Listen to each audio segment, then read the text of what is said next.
You think you have the strength to protect the weak? Then prove to me these are more than empty words.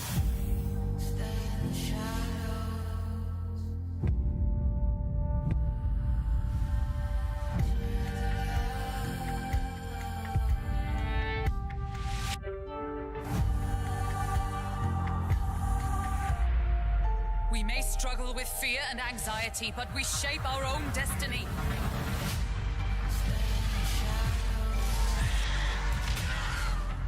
With our own hands.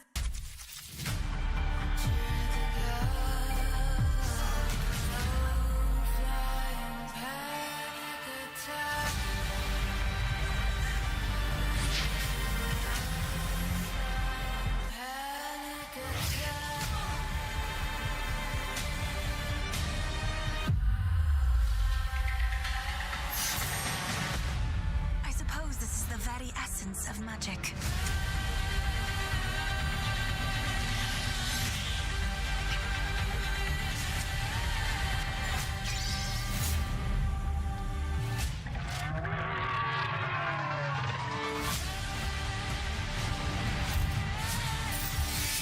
Take cover!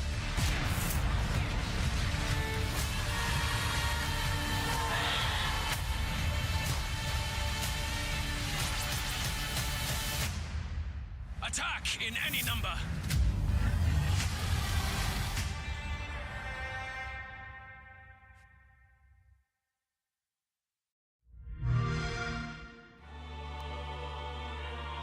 Oh my god. First off, hello Avery23, hello J Maxie. Welcome excuse me. Welcome back, Brad. And then I immediately realized I didn't even change my stream setup. Everything says I'm still playing Stanley Parable. So I'm gonna fix that right now. Although I was tempted to go back and see if we could. There is some more stuff in Stanley Parable that I became aware of later that I didn't find. Let's see. Here we go. But Metaphor is what I've been playing this week. And I couldn't think of anything else I wanted to shift gears to. Because sometimes I think this is one of those games, maybe he's not the best streaming game. But I really like it. And I've been totally into it for the last few days. Got back into it again. Metaphor ReFantazio. Alright, now my stream should say true to life. Let me see if I go to my channel. Well, apparently they switched up because I kept talking about how if you make a certain sequence of decisions, then you end up like the game ends up becoming Minecraft, like literally becoming Minecraft. And then I found out, now I couldn't find that path. And then I found out that in the new version, it's not Minecraft. They subbed it out for like 2 other games that the game becomes. Which I was like, someday I'm gonna go and find that, how to make that happen again. I changed it. Let me see. Make that happen again. Hold on. I changed it back to Metaphor ReFantazio. Here, let's see what happens when I post it on Discord. It says Metaphor ReFantazio. Nick, did you want to see Metaphor? I mean, did you want to see what the hell was it? Stanley Parable instead of Metaphor ReFantazio? By the way, Happy New Year, everyone. It's officially 2025. For better or for worse. So I had a last hurrah on the Steam sale. There are a couple items that have been on my wish, but the more expensive items that have been on my wish list for like a year and a half, and they never really dipped too deep in sale. And I finally bought them. I got Ghost of Tsushima, even though I'm not necessarily gonna play it right now, but I just was like, I wanted to have it. And there've been plenty of times where if I had it, I would have played it, but I just didn't want to pay that price. And then the other one I got was Age of Wonders 4. It's a little bit like fantasy, like Civilization. Sid Meier's Civilization, except fantasy. And the games, each session's a little bit shorter. It's not as long as Civilization. But then, like, your leaders, after you win, become part of a pantheon that can somehow show up in later games, which is kind of cool. And then you can customize all sorts of shit. Like, you could have, like, magic-wielding hobbits led by a necromancer. Like, you could create all these different factions that are just crazy. So there's a lot to dive into. I actually played, like, the first sort of introductory scenario, and it took me the better part of last weekend. And when I finished it, I decided, like, I started poking around, customizing a faction. I was like, oh my god, there's so much stuff. I just wasn't ready for it yet. I haven't seen you since last year either, Ava 23. My god, where's the time gone? Where'd the time go, Nick? It's rare to see a JRPG. You mean on my channel? I wouldn't say it's that rare. Just this past year, I did a bunch of Trails in the Sky. I did Final Fantasy 16. I don't know if that actually qualifies as a JRPG anymore. Final Fantasy 7 Rebirth is coming out on PC this month. Of course, I didn't finish Remake, so I'm not going to jump onto that, but it is officially on my radar. I'll read the whole sentence. Oh, it's rare that you want to see a JRPG. Thank you for clarifying that. Uh-oh. There's no more. The other game that I was still thinking of streaming tonight was, and I can still do it. Let's see, we just switch this up. Get rid of this title. Put up this title. Get rid of this background video. Put up this background video. Although, I did decide that I was going to stop playing Stoneshard. Not because I was bored of it, but because it's a big game and it's not done yet. Even though there's a ton of content. Like, there's a lot to chew on in this game, right, that's already out. Brad, are you familiar with Stoneshard? I didn't stream Stoneshard without you, but I've played a ton. Let me see if I check my Steam how much of this I've played. It's hard, but that's why I play like a bitch. I did like a fire mage spec, and my entire game is comprised of me running away and throwing fireballs over my shoulder. That's all the combat I've done. Let's see, Stoneshard. Nick, you JRPG hating individual, would you rather see me play Stoneshard? Because I could make that happen. Let me see. I got this within the last couple weeks. I've already played 32 hours of it.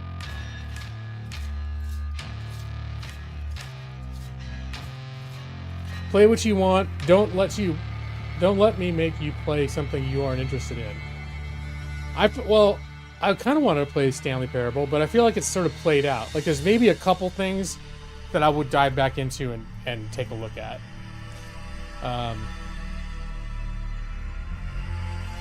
And Stoneshard, I'm absolutely still into.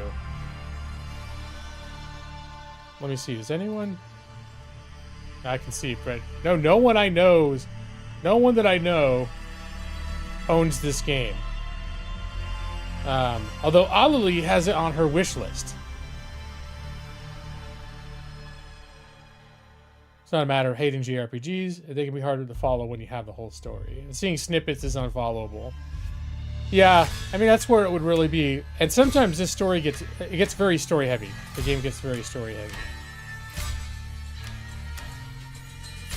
And I'm at a point right now where it is actually being a little bit story heavy.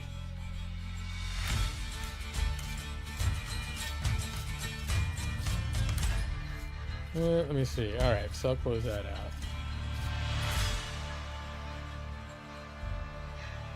I don't know if Stoneshard would be more intriguing. I don't know. It could be. What do you think? Let me see. I'll show you this.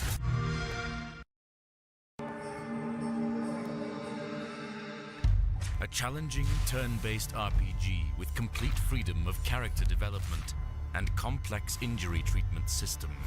Welcome to Stoneshard. In Stoneshard, you will travel through ruined villages, old forests, and crypts swarming with monsters, all procedurally generated with each new run. Become a true mercenary and use every opportunity to earn coin, to buy better gear, and challenge ever greater dangers. Combine over 100 skills with over 200 pieces of equipment and find unique playstyles by experimenting with builds without class restrictions or level prerequisites. In Stoneshard, each battle will test your skills. Plan out your build and strategy to achieve victory no matter the odds. To survive in the merciless world of Aldor, take care of your health, both physical and mental, by fighting pain with alcohol and taking all kinds of substances. You can make the stakes even higher by choosing the Iron Man mode, where character death becomes permanent. Stoneshard is coming to Steam on February 6th, 2020. Wishlist the game now and follow Hype Train Digital on social media to see more.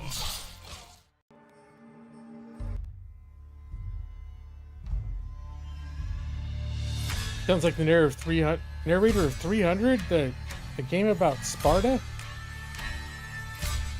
I would say I wasn't an unfan of 300, but I was never that excited about it, and then I saw it and I was like, eh, and then I promptly forgot about it. So I don't remember the narrator of 300. I know some people like loved that movie. And I don't know why it didn't connect with me. I used to like, well, I don't know if it helps for a movie like that, but I spent a whole semester just studying ancient Greek culture and philosophy. Like, I'm into that era. But yeah, maybe if you're into ancient Greek history, Sparta is not necessarily going to make you excited. The 300. All right. Well, let's see. I'm still officially streaming Metaphor ReFantasio. Unless there's an overwhelming wave of people that would rather see Stoneshard. Because Stoneshard is another one where I'm like, I don't know if anyone would enjoy actually watching me play Stoneshard, but apparently Brad would. Hello, James Baker. Happy New Year. Say Happy New Year to each and every one of you. Happy New Year, Eve23. Happy New Year, Jay Maxey. Happy New Year, Brad Pritchard. Happy New Year, Nick Seat.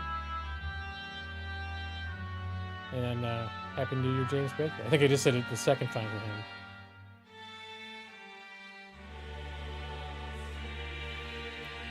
You love Greek stuff, but 300 didn't have a huge impression on you. Well, I think 300 was a very well-made, like, spectacle, like, combat. It was very stylistic. Like, it was very interesting, like, made movie. But I don't think it's one where if you're into the deep history of the age, it's not chock full of history. It's more like, hey, we're just going to tell this, we're just going to have this badass sequence of scenes and fighting. It's very well done. It's going to be about Sparta. It's easier to follow than an RPG.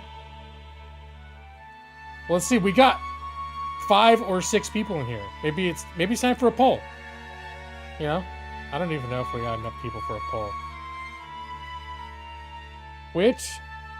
Which one would you rather see? Metaphor ReFantasio or Stoneshard?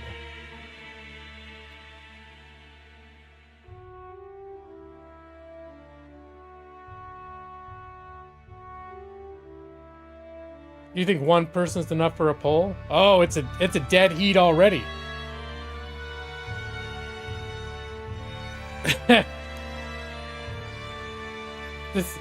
You just need one. I can just throw a poll up one person. Let's see. Oh, another shift schedule adventure from EV23. You've been trying to get a 9 a.m. to 6 p.m. for a while. I kept not getting it done. Long story short, I asked my team lead about it today. He said, that was fine. Yay! So what did you get to... Does that mean now you're going to be able to watch a movie that you wanted to watch? I know usually you're trying to make some kind of plans. And that it's contingent upon you shifting your schedule by like 1 hour at work. And then it becomes this like huge like, will they?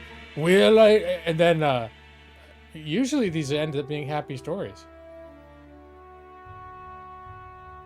Me and had plans to hang out with a friend, okay.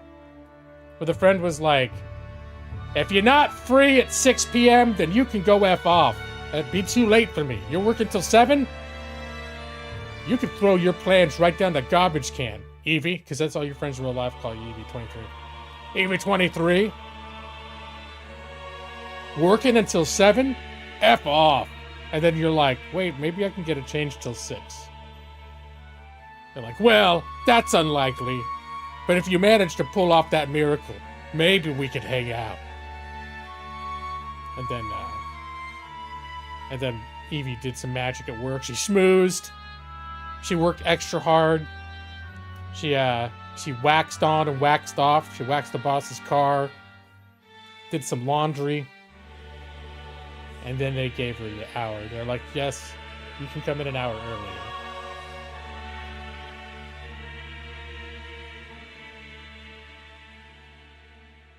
You just randomly voted, you know neither of the choices? Oh my shit. Well, Stoneshard is, Stoneshard just pulled ahead. And I don't know if we've got enough, how long have we got here? I don't know if we got enough, well, there might be. You'd vote for Ghost? I thought Ghost might... Well, first off, Ghost is a huge, meaty game that I wouldn't really want to dive into until I was, like, ready to play it. And that's where Stoneshard can be somewhat like a light game, because it's not... I mean, it ends up being addictive as hell, but... it's a game that I like playing partially because I can have videos going on my second monitor the whole time. So I'm, like, binge-watching, like, crime... true crime videos and shit on my second monitor and playing Stoneshard, which I really like that. Like, it's just a chill, or even sometimes popping into people's live streams and stuff. Oh, Ghost with Patrick Swayze. Yeah. Tetris Sweeper. Is that like a cross between Tetris and Minesweeper? Have you been playing it, Brad? That's a real game that you've been playing? Oh my god.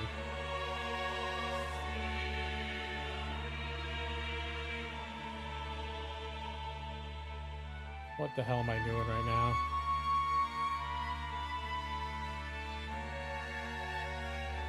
Oh, download now? No, I'm not gonna do that. Oh wait, can I play it? Oh, there we go. I didn't expect this to happen.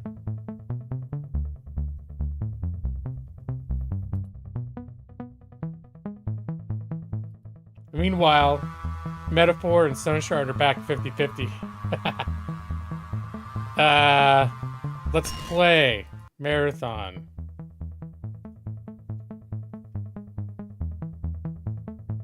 So, what do I do?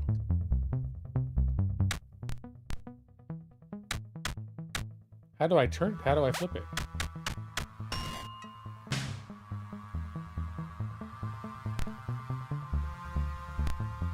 Oh, there we go. Oh, I see what's going on.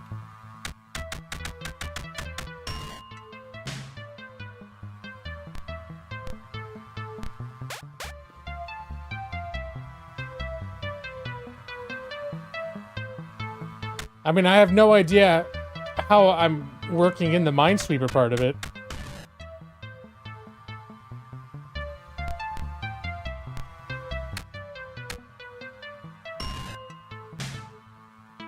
Like, how do I know if there's a bomb in there or not? Oh, I guess it's the numbers. Never mind. It's been a long time since I played Minesweeper. But how am I not triggering bombs? I think that's the question.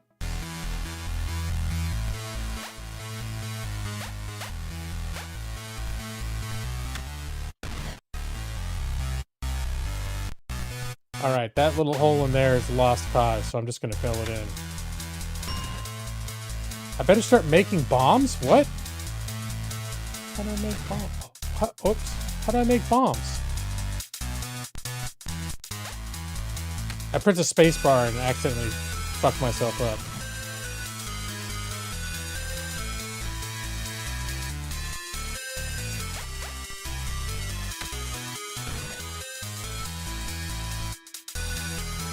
Mark bombs? What does that mean? Oh shit! I didn't even realize, so I can use my mouse too? This is a very interesting concept, Brad.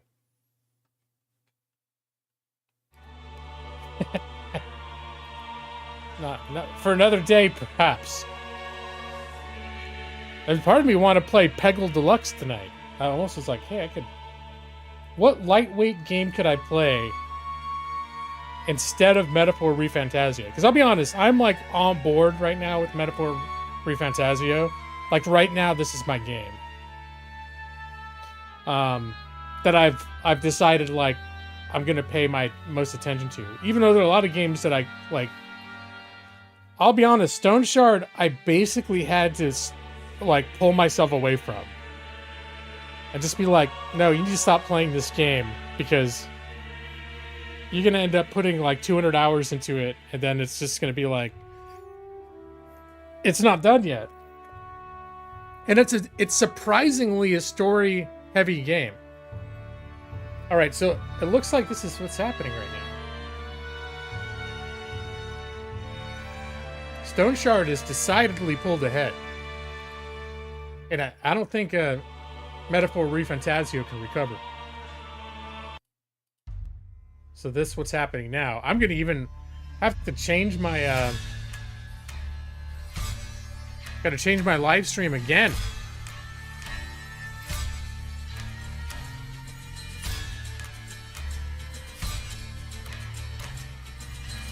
Let's see. Now it's gonna be Stoneshard. Is it one word or two? I can't. I'm never sure. Let's do one word.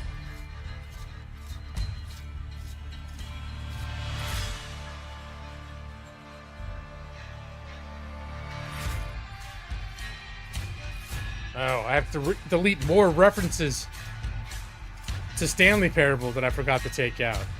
Let's see. We'll go Stoneshard.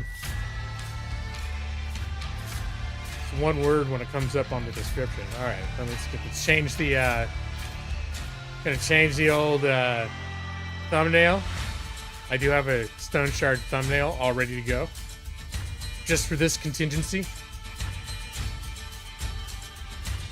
I almost streamed it last week. And I didn't know whether or not it was something Brad would lament or not give a shit about. So, yeah, I was like, oh, what if I play a game that Brad would want to watch?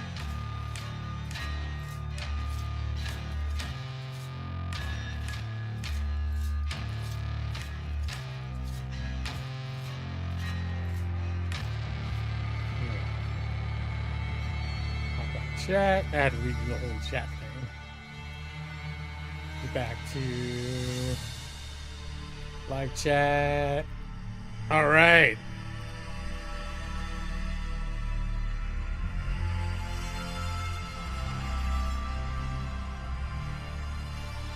It does look kind of like Battle Bros. I was actually just thinking that before, like, oh, all the people that hated Battle Bros. And Alalie, I was just saying that I looked up the game real quick to see how many hours I put into it in the last couple of weeks, or however long I've been playing it, 2 to 3 weeks, and I put in about 35 hours. But it's on you. I saw you had it on your wish list. So I looked to see if anyone else I know owns this game, and no one did. But you had it on your wish list. It wasn't Battle Brothers' appearance that made it so unappealing. I don't know if I'll ever get around to really diving into Battle Brothers, but I will still stand by my position that for many people, maybe not a majority of people, but for many people, Battle Brothers is like a tactical masterpiece. I think it might be a little too punishing for me. On a scale of 1 to 10, how would I rate it so far? That's really tough. Like, I'd probably give it, I don't know, an 8? I mean, it hooked me, and not many games hooked me. I bounce off of a lot of games, including, I'm trying to remember, what was that? The Doors of Trithius? Brad, you have that one. That's another roguelike that people kept comparing to this one. And apart from some general similarities, like they both have procedural generation, they both have like open world, like big world maps, and then you play on individual cells, a little bit like Caves of Could. But this one surprised me with how much, like, there's really good writing and storytelling, and there's actually like there's an actual story happening.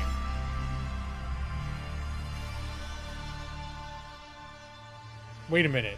You said you and Nick got a game together?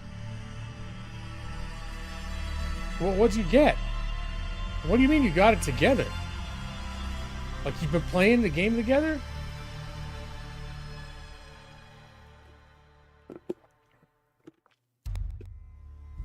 Or you just happened to both buy the same game?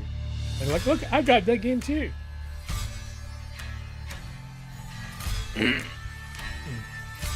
Oh, jeez. I wasn't muted just then, was I? Anyway.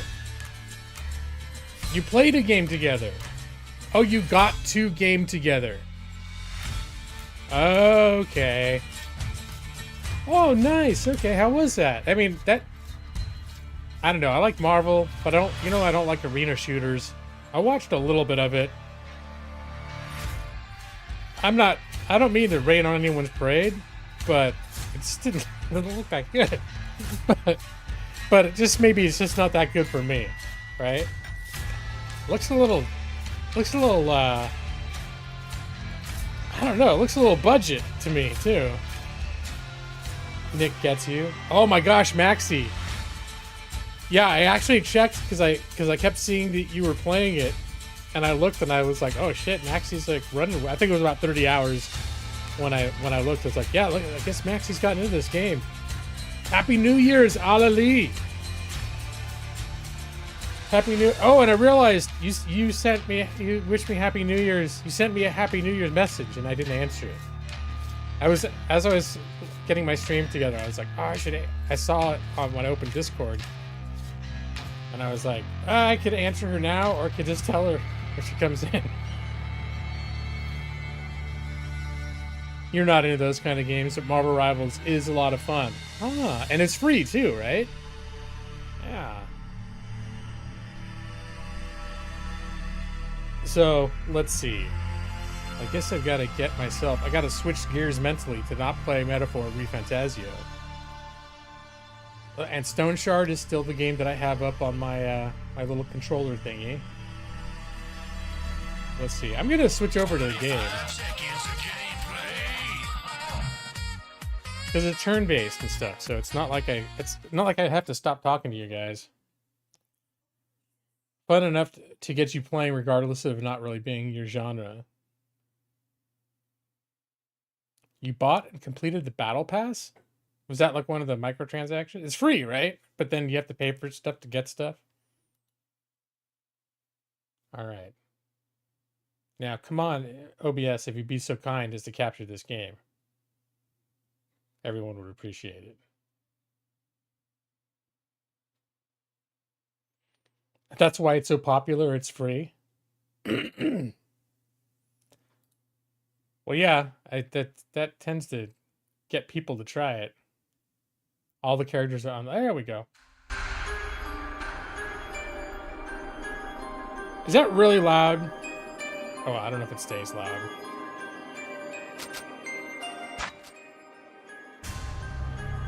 So the first question is do you guys want to see it from the beginning? Or do you know what? Maybe I'll show you the beginning. And then I'll show you where I'm at, which is considerably into it.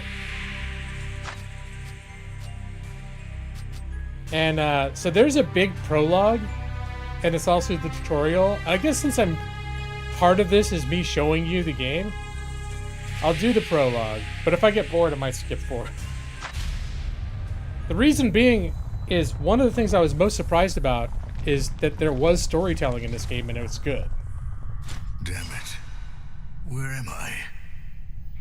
You are awake, just in time for the ritual. We'll have a use for you so very soon. Now, I will say that the voice acting pretty much, once you get into the game, the voice acting stops.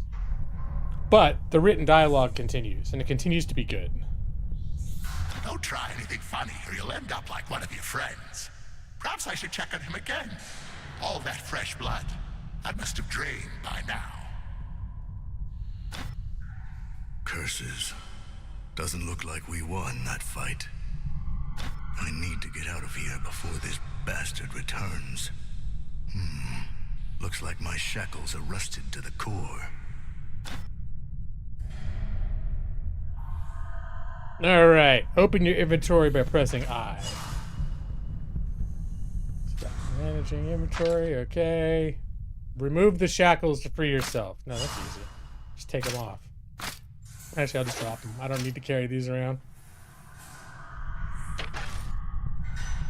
Poor Locke. Your bad feeling was spot on this time. They didn't search him. Bad move. No offense, buddy. But you won't need all these things anymore. Let's see. Surrounding interactive objects can be searched. To search, hover over and press. Oh, yeah, and there's a button you can press to highlight stuff you can interact with, which I've moved on my little game controller so that it's very easy to hit it. Okay, so I'm gonna Locke's body. And I'm just gonna take, he's got a loaf of bread, a water skin, and some lockpicks. You're suffering from hunger and thirst. The stronger you are, the worse your overall condition is. And that's where it just gives you the status up here. I think also, like, there's all these stats. So hunger and thirst are a thing. And as they progress at certain thresholds, you start getting more and more negative effects. And then I think you can die. But you can see here at 25%, it actually starts doing bad stuff. And once it hits 50, does more. 75 does even more. So I'm going to go ahead and drink a little bit of the water, eat the bread. So I'm not completely satiated, but, you know, I'm good. What goes well with bread? Ham. Eggs. Salad. The bone meal? Wait, I didn't know bone meal went good with bread. Alright, here's my locked door. I'm going to use my lockpicks. All done. I hope I'm not alone, survivor. Let's see. There's an iron bar. I don't know if I'm gonna need any of that stuff. Can I use it as a weapon? Hells to the yeah. I don't need any of these bones, but let's check this other corpse. Oh, is there two corpses? This corpse got a oh, it's got a little necklace that can give me a bonus, or a little ring. Gives me a plus 5% rending resistance and a negative 2% fumble chance. Delicious, delicious bone meal. And this is one of those games where each time you move, like, the world only moves when you do.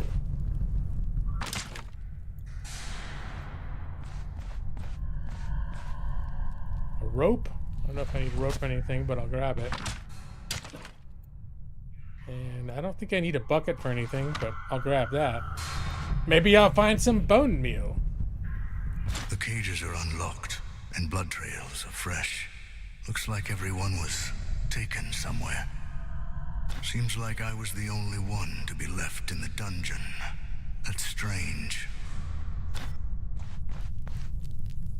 Let's see.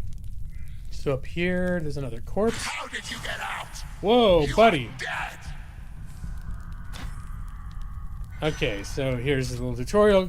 Stoneshard is a turn-based game where almost every action takes a turn. Enemies only act when your turn ends, so you can take your time and think your actions through. If necessary, you can skip your turns by pressing space or S. Bone meal! Hey, Chris, Happy New Year's! I didn't know it was your favorite meal, too.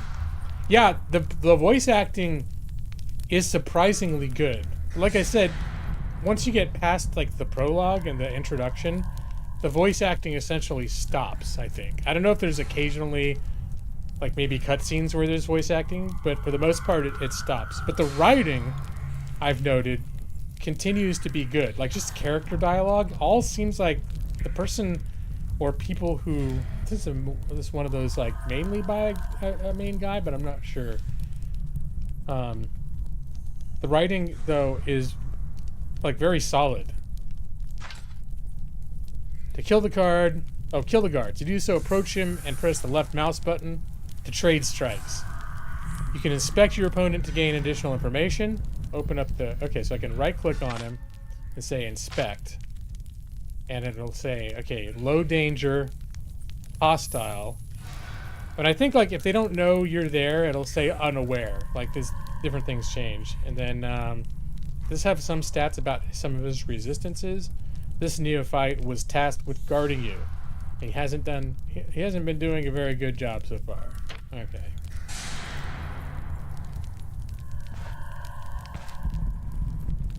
I'm pretty sure I can just bump into this guy, but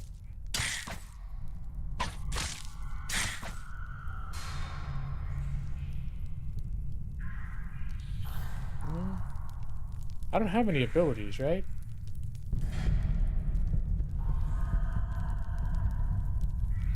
Oh, there's that.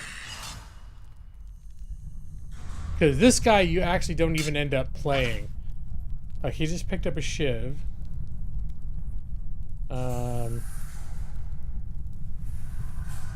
Which is not significantly better than the iron bar that I'm wearing. It's got a little better armor penetration, but not enough to write home about. Let's see, there's another corpse down here. Nothing noteworthy on there.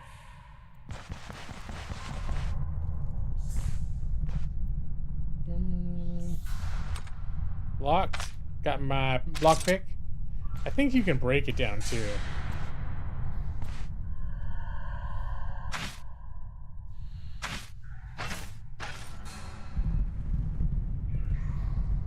Wait, what did I have for my all sorts of keyboard?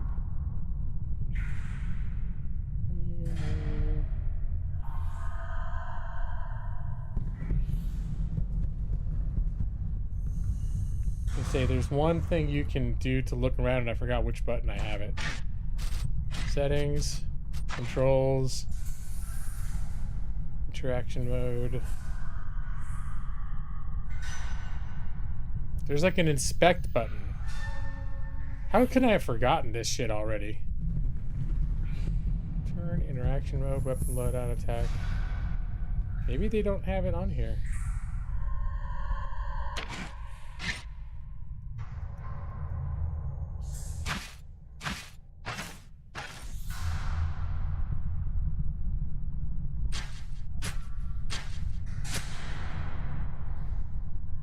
Burn.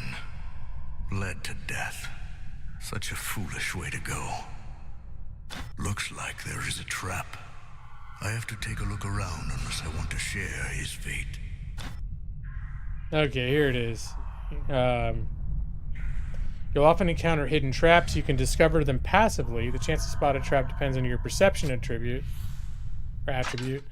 You can also, it's also possible to reliably discover all hidden traps with your vision by using examine surroundings. This basic skill has just been added to your hot. That's why it wasn't working. It was just the one button.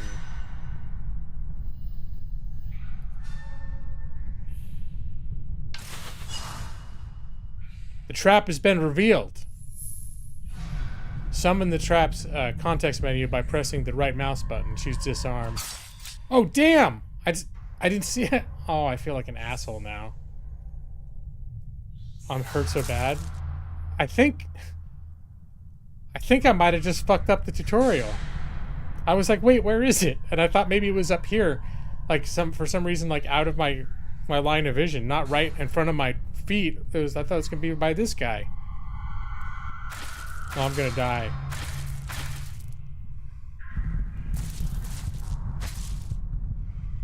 Die in the damn tutorial. Alright, no, just take it. I'll take it like a man. Oh, it's not going to let me actually die? There we go. Yeah, I just got an achievement called That's Brutal. Died during the tutorial. Oh my god. Okay.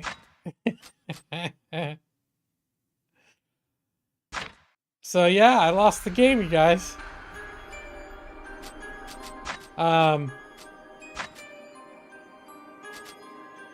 Let's see. Although I'll just skip dialogue this time. Damn it. The best to ever do it. Thank you. You know, Kurt.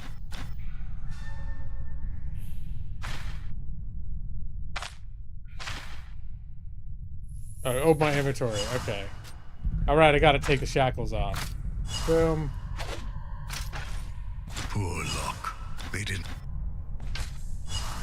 Alright, we're gonna take all that. Hungry, thirsty, eat, drink. Gonna pick the lock. There we go. I hope I'm not alone, survivor. Got. Eyes of the iron bar. Gonna equip that. I think there was something up here this guy had. There are a couple corpses. Nothing on that one.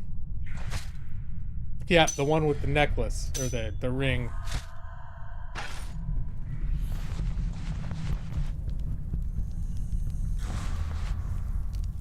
I don't think the rope or the bucket are going to do anything for me. The cages are unlocked. Seems like. how did you get out? Alright, here we go. I'm inspecting him.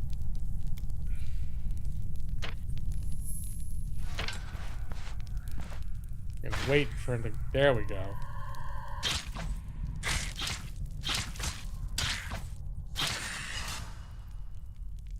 Get a shiv. Another corpse up here to look at. Nothing good in there. I think I don't know if any of this is procedurally generated, but couldn't hurt to take a look.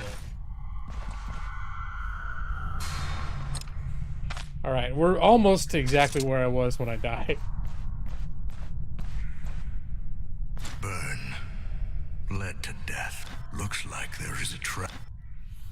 Okay, gonna hit the 1 key, and there it is right in front of me now. Let's see. Okay, I'm gonna disarm. And normally you don't get 100% disarm chance. Alright. You get a little bit of experience for that too. This belt reduces my fumble chance a little more.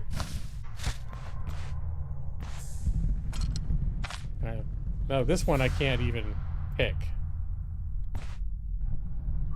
You're back with some tea, and we'll settle in and enjoy this Stoneshard. Damn.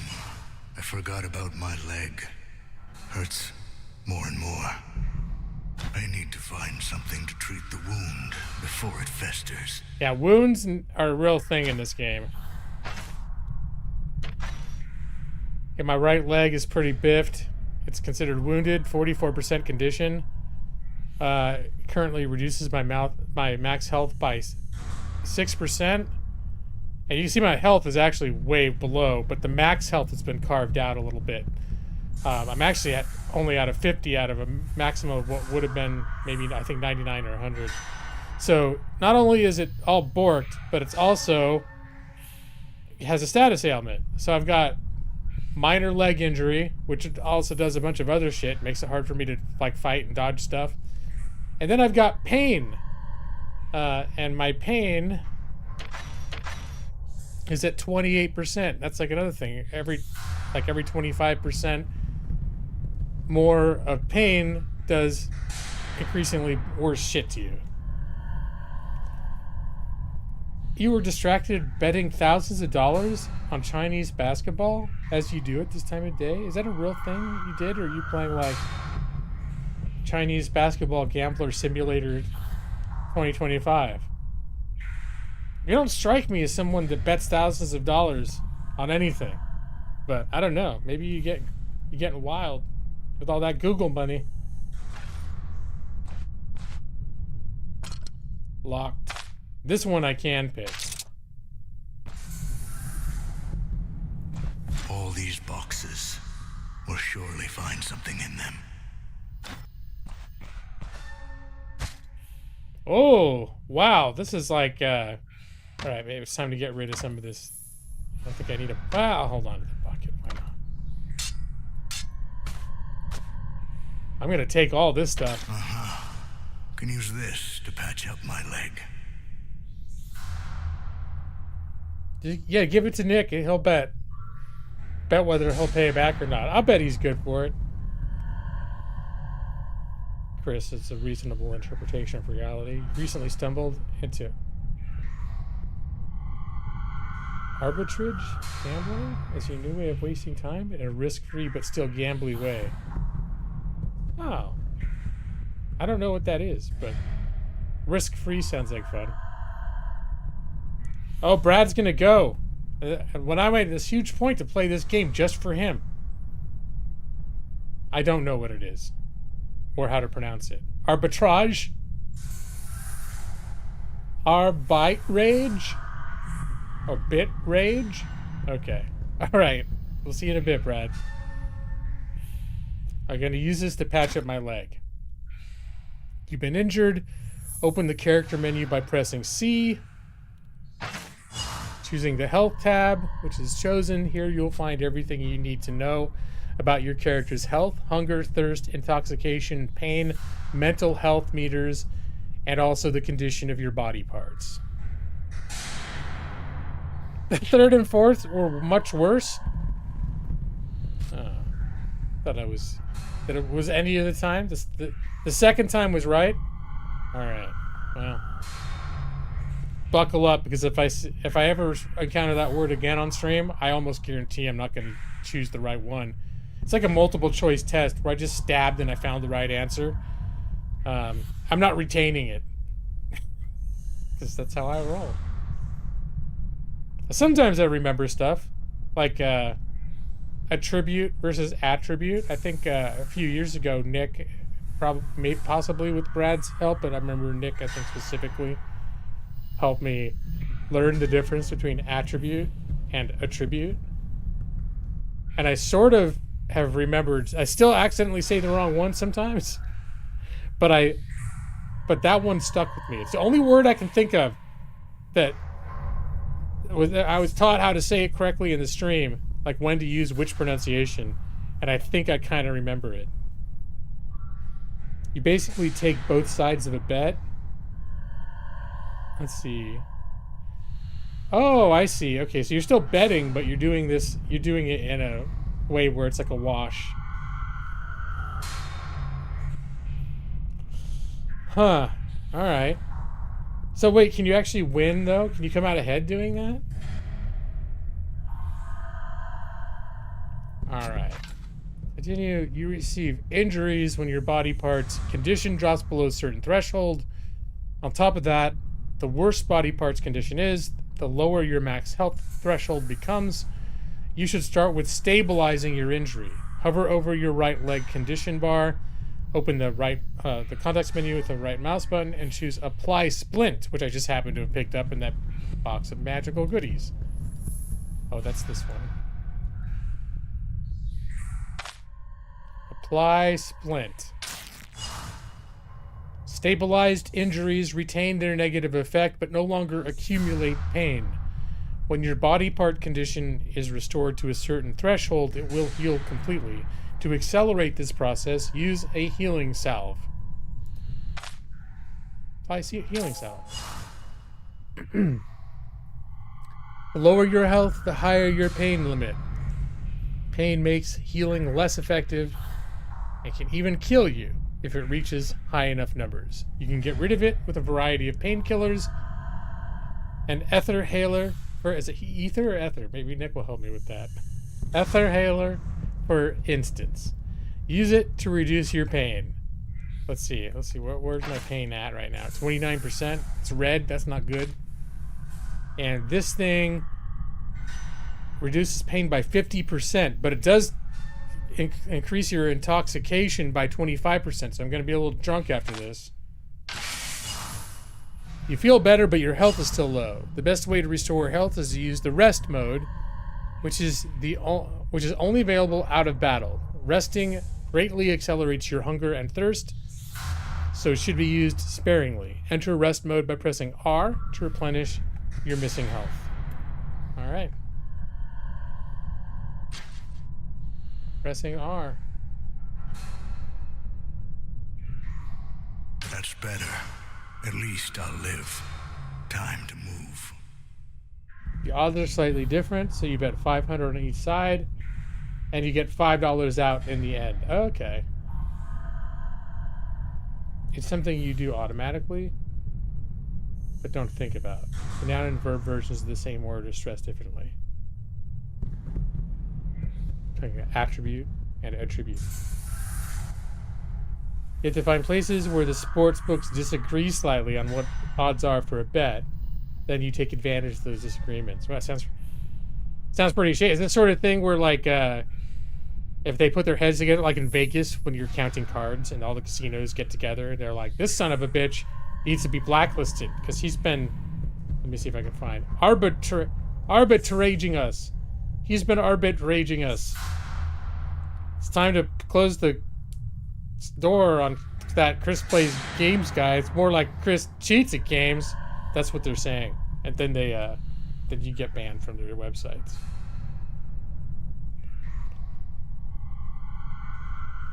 So you bet 1,168 on Chinese basketball this evening, and will win at least $35. That's actually, that's a good return on investment. Truth be told. Can you do that reliably? Well, I guess you can't. You probably couldn't do it at a fast enough rate to make a living off of it, but it seems like that's a good return on investment, dude.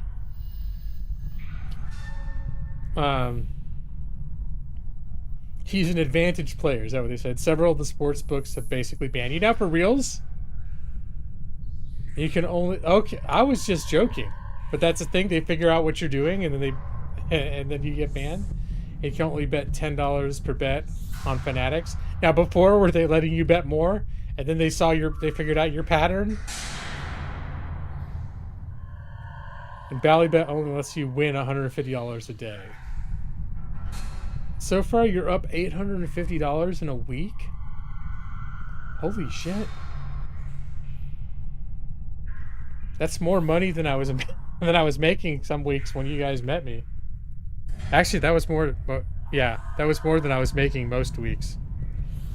Now that I'm thinking about it, that more than I make right now. Anyways, that's yeah, that's some good money. Holy shit. Do you end up spending a lot of time doing that? Or is it just something like you goof around for a half hour a day?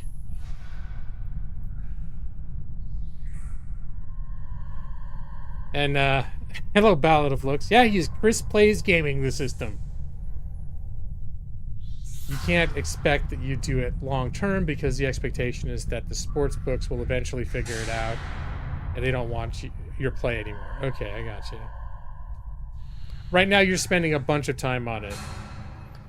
No, I'm thinking about it. I mean, you probably have to. That's still considered income, right? So probably, whatever you're netting. I don't know if anyone's ever going to actually track it down, like realistically speaking, but in theory, that's taxable income, right? I'm just thinking about like how much hours you put into it, how much are you making per hour? So I'll be honest, like I just got switched jobs in my company. I got switched to another team, and I'm not liking it a whole lot. Maybe it'll get better, but so far, it's been a rough transition. And it's, not really enjoying it. So, the idea of of finding some quick cash grab sounds good, but if it's something that I can only do for like 3 weeks and then it's gone, then they're like, oh, then I got banned from all the websites. And there's like, the Chinese mafia is after me or something. Their income in your report on your taxes. Okay. So that's where and you can't just make a whole bunch of different like fake accounts. Like, well, now I'm gonna be Josh Plays Games, and I'm just gonna create a different PayPal and a different this, and they'll never know it was me all along. Look at the new hot Josh Plays Games on the scene, doing all the Chinese betting. We don't know who that guy is. I don't know, I probably shouldn't encourage you. Because then they find out that you're, like, taking it to that level. They'll go bust your kneecaps. Making fake accounts that is explicitly banned in their terms of service. Well, of course it would be. But they're very dedicated to catching that kind of shit. How are they... but that's the question, is how good are... You said... They're dedicated, but how good are they? Oh, you have to upload your driver's license to take money out?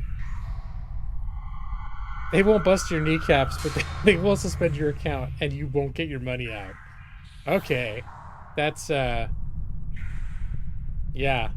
That could defeat the whole purpose. Well, it sounds like it's just kind of a fun thing to do while it lasts. You screwed around for a few weeks and made an extra $1,300. Or, wait, $850? Oh, there was $1,168 was what you spent. You're up $850 in a week. I think what I was doing was I was multiplying it by 2 in my mind to represent a pay period. to be like, wait, that's what did I make, but not after taxes.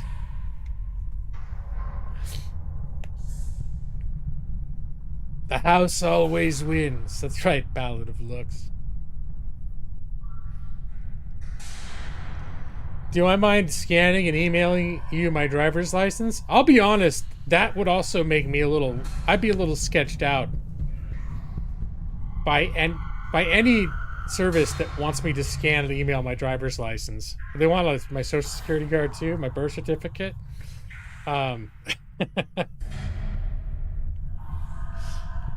And especially, it'd be one thing if it was like a government agency or something, but this is like a Chinese gambling site. It's like, do I really want to try? Yeah. Maybe you're gambling with more than your money right now. Nefarious. All right. Oh, speaking of playing games. Okay, now, well done. Now search the other containers, arm yourself, continue pushing ahead, get a better idea of your surroundings, press the middle mouse button to move the camera. Oh yeah, I forgot. I forget you can do this a lot of the time.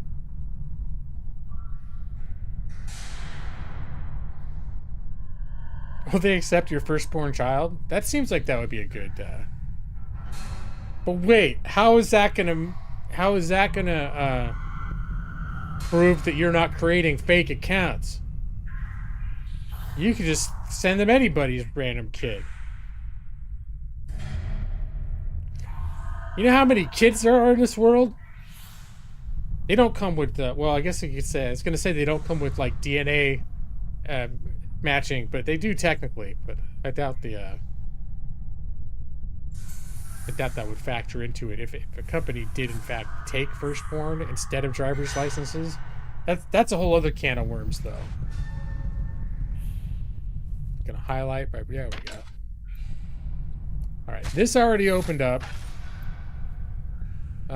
This I can bust this one open. Ooh, an onion. Onions are delicious. Anything else I can break open? I can open this rack. Oh my shit. There's some actual, like, good weapons in here.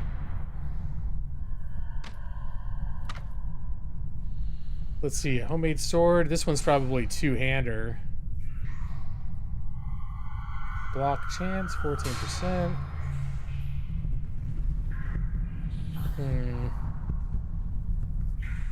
19 slashing damage versus 16. That's not that much of a difference. And a peasant hatchet. Ooh, 17 damage.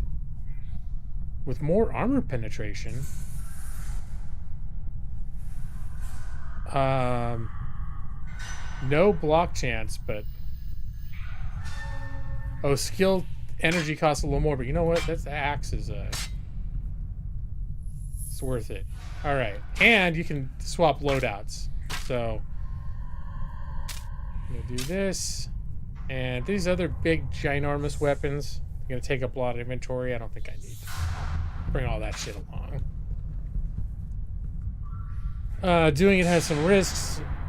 It's not trivial money because issues with the sports books catching your bets and blocking you. Also, like, the tool you're using costs $200 a month. So wait, is a special tool like a service to game the system, like to compare the compare the over-unders and whatever? You did it aggressively for the first week to see if you could make money to cover the cost of Odds Jam monthly membership. And since $800 is more than $200, the answer is yes. Okay. That said, if you haven't signed up for the sports gambling in your state and it's legal, then there is several thousands of dollars available. And there's sign-up bonuses. I don't think I want to mess with that, honestly. I don't think I want to mess with it. I just feels to me it feels like, and results may vary per individual, but to me it feels like a slippery slope that could end up not being as clean and beneficial as it sounds. But I appreciate. I mean, it's definitely an intriguing thing. I never heard of that before, but yeah, it does. I'll be a little freaked out to do it, and then I'll also be worried that. I could see myself being the kind of dude that if I had access, if I gave myself ready access to gambling online, might end up having a problem with it.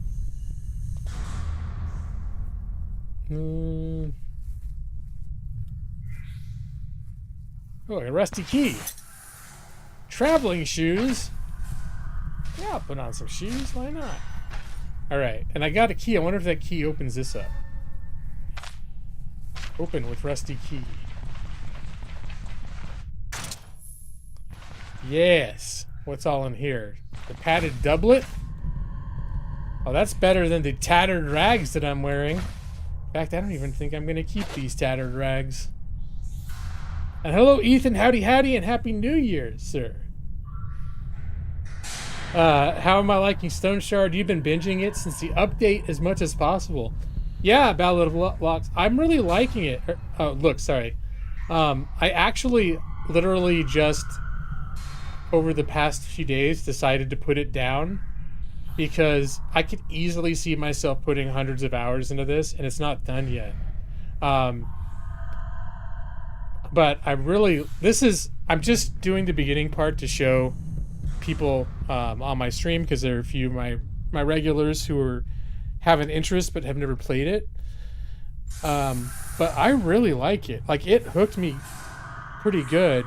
And I think in the last 2 weeks, I've done about 30 to 35 hours, which, you know, for me is a pretty substantial chunk of time to put in a game over a course of a couple of weeks.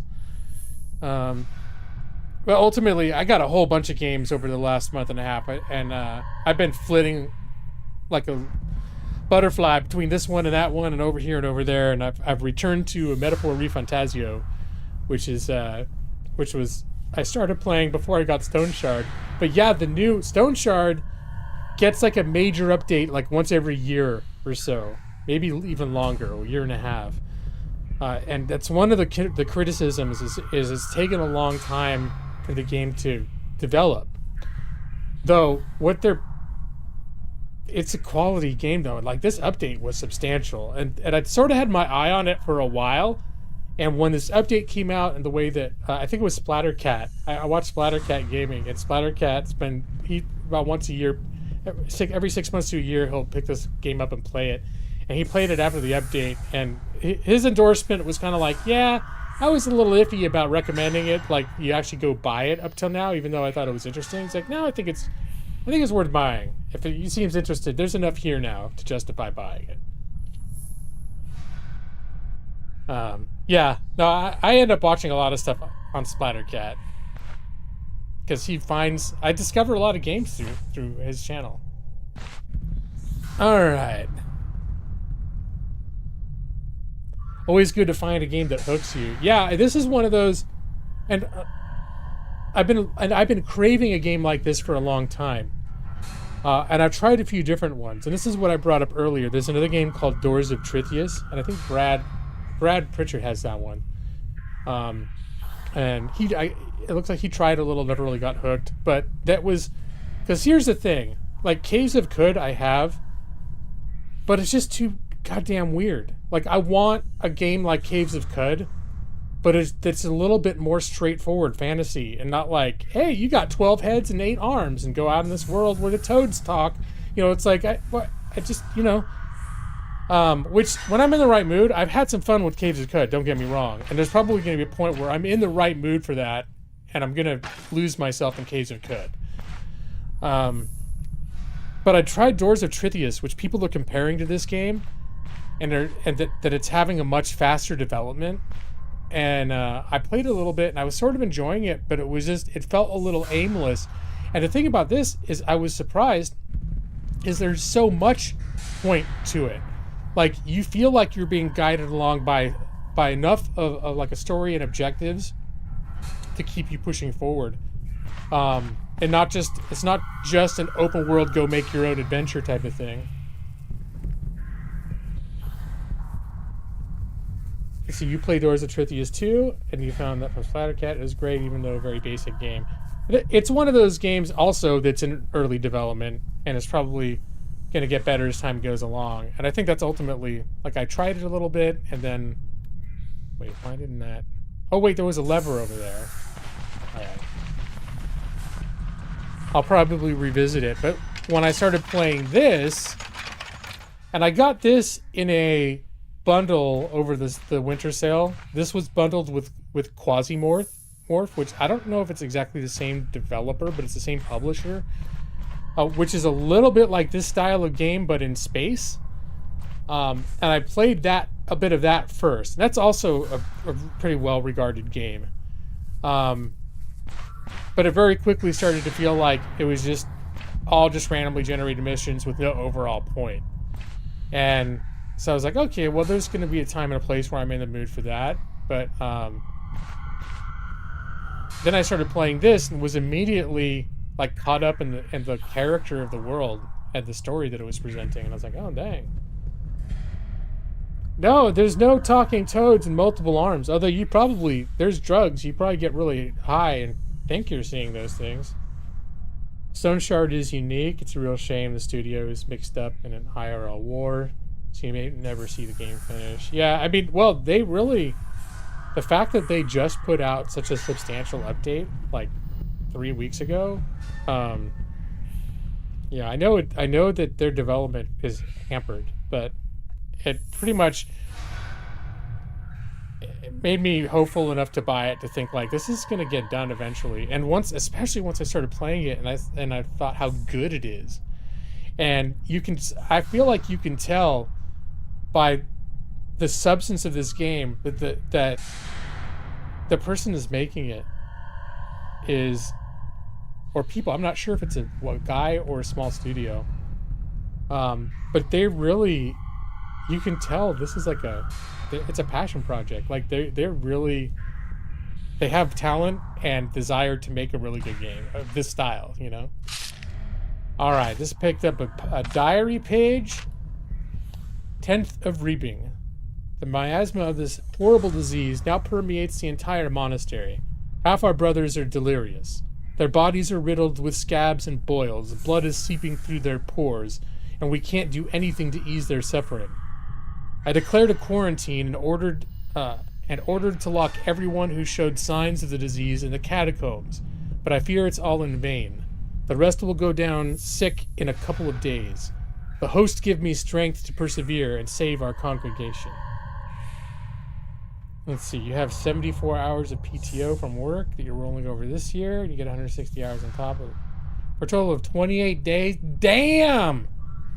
That's pretty sweet. Have you been like rolling those up for, like, you've been there for years. You've been rolling like a little bit up each year to get that many? That's good. That's crazy. I use up everything I have every year. Although they did just announce, my company didn't let you roll over vacation time. So usually around, October, they start saying, plan your vacations, use it or lose it. And like literally 3 weeks ago, they announced that they're now allowing like a rollover up to 30 hours or something like that. And that you have to have it used by like March of the following year. So it's really just enough to give you a little flexibility, like a little grace period, but not enough to like accumulate. Like my wife has got something stupid like 240 hours of vacation saved up. Yeah, around where you at, maybe a little more. And she's got like over 300 hours of sick time too. I'm like, you wish they'd release modding software. It'd be an amazing game within a year if they did that. Yeah, it's got a good skeleton to there's a lot of very talented modders out there that could probably do a lot with the tools that comprise this game. The story of Stoneshard vaguely reminds you of the cleric content. I never read R.A. Salvatore. I know who it is, and I actually have owned multiple of his books, but I don't know why, but I could never get into them.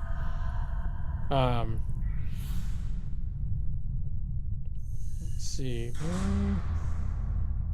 So now only 80 hours roll over, but since you worked for Walmart for 7 years, you get 160 hours this year. Nice. Your company went unlimited for salary this year, which is nice. Yeah, that's the other thing that I get pissed off a little bit too, is the sick time. Like our sick time caps out at 5 hours or 5 days a year. And that's where I realized like a lot of companies don't have a sick cap, so you just keep accumulating based on how much you work. And it's sort of unlimited how high it can go, where it's like at my job, and a lot of companies are like this, but it's like you accumulate a certain rate per hour worked, and then once you hit 5 days, it stops accumulating. That's as much as you get in a year. And I know for me, like since I've been, especially, I turned 50 last year. I mean, I'm getting older and I have stuff, like I go to the doctor more now than I did when I was in my 20s, and I have things that I'm monitoring more than I did when I was in my 20s. And if I have a doctor's appointment, I want to use my sick leave for that. And I burned through those 5 days. I burned through those 5 days, usually about halfway into the year. And then I'm using my PTO to cover the rest of it. And then, usually by the end of the year, I'm just running out of the last of my PTO. Highly recommend Homeland. Oh, okay. By Salvatore. If you like dark fantasy stories with a wholesome and good morals, capturing imagination of whole I don't know if I might even have that, because there was like an Icewind Dale centered trilogy. No, I don't think I had one called Homelands. And then there was the actual Drizzt trilogy. And then since then he's just done like a shit ton of those like books in that world. 5 days is not enough. I agree. Yeah. And then it's stuff like, well, if you can get sick, you can just work an extra, work 3 hours, work like an extra 3 hours a day for the rest of the week to make up for it. They'll let you do that a little bit, which is, it's nice that I guess it's nice that they allow you to be flexible like that. But when I'm getting over being sick and I go back to work, the last thing I want to do is be like, well, I was sick yesterday and I'm coming in today for a 12-hour shift. It's the first book in the Drizzt series. It's not very much like Icewind Dale. Yeah, it's a tremendous different. Well, I know the Icewind Dale books, Drizzt is a character, and then his actual stories, like the actual Drizzt books, are like a prequel. And I know because I have friends that were just absolutely loved those books, like as they were coming out. I've been around for a minute. This one won't budge. Looks like it's locked from the other side. Okay. Who is this fellow? It's another cultist. All right, this is basically the same guy I had before, but now I've got a bow and arrow. I suck at it. I'm very bad at the bow and arrow. Now I'm going to switch before he makes his move all the way in. And man, I shot a lot of arrows without hitting him. You just leveled up. Each new level allows you to learn a new ability and improve one of your attributes. Mostly get stronger by acquiring new abilities and finding better equipment. Attributes have a less distinct effect, just slightly improving various aspects of your character. So I'm going to hit this. And it's got the basic, like, sort of like D&D-esque attributes. So we'll give him 1 point in strength. Why not? Because I'm not going to be playing this guy past the tutorial. And then his abilities. And they've got all these different skill trees for every single thing. Swords, axes, maces, daggers, two-handed swords, two-handed axes. And that's just weaponry. Then there's basic skills, which is here, the examine surroundings, element of surprise, and crafting are things I already have. I don't even know what else, or if they have them in the game yet, but it looks like there's a lot more there. Dual wielding, warfare, athletics, armored combat, survival, magic mastery, and then there's different schools of magic. Pyromancy was flame magic, geomancy, electromancy, and then there's a whole bunch of other ones. And to unlock these, to be able to learn them, you have to usually find tomes to read and study. I know you can learn skills from people in the world too, but I don't know if you can unlock these with those people. I've never done it. I should look into that because it's cheaper than those damn books.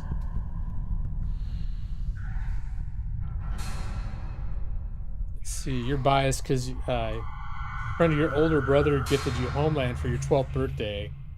You know the power of an 18-year-old over a 12-year-old. Oh my god, totally.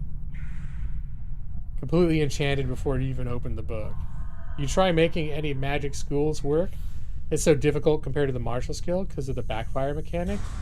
I have a main, and my plan was to play through the prologue just to show people the storytelling, and then actually jump into my character that I'm like 30 hours into the game with. And he's focused on pyromancy. And it's basically, I call it bitch tactics. I mean, what works is you just run away. And as you progress, the backfire chance decreases. And also, if you try to be strategic about not casting 2 turns in a row, like backfire only really happens if you cast multiple rounds in a row, I think. So it's actually going pretty well. I still die sometimes. I'm not playing Iron Man. No way. Okay, and I can pick up all my arrows. That most of them you can pick up later, which is pretty cool. You were trying to do pyromancy. discovered a solution was from the Magic Mastery tree. I know I've invested in Magic Mastery as well, and I've done a little bit. I've dabbled around, which maybe isn't a great thing. Like, the last skill that I picked was something that's from the survival tree, that when I do this search function, it allows me to detect enemies' locations within a range, and then enemies that I've detected through it, I get, like, bonus damage on. So, which I just was like, yeah, that's not part of my magic, but it's helpful, so I'm gonna grab that. Sounds good.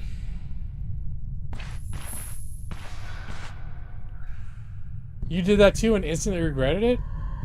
I don't know. I don't think it's a big enough decision for me to regret. A pyromantic treatise.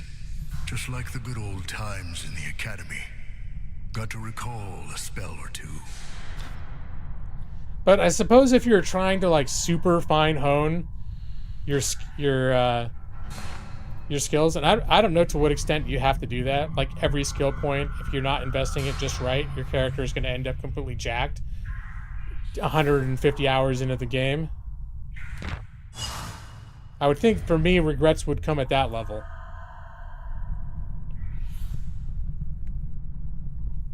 You won't have enough skill points to complete Pyromancy and Magic Mastery.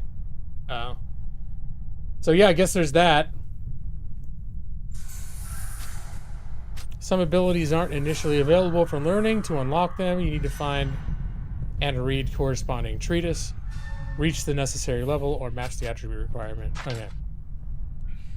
You've just picked up a treatise that can unlock and the study of pyromantic abilities.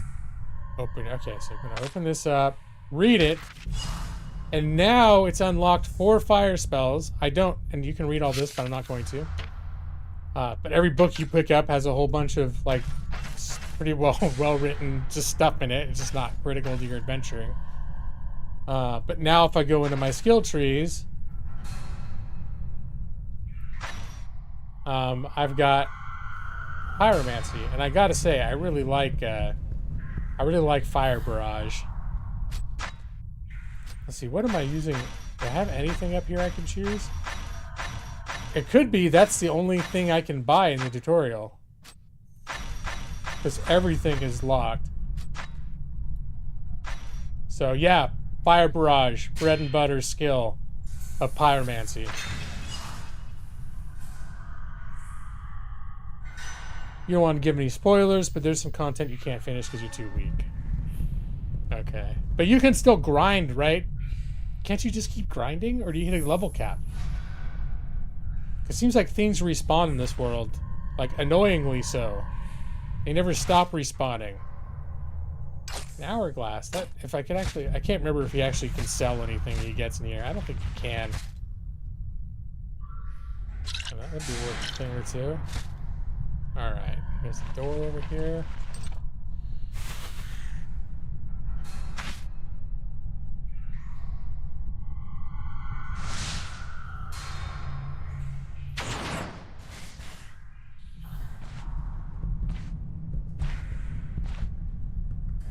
And this has got a 4-turn cooldown.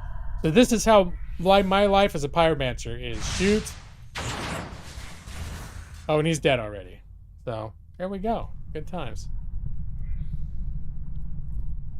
You used to get capped at 30, but you don't know if that's true anymore. You haven't reached it yet. Okay. Yeah, I haven't looked that far ahead into it. And also, I kind of knew when I was starting off that I wasn't going to play, like, I wasn't going to squeeze out every ounce of content right now. It was more like I wanted to experience a little bit, and I've really been enjoying it, and I could keep playing it. But I knew I wasn't going to, like, probably try and push this through to end game. I've got too many other games. I got too many other games that are complete, that are, like, Metaphor Refantasio is an example. That game is like, incredible. It's big. And while I'm playing and replaying this, there's a whole other bunch of other games that I'm not playing or ever finishing, which is okay. Sometimes I'm really in the mood for a game like this, right? But that's another thing. Hitting your 50s, you start realizing, like, my game library has just gotten bigger, and there's just an ever accumulating list of games that I realize I'm not going to finish most of those games because there's just too many. And there are a lot of games that I really want to play and I want to finish, but I keep getting like dragged off into other games. Like, oh, I'm going to replay Satisfactory again. And sometimes you just want to play what you want to play. And I'll play what I want to play. Everyone here knows that I'm that way. Even if it's a game I've like started Satisfactory 5 times now. That's a good problem to have. Yeah, it's a total first world problem. I have not defeated a bear. All I've done, I haven't really defeated any wildlife at all. Can't think, did I ever kill a deer even? No, wildlife is way too dangerous in this game.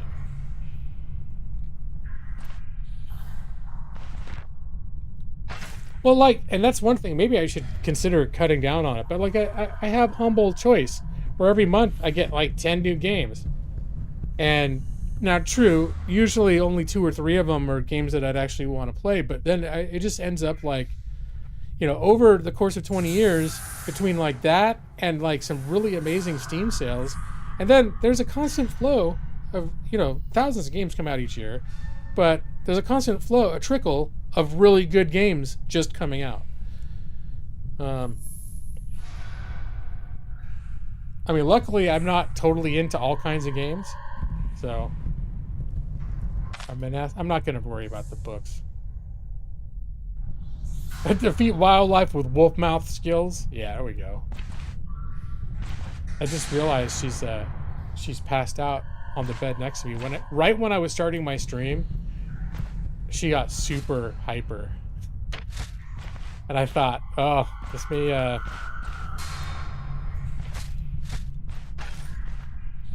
we may not, oh, here we go.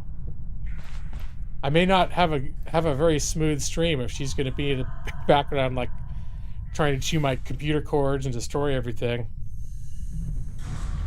You need to do a live transition from gamer to game developer so you can contribute to my problem. Oh wow, okay.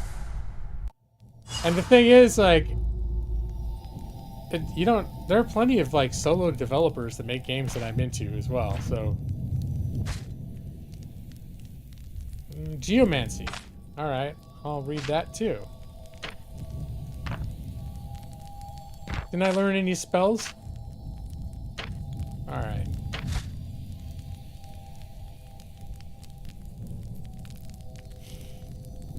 Yeah, there was a point when I was younger where I was like, I was interested in the idea of like the games industry, but the actual work of it and learning how to do all the technical stuff, I was never interested enough to learn any of that shit. So, but I was like, if I could just be a guy in a room that came up with ideas, let me be that guy. But I don't want to know how any of it gets actually done. Oh yeah, so now geomancy is a couple things are unlocked. Oh, you do coding for work. So yeah, you're already like somebody that could make a transition like that, right? Alright, more diary. Diary 2 of 3. 14th of Reaping. Today the entire neighborhood gathered around our monastery. The healer had brought the disease back to Manshire. Blood was leaking from their eyes. They were hopelessly sick. I prohibited anyone from going outside. Then they tried to break in. A few brothers lost their lives, but we managed to push them back from the gates. When the crazed crowd tried to burn us alive, along with the building, I had to break the quarantine and bring even the healthy brothers into the catacombs. Truly out of the frying pan and into the fire. Game story writers are a thing too? Yeah, for sure, but I mean, it's probably changed now. Things may be more compartmentalized, but at least when I was coming of age, where I would have been best situated to figure out, like, hey, am I going to be a game developer for a living? People pretty much had to know everything, right? Like, if you're going to have a well-written game, like a well-written story, you needed somebody who knew how to make games on a technical level who happened to be good at writing. Like, they weren't like, hey, this guy knows how to design and make the games, and this guy over here, he doesn't know jack shit about making games, but he can tell one hell of a yarn. Once in a while, you get like games like that. Like, you get collaboratives from actual authors. But most games were not made that way. And I don't know if that's changed. I haven't looked into it in a very long time. I'm still live, but to be honest, I've been, well, let's just say, I have not been doing, I've not been doing a lot of gameplay. And welcome back, Brad. Now that you're here, I've got to do some gameplay. Diary page 3. Oh my gosh, I can even read this shit. Okay, we are doomed. In these sinister depths, even time itself flows differently. I've lost count of days. When was the last time I left my cell? A couple hours ago? A day? A week? May be the only one left who is still alive. Every night, I'm haunted by visions. As the candlelight fades, shadowy figures step out from the darkness. Then wheedling whispers drive me crazy. The host is silent. The host is deaf. The host is like their god. The host is deaf to our prayers. The host betrayed us. All I ask for is to be something. There we go. I've gone through like 3 rooms. Yeah. Well, because we officially got Ballad of Looks came in. The first official person that came in my stream has actually played this game. So, it kind of got us, we kind of you know, got off on a little roll, you know? You know what happens when someone comes in? And I start talking? Okay, this is a disenchantment scroll. Cleanses all enchantments and curses from an item. Scrolls are important items which allow a variety of interactions with your equipment. Alright. Continue. Occasionally you may find unidentified items with unknown properties. To learn them, you'll need to use an identification scroll. Some unidentified items are cursed. Once you equip them, you can no longer let go of them until you lift the curse with the disenchantment scroll. Enchantment scrolls allow you to improve your equipment by applying various beneficial effects to it.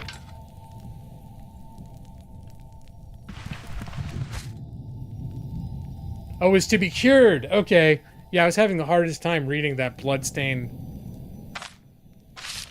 Oh. Is to be... is to be... Yeah, there we go.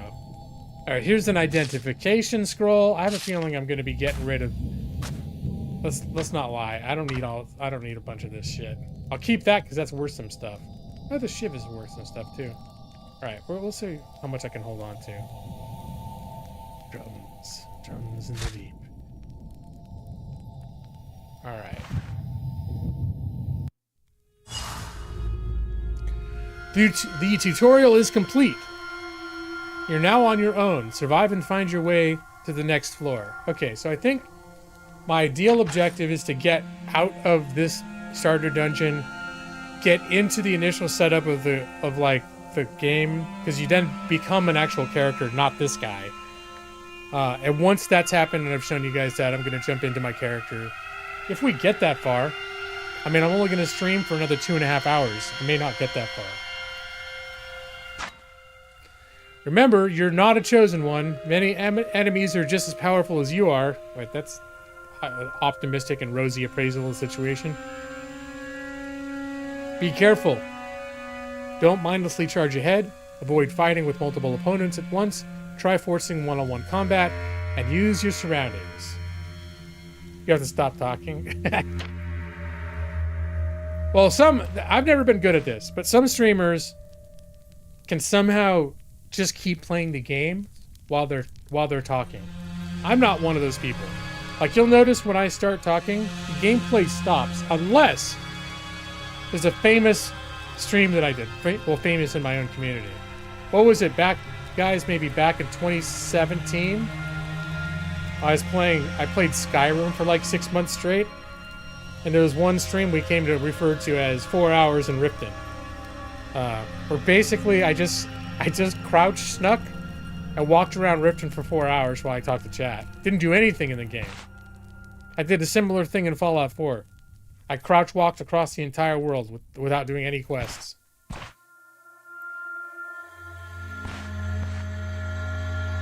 Hashtag 4 hours in Riften. Wait, what? Ooh, Burdock. Health replenishment. It increases your thirst quite a bit.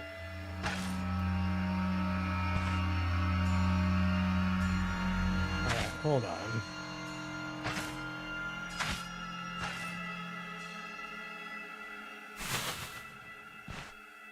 Thought I saw a dude over here. There he is. What is this guy? Tormentor. Low danger. Praise the court with devious tortures. Reveling on the side of it. Okay. You like when I ignore the game?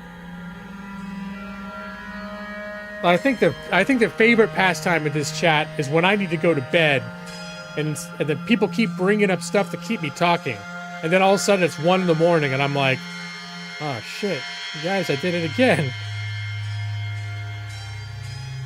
You used to literally just slow walk from Riverwood to Whiterun because you wanted to look at the game. Well, that's a different thing altogether. And I've done that sort of stuff too. Where you're just enjoying the game. There are a lot of games, and even recently, I've been playing games where I do a lot of walking. And Metaphor Refantasio, sometimes I do walking just because I think the world is so amazing. I recently played Star Wars Outlaw, which I know it got heavily panned, but they did some massive updates right before it came out on Steam last month, or I guess it was in November now. And my birthday was in November, so I was like, shit, I want to play this game, so I got it. And it's one of the few, I don't finish a lot of games, so just to qualify that. It's one of the few games this year that I finished. And I totally enjoyed it. And that world was so well designed. It felt so good to be in that world, so Star Warsy. I spent a lot of time walking and looking around. Yeah, I got to show my board game collection, or talk about my D&D campaign. I pick up my whatever new art from the con. I didn't get any new art this year. Although, do I still have the Millie picture? Nah, I took it down. We got our Disney art of Millie, you know. All right, I'm gonna attack this guy.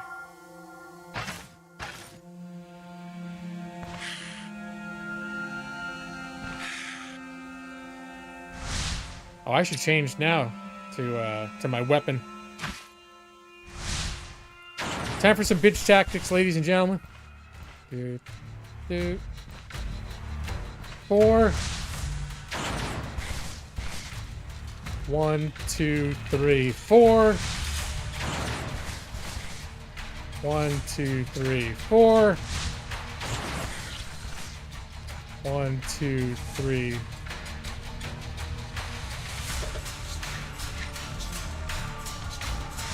Oh, he's too far away. I gotta wait for him to catch up. Here you go. 1, 2, 3, 4. Although if I run into someone going this way, I'm gonna be effed hard. 1, 2, 3. Uh-oh. Oh, things are not looking good for the kid. Oh, and I just walked in a fucking trap. Oh my god. Splint. Healing salve. Injuries are bad enough. Oh my god. Oh my god. It is going south. Oh, I'm gonna die.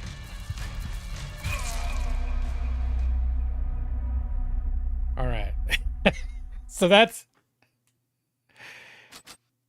I mean, now, I'm gonna be honest. When I was playing this not juggling a live stream chat, I was not constantly dying like this. Oh, did I not bandage it? I thought I Oh, is that what happened? See, I obviously was not paying attention. Yeah, it's all your fault, Maxie. And Nick saying all sorts of things, asking if I got new art. Death sentence. All right. So, you get the idea of the prologue. Now I'm going to show you like the actual beginning of the game. You just go to adventure.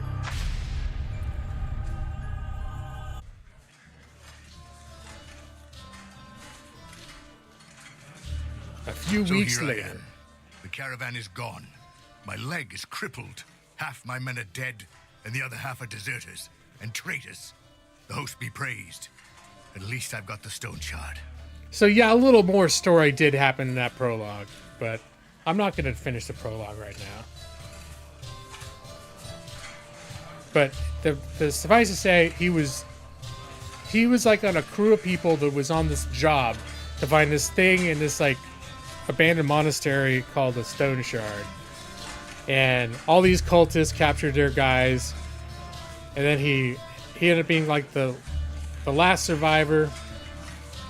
Oh no, there were a few survivors, but they bolted when he finally got to the end. They bolted and they're like, "Fuck this, we're out of here."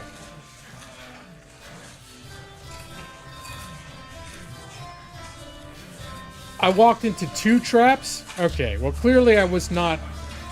Now, I'm not trying to blame anybody for this. It's me not being a good streamer.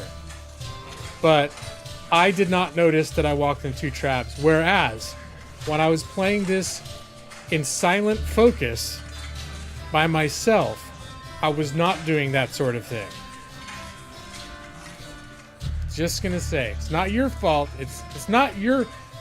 I'm not blaming the audience. I'm blaming my poor streaming skills. You think Nick put those things down? All right. If I knew I had to deal with an entire cult of devil knows what, I'd think thrice before getting into the whole mess. I'm too old for an adventure like this. If only I could have a good talk with Gwinnell right now. I'd ask him what the hell is going on. I've been doing this for 30 years, but I've never found myself in such a tough spot. Chat kills. Yeah, I'm not mad at you guys. I'm just disappointed. I need to get back to Bryn. I'm not up to going there by myself, so that's why I sent for you. Do you remember how I helped you out back then? Well, time to return the favor. Damn, it's been so long. Tell me, what have you been up to? All right, so what they do is they give you a choice of 5 different characters. And then there's create character, which is not available in the beta. So, like what I chose was Jana, the runaway sorceress, because they have all the magic. And then she's got a unique trait, which is reading a magical treatise for the first time grants plus 1% magic power. So if you want to be a magic-y person, this is the person to do it. There's this guy who's like that ranged weapons, probably like a ranger type dude. He does melee as well, but his thing is, I guess it's not ranged specialty, but it's sort of more like hunting, like a hunter type of thing. Okay, it's been grayed out for 4 years. Yeah, yeah. And that's, I think, one thing. One of the main criticisms of this game is that people are getting pissed off that it's taking so long for it to come out.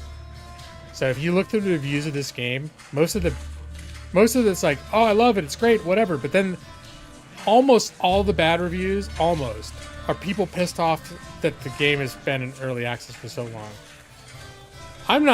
It doesn't seem like that long a cycle. I mean, you're looking at one of my favorite games is Project Zomboid, which I've been playing since before it was even on Steam. That came on Steam. I don't even think it's considered in beta yet.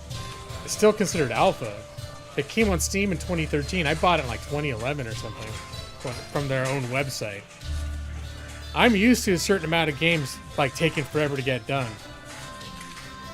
And I'm looking forward to the most recent alpha, the unstable new alpha, first one in 3 years.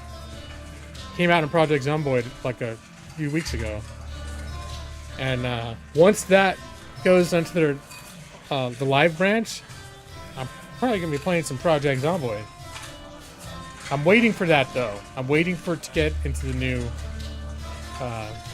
They've done a shit ton of updating, and I don't want to do the unstable version.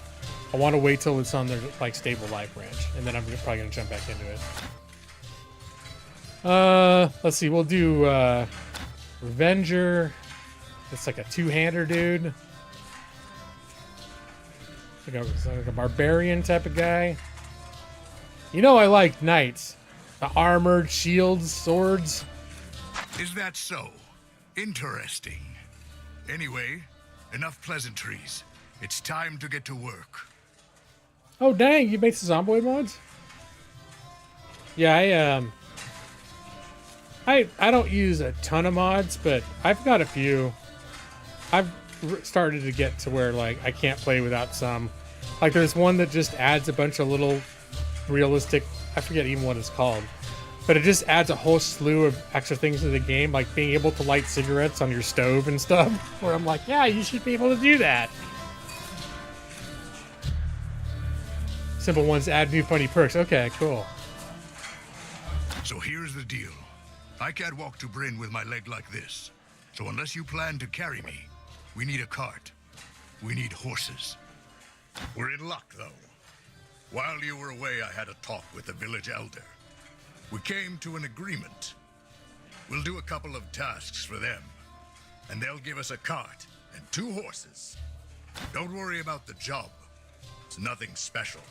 I don't think you need my advice on how to deal with brigands or the undead. The elder will give you the details. You should go see him right away. No time to waste.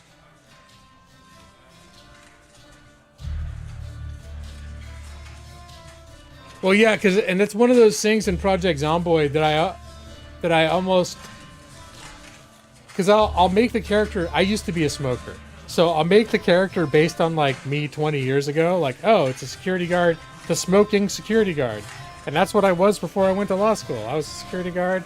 I would go patrol the outside of the campuses and like be chain smoking cigarettes, and I was like, yeah, that would have been me during like the apocalypse hit. I would have been the smoking security guard. And so almost every time when I'm choosing character traits, I'll choose smoking as one of like the negative traits.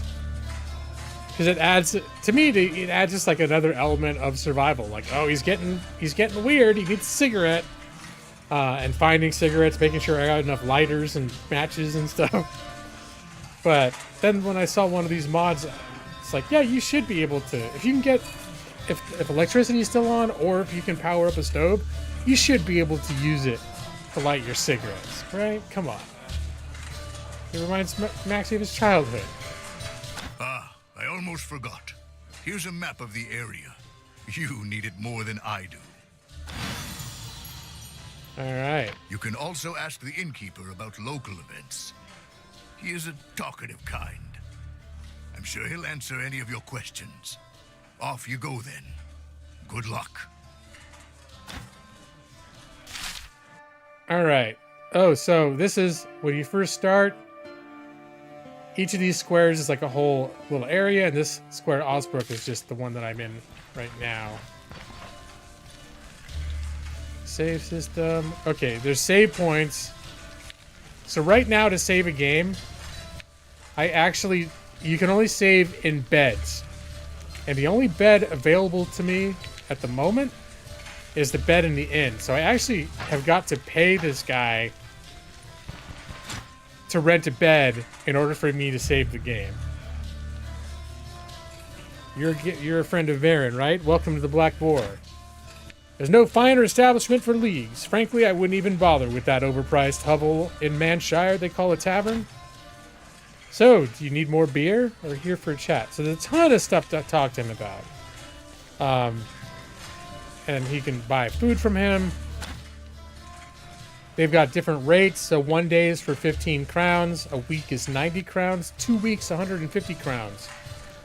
And I'm not going to do it right now. And then let's see. He sells different bread and food, which initially I'll probably need to buy some of that stuff.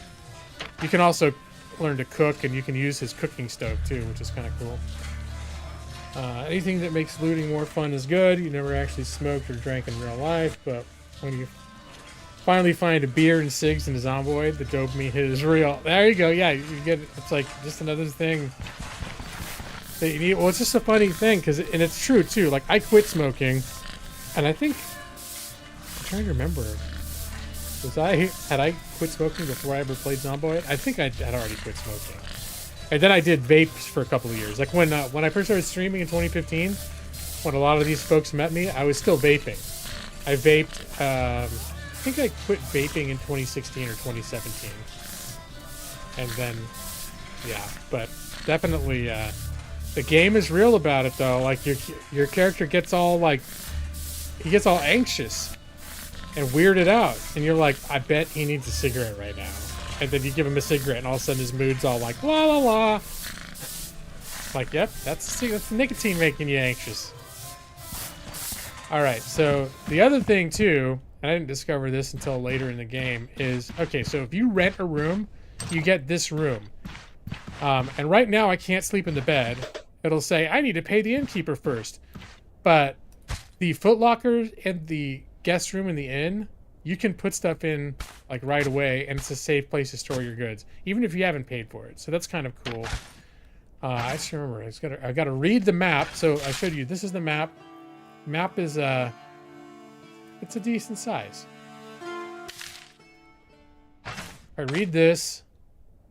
Use. It fills in the map, and I think that animation of the map filling in is pretty cool. So now you've got this is all sort of areas that you could see adjacently, and all the rest is just on the map that you have until you've gone to explore it. And then there's points of interest. Rumor is something can be found here. Rumor is it could be different things. They're bandit camps or animal dens or who knows what. Graveyards.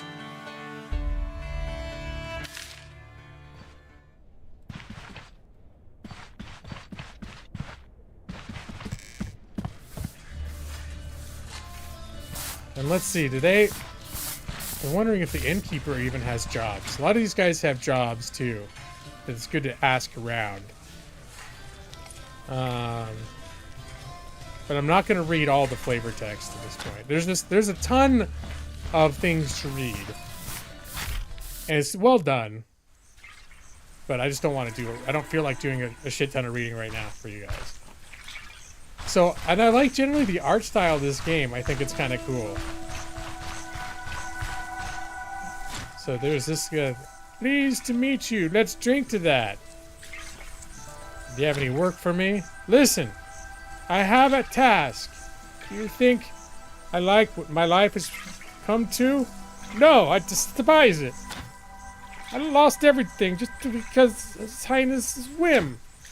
He's drunk right now.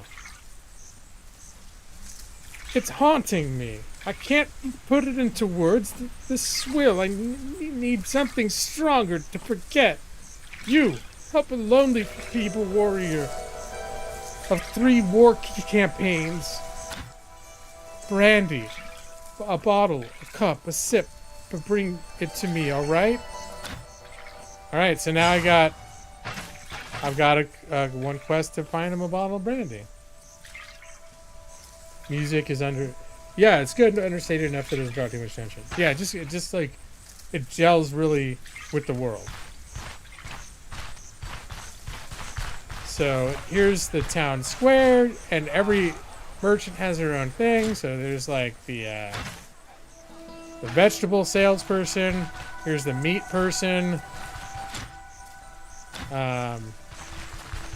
Fruits. The fruit vendor. Just sort of like a general goods guy. And he's like, mercenary, fresh from the road. Let me give you a piece of advice. Stick with me and you'll be rolling in gold in no time. Stick with you, how so? I have a business offer to you. The previous mercenary used to bring me all kinds of wares, and I paid him generously for them. Everyone was happy with that deal. So how about you and I have the same arrangement? What happened to the previous mercenary? He overestimated his abilities, but hey, no use dwelling on it. It's all water under the bridge. The only thing that matters is that we have an agreement. So wait, what does he want? It's an opportunity for profit. I met an elf at the Bryn Market who urgently needed a bison pelt and a pair of horns. He promised a huge amount of money in return. He didn't say what he needed those things for, but what does it matter as long as he pays? If you bring me a bison pelt and horns, I'll share the money with you. We have more than enough beasts wandering the nearby steppes, but I'll bet you're a skilled hunter. I'm sure you'll manage. So, deal? No reason not to. Now, I did discover later that bisons are like... even 30 hours into the game, I don't know if I have a chance in hell of killing a bison. So some of these... And you get a quest to, like, get a bear pelt. Some of these things that you pick up at the beginning of the game are just not going to happen. You know what this almost reminds me of? Is like Dungeons and Dragons maps. And as you talk to these people, there's actually like stuff going on in these towns. There's stories. There are people that don't like each other. There's some drama going on behind the scenes. A bunch of them have quests for you. There's herbs you can pick up. I think that herbalist has a quest to ask you to pick up 3 herbs.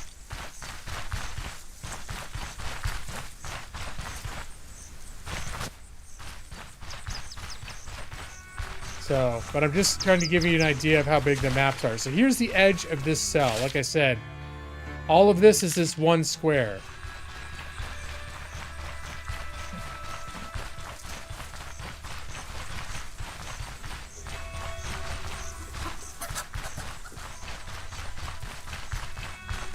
So, just to give you a sense of scale. It's pretty big, and the town, you know, it's got like farms on the outskirts. Now, not everyone you can talk to. Not everyone has a ton of important things to say. There's a few emergent quests too when you explore the map. Wormwood. Gonna grab that burdock. I'm always key. Oh, spearmint. I don't think I'm gonna bother. Spearmint is actually one of the herbs the herbalist wants you to collect for that opening quest. So yeah, there does like a lot. This game unlocks a bit like later in the game. First off, you're part of it is you're getting a horse and carriage, so you develop a caravan, and then the caravan becomes this traveling camp that you can continue to develop. Oh, some rhubarb. Agamony. I think that's one of the herbs that the herbalist wants. Alright, so you can get an idea for this is the size of one of these squares. And that each one of these squares is just that big. And so there's the world. So it's a pretty big world.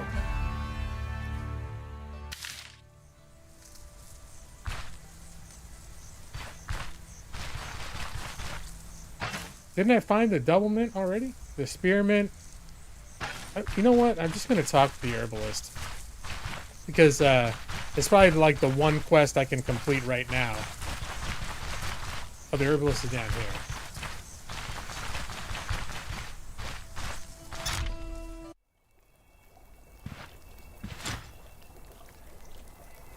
My back hurts something fierce.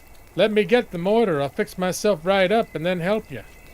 Alright, then you can buy herbalist shit from him. Let's see. My back is killing me. If I don't do anything about it now, in a couple days I won't even be able to get up from bed. And I still have work to do. Help an old man out. Go to the forest to pick up some fresh herbs. The dried stuff I have here won't do. Here's what I need for the ointment. A tuft of spearmint, a tuft of fleawort, and a couple leaves of agrimony. Deal. So let's see. And it was literally 2 agrimony, fleawort, and spearmint. 1 of each. Okay. So I've actually already got the agrimony, the spearmint. Was there a mudwort already?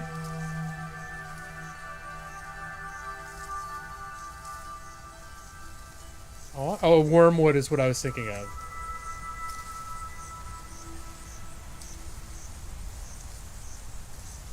Let me see, just pop. I know there's forest directly south of us. In the early beta, this quest was really hard. Yeah, it's like you find 2/3 of it, like you could see them basically from the guy's house. Oh, okay. No, get the fuck out of there. Okay, there's a wolf. Let's just take a look at this. The boar, high danger. Not aware that I'm here. And they're fighting wolves. And wolves are dangerous, and they run in packs. So I almost just like stumbled into my own death right there. We're gonna leave the woods right now. All right. The boar is almost dead, but the thing that's killing him probably not make it worth my while to take a closer look.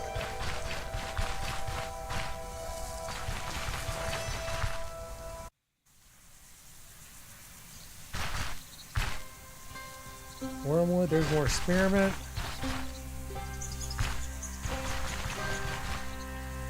A lentil. Lentils are like one of my favorite things. I get excited now when I see a lentil.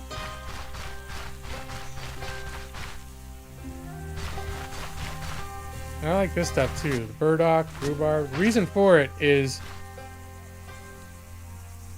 Oh man, hold on. I had my whole setup before.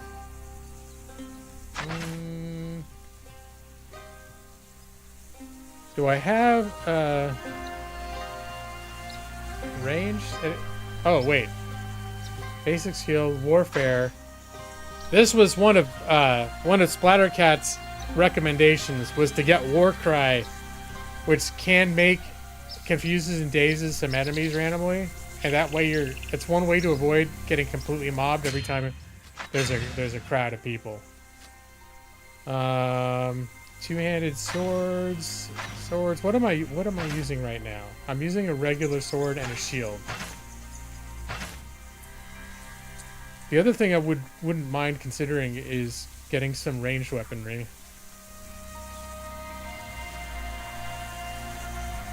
But let's see, because I have one more skill point that I can spend.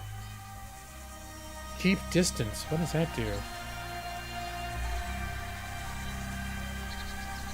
Well, if I'm doing melee, cleaving strike delivers a strike to 3 adjacent tiles. That's pretty good. It's an 8-round cooldown, though. Blade maintenance, ranged weapons. Nope, can't learn anything about that yet. Dual wielding, I'm not going to worry about. Is there other stuff in warfare? Well, I don't want to get too serious into this because I'm not going to play this character right now. I'll get cleaving strike. Because all this is basically just to show you how the game starts. Oh, and the other cool thing about this burdock stuff is you can do crafting, and one of the things you can craft just on your person. Now, I don't know if later you're going to have to do this at a crafting bench, because they do have crafting benches, but so far everything you can make at a crafting bench, I can just hit the crafting tool and do it anywhere. And there's stuff you can make, basically recycle a bunch of different things into, called fodder. And fodder is basically the fuel. Once you have a caravan, it's sort of like the fuel for your caravan. It's basically what's used to feed your horses. And so whenever you're going to take your caravan from like one town to another, depending on how far the distance is, it's going to take a certain amount of fodder. And certain of these plants you pick up Well, Burdock doesn't say anything about it. Can you change it into fodder? Yeah, so now I got 3 fodder. Oop. So a lot of this stuff is worth grabbing. Can I make the blueberries into fodder? And the fodder, when you're in this initial part of the game, is actually a great way to make money. There are recipes for things you need a crafting bench, like lockpicks and repair kits. I don't think I ever got to the point where I could make those. Oh, it looks like I got a little status effect. Optimism. I don't know why, but I just got a spring in my step. Horsetail. These things are good for to make fodder with.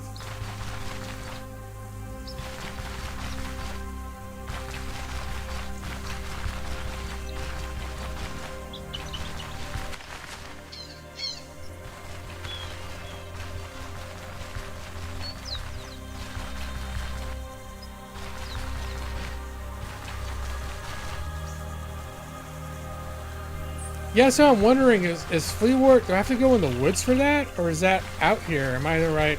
Because certain things only grow in certain areas. What, rhubarb?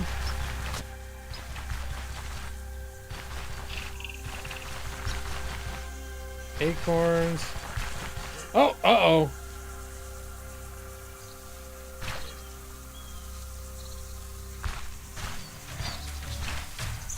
Oh, screw that. Ow! Alright, how far does this thing work? 9 tiles. I'll let this guy use all his arrows.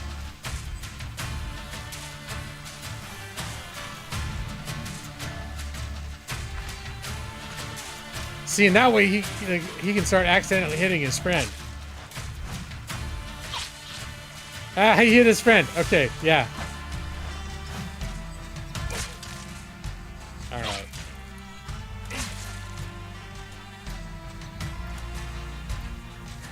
And that guy's out of arrows now, so he came up on me. Oh, I've lost like half my health already. Alright, hey, the short bow, though, I can actually add to my repertoire. Let's see. We'll pick up some of his arrows.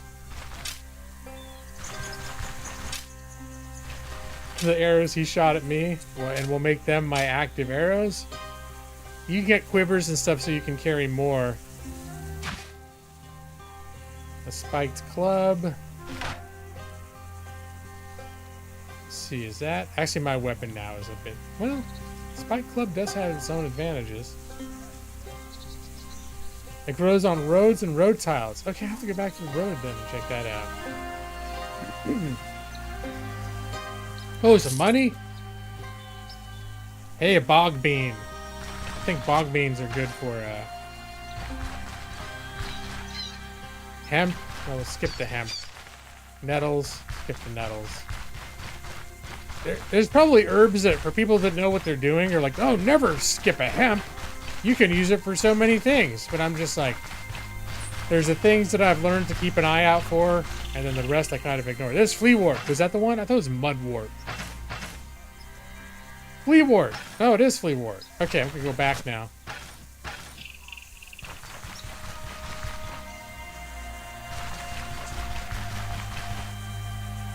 I was like, well, hemp can make rope, which is also so far I found useless. And there is day-night cycle, so you can actually see that the it's starting to get a little, like, the light is getting a little rosy. And there is, like, the people in the town follow their day-night cycles. So after sunset, yeah, you can see all the townsfolks. They're probably at the tavern. If you come to the tavern, I bet the tavern's full now. Yep, tavern is packed. And if you try to talk to the different, like, shopkeepers, they're like, come see me in the morning. I'm not working right now. monsters in the wild are different at night. I tend to avoid traveling at night in general. Alright, so this one thing too. Let me see, how's my strength and my thirst? I'm getting pretty thirsty. You can drink right out of water sources. And then you can also collect water and refill. This thing's already full, but you can refill your water skin. I should probably sell that map. Once you've used a map, it fills in your map. You don't need it anymore. And certain vendors will allow you to sell it to them. And I think at this hour, I can still turn in my quest to the herbalist.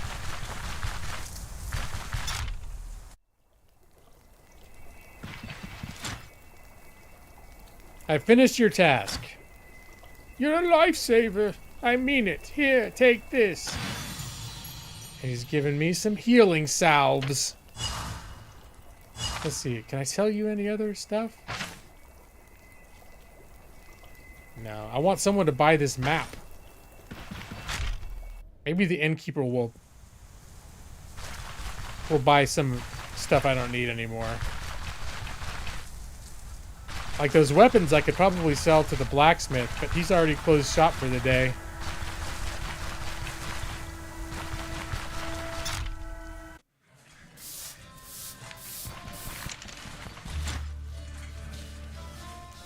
Alright, let's see. Now he doesn't want to buy any of the shit that I got. So let's see. So I like the lentils. You can harvest the lentils and then you get these little beans.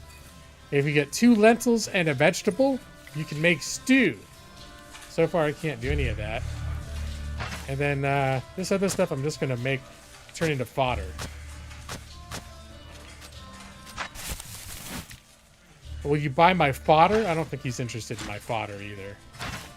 Nope. How am I doing? I have a little bit of money. Okay. I'd like to stay here for the night. We'll do one day at a time. Enjoy your stay. Your room's upstairs at the end of the hall. Hall is a very generous description of what they have upstairs. Don't you worry about your belongings. Put them all in the chest by the bed. Your things will be safe there, I guarantee it. Never realized you could harvest lentils? Maybe it's new. And the thing is like, you harvest them and then you can cook this lentil soup. You have to have harvested the lentils. Because for a while I was harvesting the plants and I'm like, why won't it let me make lentil soup? And then I realized like, oh, I actually need to like have these lentils. And then any vegetable.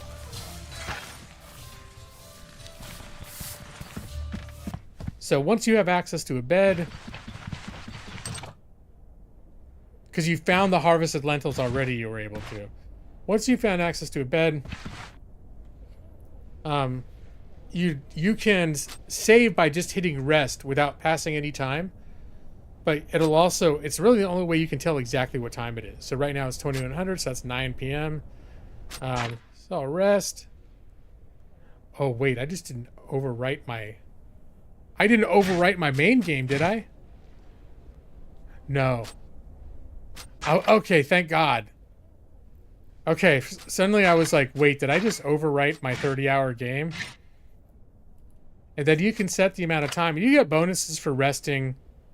I don't know exactly like if it's 8 hours you get the most, but I'm gonna rest until 6 a.m.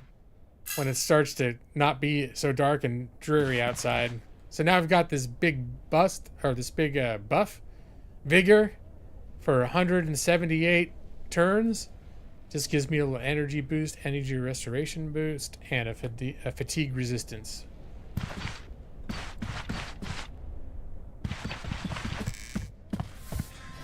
Then we come outside. Let's see, the 6 a.m. might be a little early. Yep, this is... Oh, the blacksmith's up, though. Hey, buddy. And he's got a quest, too. I'm not going to mess with that right now. Oh, I guess he doesn't buy to my spiked club. There's a woodsman. There's like a woodworker over here. He'll probably buy the club. Unless the problem is the club is jacked up. It's 36 out of 70 durability. It could actually be that it's in too bad a shape for a merchant to want to buy it. We'll see if this guy will buy it.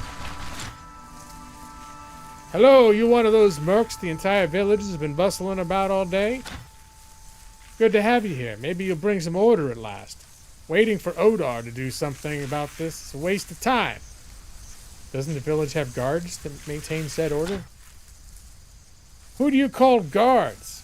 It's either geezers or yesterday's youngsters who had weapons handed to them. Now, they are to serve and protect, so to speak. Each of them is still wet behind the ears, or even worse, way too long in the tooth. I'm telling you, they'll all be slaughtered come the real fight. Oh, they'll all be slaughtered come the real fight. Something that Odar doesn't even care about.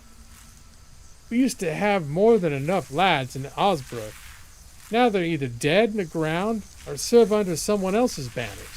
We barely have any able-bodied men left in the village. Right now it's just me, the smith, and a couple more lads. That's about it.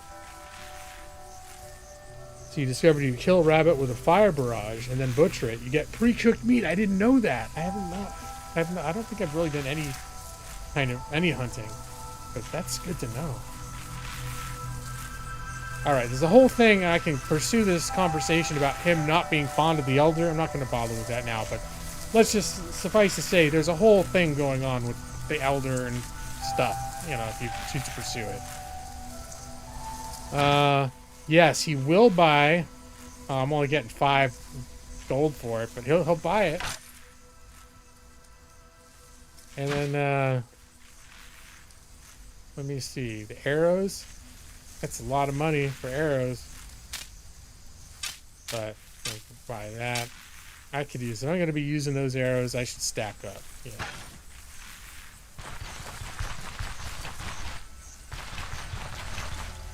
I'm going to save, you know, I may revisit this character because I am curious to see what it's like to play a melee-based character for a change.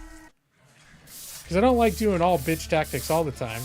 You know, normally when I play games, I like to play melee characters. Like Paladin's probably my most played character class in like MMOs and stuff. I'm not gonna rest. And I'm gonna jump into my actual game. With Jonna. Let's see.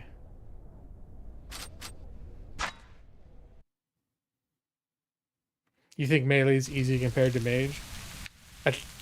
So far, it seems to me it's a matter of opinion because I've heard other people say that they thought mage was OP.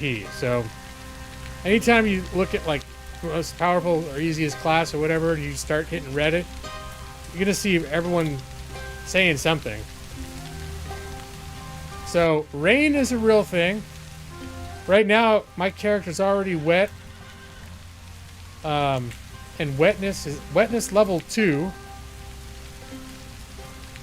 You didn't want to look it up online, to be honest. Now, I look a lot of shit up online. When it comes to, like, when I'm overwhelmed with choices, in games like this, a lot of times I'll just look up what people think. I mean, even that's all grain of salt.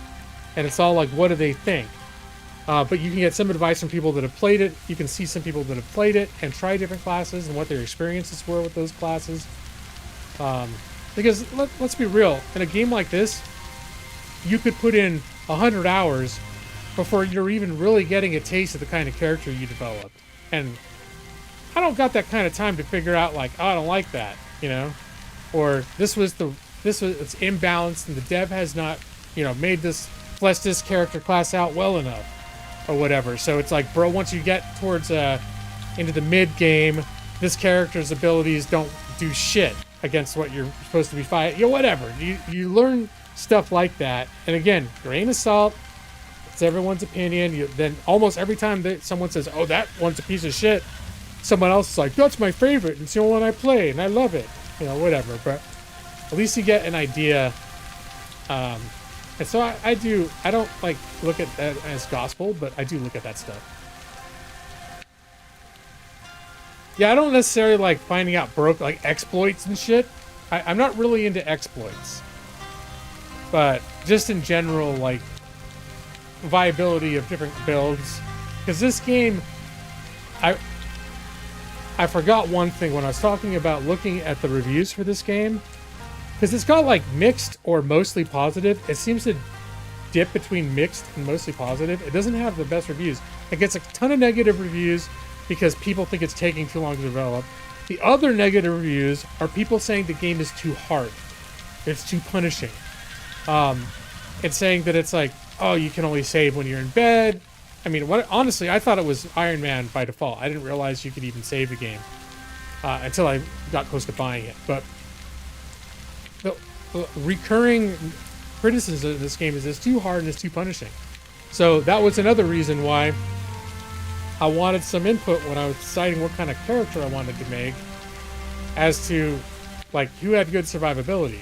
And maybe the thread I read, people were full of shit, but there were people saying pyromancy was pretty good.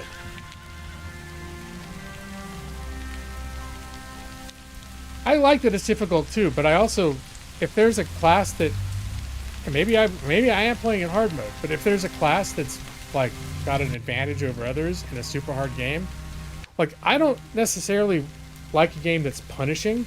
I don't mind a game that's difficult, but like I don't really like the like Elden Ring. I appreciated it for a lot of things about it, but when it came to the difficulty, it was like, I don't like the boss fights. I like all the Dark Souls shit like that. Like I just can't get into those games because I don't have the patience for that. But I don't mind a game like this where if you're careful with your character and you're cautious with how you do things, that like this hasn't been nearly as punishing an experience for me as I think other people have experienced. Notwithstanding, you're witnessing my performance in the epilogue, which is not typical. I mean, I've died a few times in this game, but it's not like I'm dying every 5 seconds in this game. So anyways, yes, we have wetness, which does things like reduces your frost resistance and shock resistance and increases your fumble chance. At levels 3 and 4 of wetness, your metal, if you have metal gear, it begins to slowly rust. So this game has got some like realism to it. Now the thing is, I don't wear metal gear. Unless maybe the silver ring rusts, but you know, I'm a mage, so I'm wearing robes and leather, and my main weapon is a staff. I've got a crossbow. I don't have a lot of the problem that's going to come with that sort of rusting. But yeah, rusting would just basically mean that your durability is going away. So, like right now, my dazing hunting crossbow is a durability of 65 out of 65. I must have just gone. You can go to various specialists like the woodworker, the blacksmith, the tailor in town to have the various types of things like repaired back up to full. But you do have durability, so things will wear down. It's never been so bad. Like I've never had anything break on me. It's not like it happens super fast, but it does happen. It's something you need to watch. And then the only other downside is, let's see, remaining near sources of fire rapidly reduces the effect. I think one of the things happens too is, if you're using electricity spells in the rain, you have a bigger chance of like hurting yourself. But also, like a lot of the spells I have, like here, I'm a fire guy, right? So I'll do a spell like this thing that does fire all around me, and probably the fire barrier that I made, actually it's holding up pretty well. I was like, my guess it's probably going to go out pretty quick in the rain.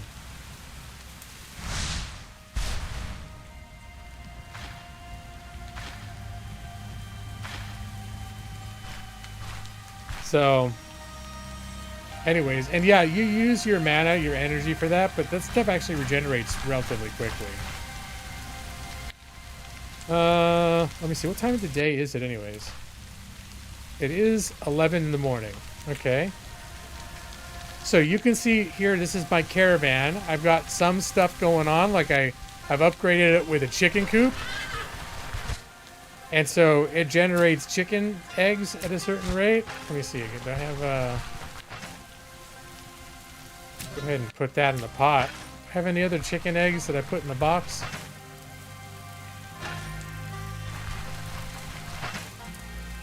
Let's see what my hunger's at. I'm not really that hungry. I don't have a lot of food on me right now, though. I do have an extra satchel. And I keep these... You have to keep bowls when you're cooking different things. You need bowls to put them into. Or you can eat them straight out of the pot. But, so I keep bowls for, like, the stews, like my lentil stew and stuff. Chicken coop is the best investment ever. Yeah, I've gone through the eggs. I use those eggs. And keeping fed in this game is somewhat challenging. That's one of the things that people in the reviews complained about. They're like, oh, I blew all my money on food. I wouldn't say it's that bad. But I'm always, like right now, I've got, some fried eggs and a loaf of bread. And that's it. I got 1/3 of lentil soup.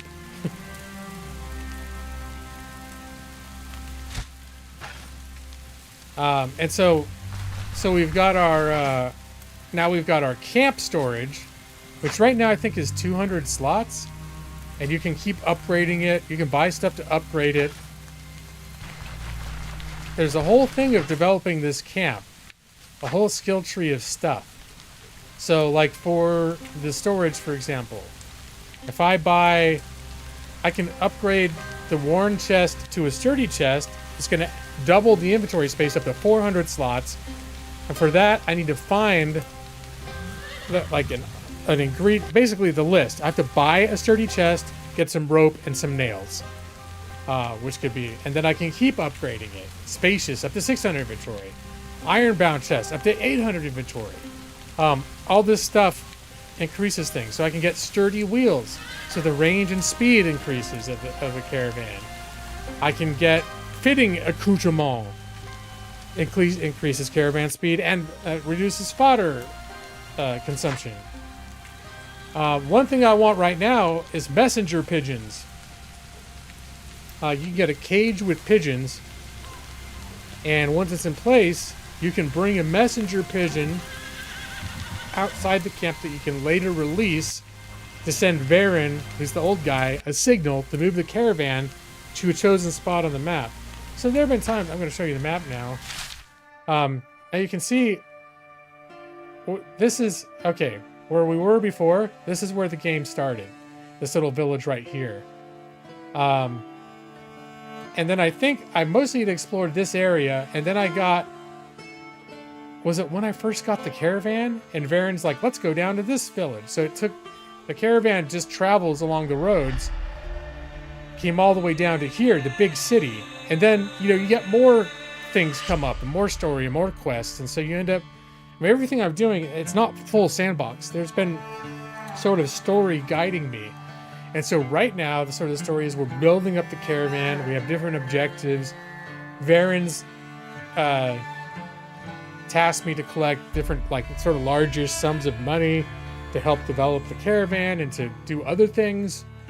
Hire specialists to join the caravan. So right now, the caravan is here.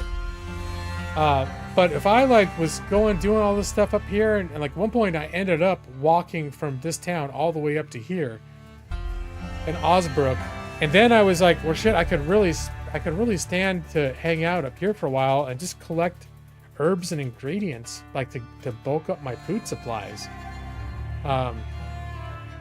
And I was finding other stuff and wishing my caravan was there so I could have my caravan storage.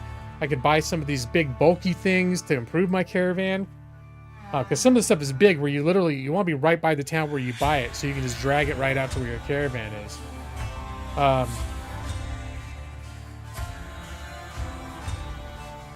Oh, you gotta go. Thanks for the stream. Hope to catch you again someday. All right, Ballad of Looks. Well, it's good to have a fan of the game here. And hey, have a good evening.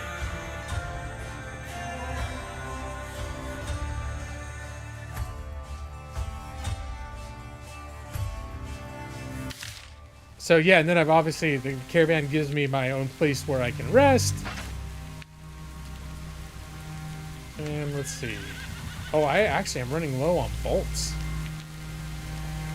I'm not really specialized in crossbow, but it's nice to be able to shoot some bolts off.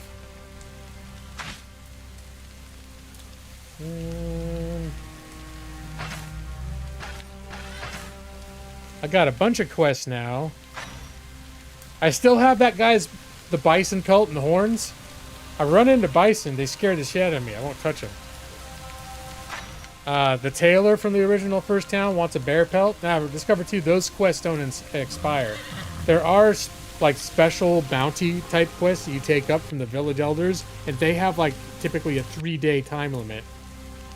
In one case, they actually said, well, if you could do it, if you agree to do it one day, we'll like double your money. And that was a little stressful. I died a couple times, but I pulled it off.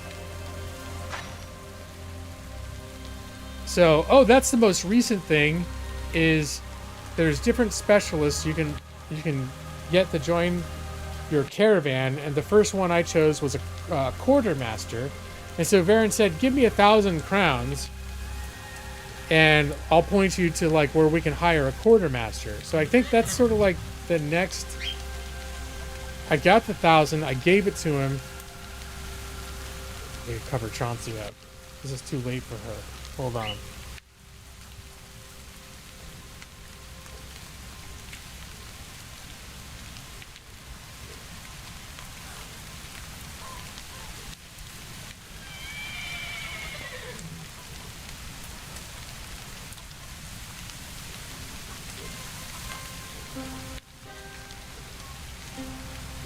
All Chauncey's do is chirping's gonna make Millie get all amped up.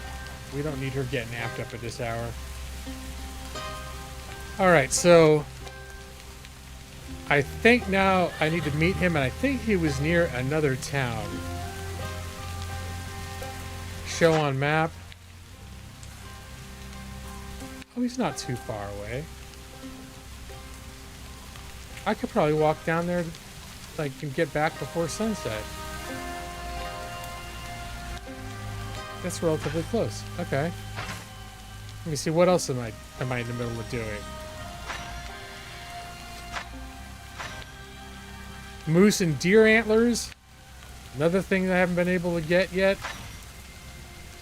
Find iron ingots. I think I've randomly found 1 or 2, and I've just put them at in the inn where my chest in the inn is of the town of the guy that wants this, but I have not found 5 yet. And then they have basically Caravan's Journey, new towns to go to, and they're basically gating them off. So they're like, when you get level 10, it's recommended to go to this area. When you get to level 15, it's recommended to go to this area. Right now I'm level 8. And I'm still finding this area pretty challenging. So I'm in no rush to move forward on that count. Are you like totally obsessed with this Tetris sweeper there, Brad? But you're still here to talk to me. That's okay, man. So I think I'm gonna go down and find the quartermaster. I do have money. I'm gonna do the quartermaster. The thing is I thought I was did I get the pigeon cage? Foraging supplies. I thought I saw a pigeon cage somewhere. I guess I didn't buy it yet.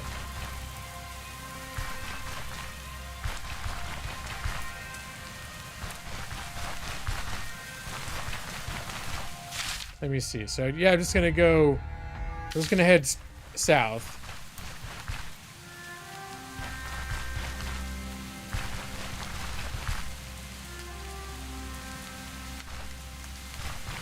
Oh, this is, I guess I haven't really explored this square at all.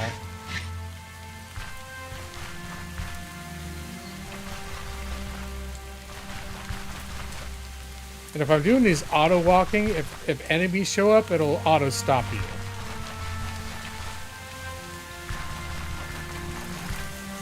Hey, bog beans.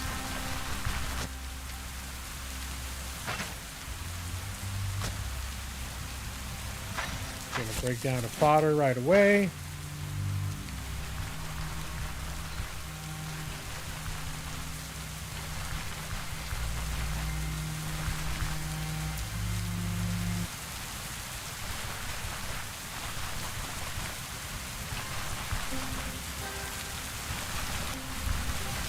This whole region down here does not have a lot of herbs.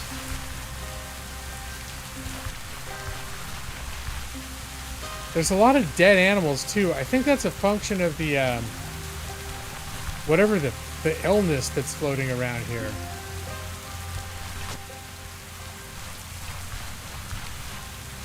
I keep just totally ignoring the animals. I should keep an eye out for animals. Opportunities to kill animals. Since food is just an ongoing concern.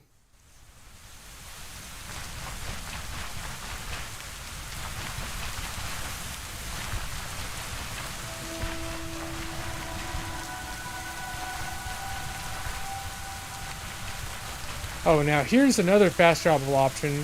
Once I unlock the caravan, this also appeared.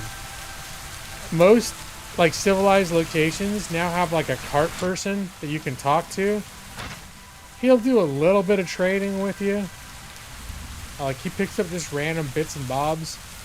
Do I need any? I think I'm good. Wait, do I need any more, healing salve? No, I've got... I like to have at least one backup of bandage and healing salve, which I've got, so... Any other useful things that I could use right now? Antidote syringe. It causes confusion. That doesn't sound great.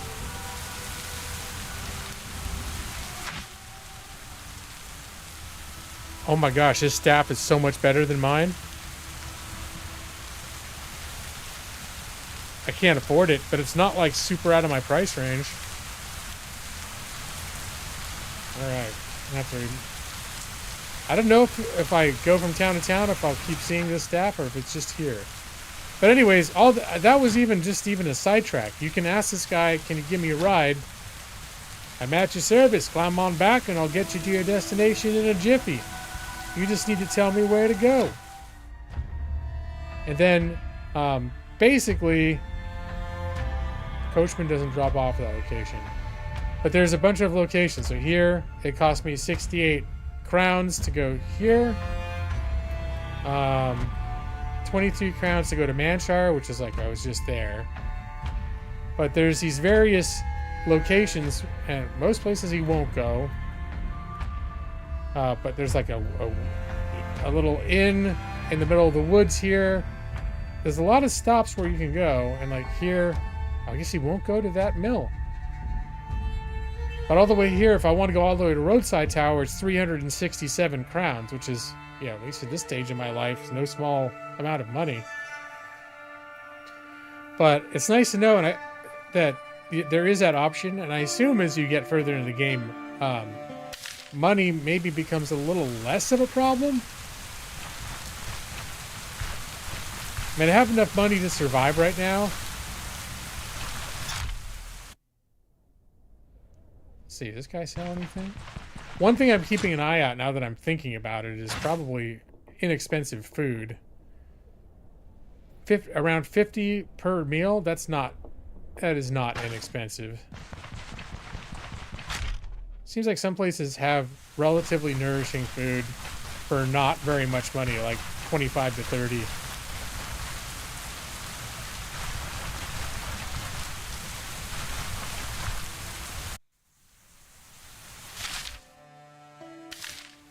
Alright. Gonna cut across here.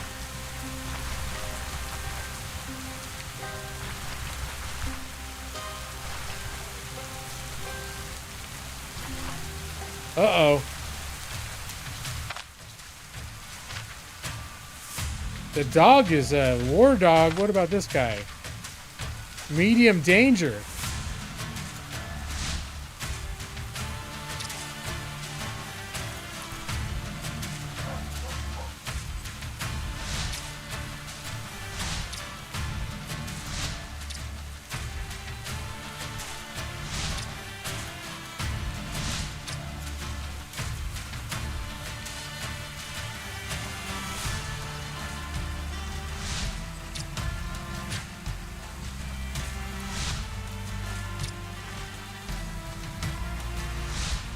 Okay, we're gonna let this guy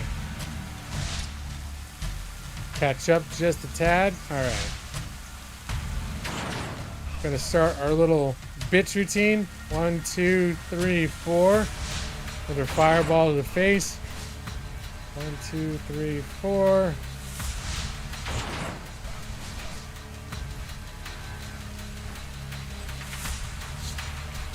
Fireball.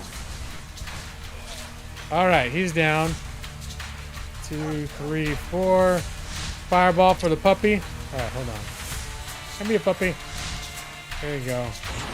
Bitch tactics. 2, 3, 4. There we go. See, this is it. This is how I survive in this world. A lot of running away and throwing fireballs over my shoulder. There we go. So that's medium difficulty. Now it's medium rare. Hey. Can I carve him up for meat? That's unfortunate. You'd think I'd be able to. People who are starving eat dog meat, don't they? Okay, there's a purse. There's a silver ring. That peasant spear, I'm guessing, is not worth jack, but I'll take a look at it. Nah, once they get the mark down, it's not going to be worth the inventory space.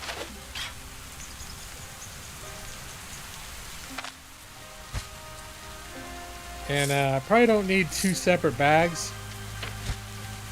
So I'm going to dump the coin purse. That's not worth the inventory space. Let's see, this coin purse has still got a lot of space in it.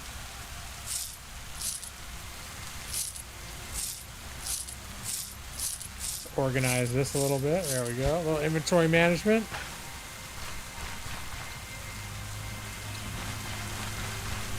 I should switch to my bow and arrow. Is there any more of those assholes over here? Hey, there's some of these herbs that I like.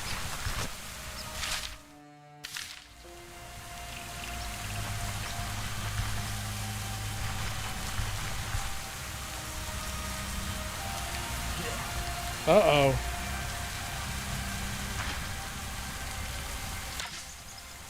Now the crossbow, you have to reload between turns.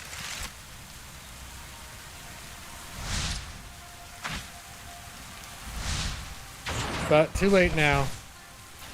Time to start the 1, 2, 3, 4 fireball to the face. 3, 4 fireball. And that's all. He will contribute to the conversation.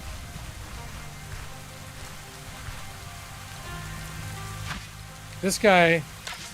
There you go. Aha! He called me a bitch, but you know what? You're the one with the arrow in you, sucker.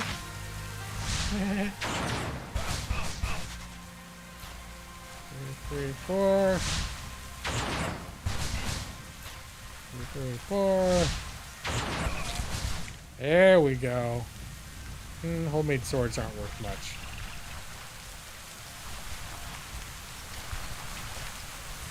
Oh, I should pick up the bolts that I shot. Okay, leaf-shaped bolts.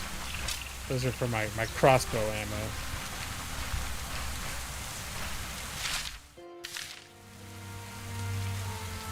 Oh, any berries? A lot of the berries in this region are rotten. But berries make good fodder. They're not nutritious. Like you get... Well, next time I get a berry, I'll show you. But it barely does anything for your hunger. Hey, time. I think I can make fodder out of time. Oh yeah, I should just be... Here we go. Fodder. Oh, there's a rabbit.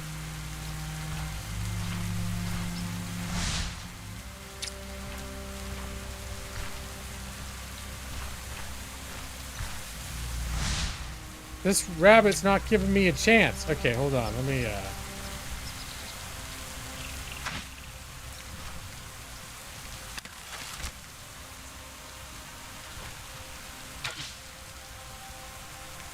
You think the rabbit's wise? The rabbit's like, I know what you're doing now, asshole. Oh, he's gone.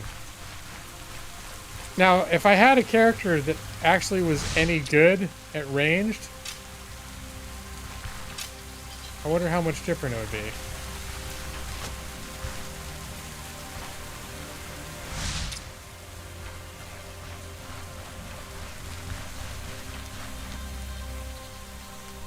So this rabbit's not having any of this. He's not having any of my nonsense. No. And he'd never get close enough for me to hit him with my fire spell.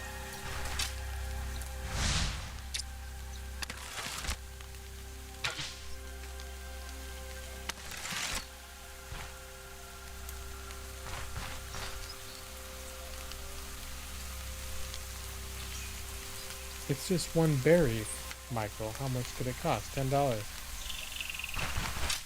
think I'm not getting the reference. What was that?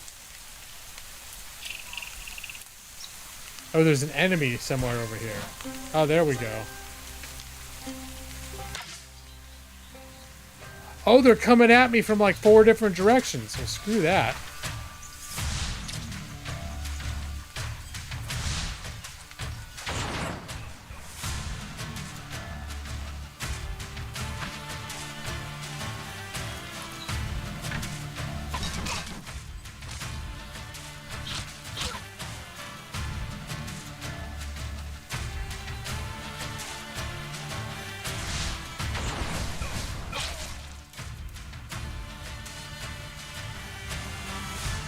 I've never been ambushed that way before.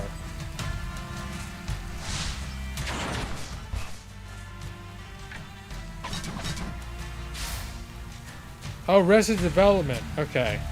Maybe I didn't see that one yet. I haven't watched all of Arrested Development. Alright, let's whip out this. I can get 2 of them with this.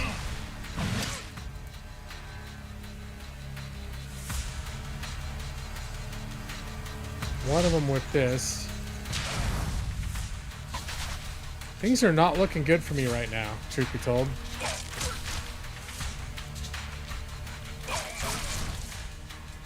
Alright, things are looking a little bit better.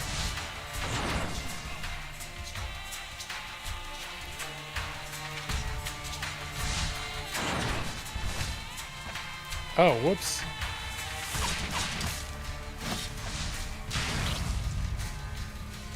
Okay. Well, I came out of that without really a major injury. We'll let the fire die down. Could this be worth? It's damaged enough that I don't think a shopkeeper would buy it. Hunter hatchet. Again, it's below 50%. Lumberjack axe. Alright, let's get my bolts. There's that damn rabbit. Wasky Wabbit led me into an ambush. Okay, I think that was just a coincidence. I'm gonna rest until my health is back up, though. There are enemies nearby? Who, the rabbit?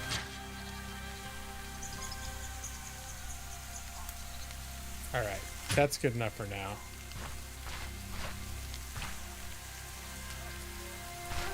One of the best shows until season 4. I think I might be in season 2 when I was watching it, and I kind of stalled out on it, but I should go back to it, but I was enjoying it. I've been watching AP Bio. I guess the new season came out, and suddenly it's like topping Netflix charts, at least mine. That's the one with Glenn Howerton from Always Sunny, where he's he's sort of like outcast Harvard professor who's teaching high school biology at like some like little town.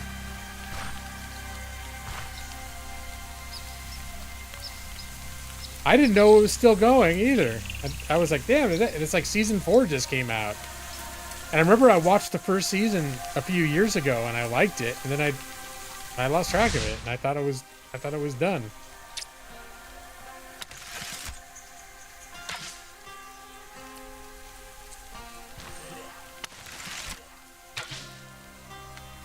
Uh-oh. Now it's getting real.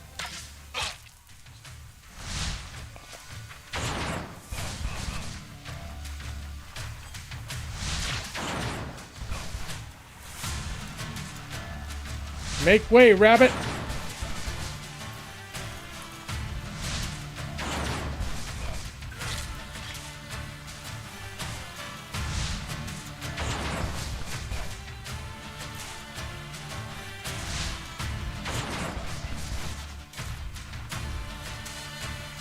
Let's see, can I, there we go.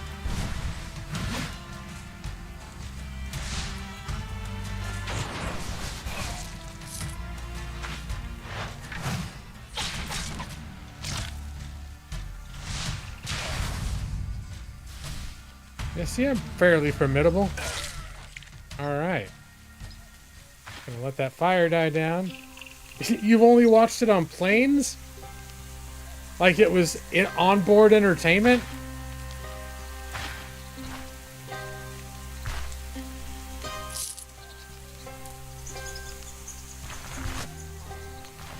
Is that still a thing people pay for, onboard entertainment?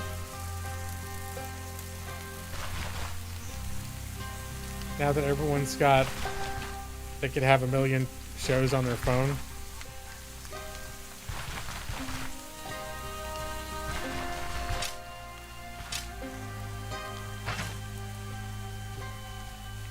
Oh yeah, I should make my fodder.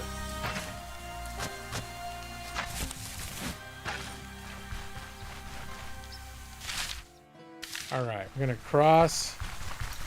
Onboard entertainment is free both domestically and internationally. It has been for a very long time.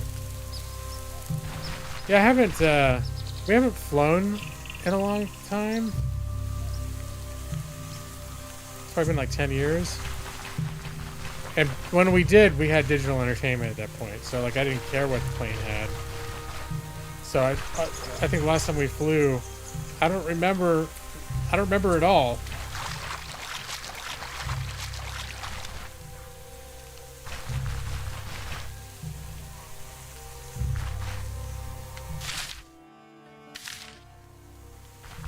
Man, I feel like it's getting dark. Ooh, there's some time. I think time is one of those things I can make fodder out of. Yeah. Oh no, I just ate it! Oh, son of a bitch. It's probably gonna make me thirsty as fuck. Okay. Okay, now I gotta drink water. I should probably eat food, too. Alright.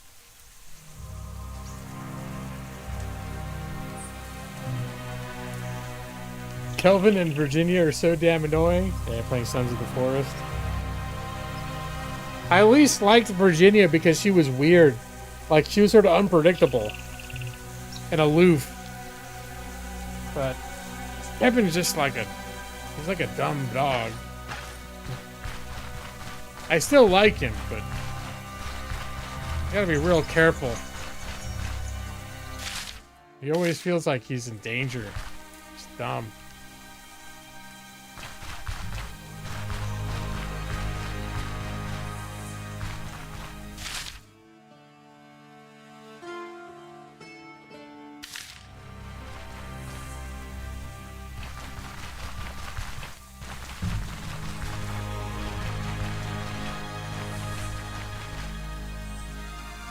What's going on down here? I'm seeing equipment. Probably a bad idea. You see signs that people are dead? Sometimes checking it out is not a good idea. Oh, there's a bunch of shit over here. I've been forgetting to use my my senses. Militia flail. I'm curious to see what's over here. Bison. Very high danger. All right, we're just gonna leave the bison alone.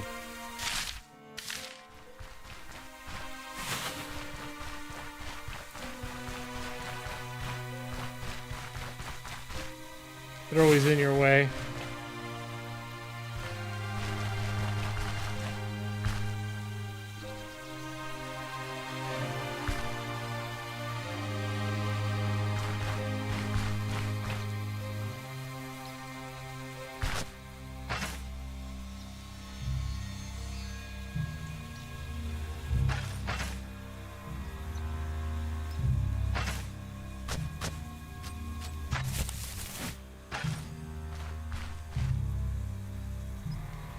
That 17 minutes of Tetris Sweeper nearly killed you? Yeah, I got, what the newest, like, major Tetris game? I can't remember which one it's called. But it's, like, super, it's got really great graphics and music and everything else. And just the Tetris thing itself, it always gets to a point where I'm distressed and I have to stop playing. Like, I'll be having a great time, and then I'll go one level further, and it's like, all of a sudden it's stressful, and then I get to the next one, and it's like, I start losing.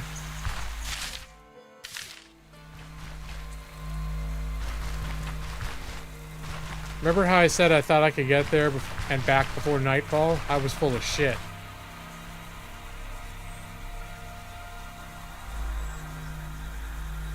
I showed it very briefly on the stream earlier. It's a free, right? You can, you put a web, you linked it.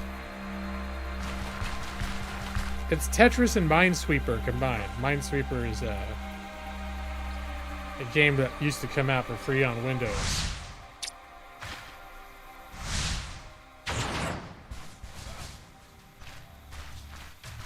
I played it very briefly earlier tonight. Yeah.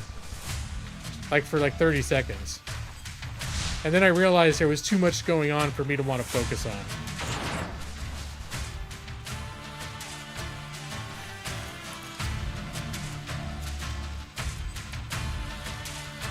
I was into Minesweeper for a little while. I think I was at a job where you could sort of play like security guard or something. And I was also a shift manager at a grocery store where we had managers could sit up in the office and play Tetris if they wanted to when it was slow.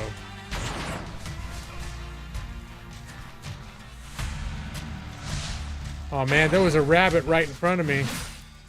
Oh, you asshole.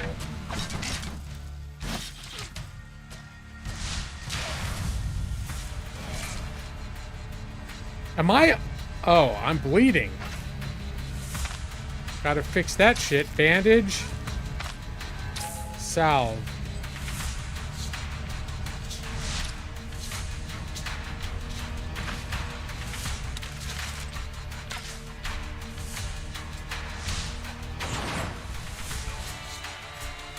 Number 4.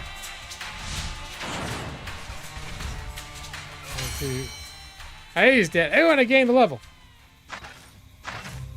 Let's see. I think I've been doing vitality and willpower. I'm gonna get willpower up to 15 because at 15 I get like extra health, and then I think from this point forward I'm gonna focus on willpower, which is basically your magic power. And let's see. Ooh, what skill am I gonna choose? I think we're gonna focus on pyromancy. Pyromancy and magic mastery are the two. Each point received of nature replenishes 1 energy and grants magic resistance for 5 turns. I don't get a lot of magic thrown at me to make that a go-to. Activate Seal of Power for 5 turns. Using this spell, transforms the effect into a seal.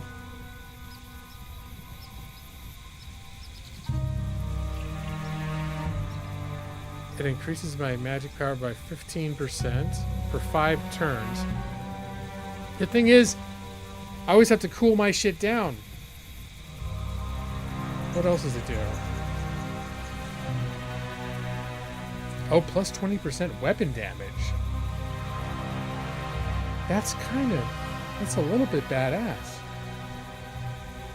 Or 20%, wait, no, that's plus 20% damage, weapon damage dealt as fire. Oh, maybe this is a good spell to take. Like right before they get up on me?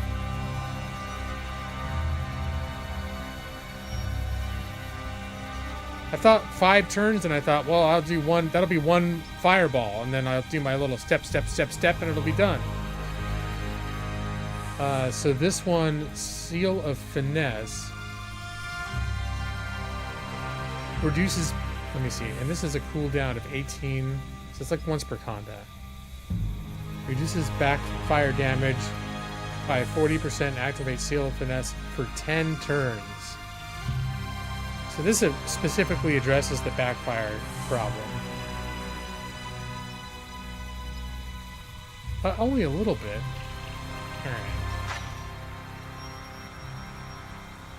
Hit a burning target with a firebolt. Fire barrage applies negative 5% fire resistance, and it stacks. That's not a whole lot. Magma rain.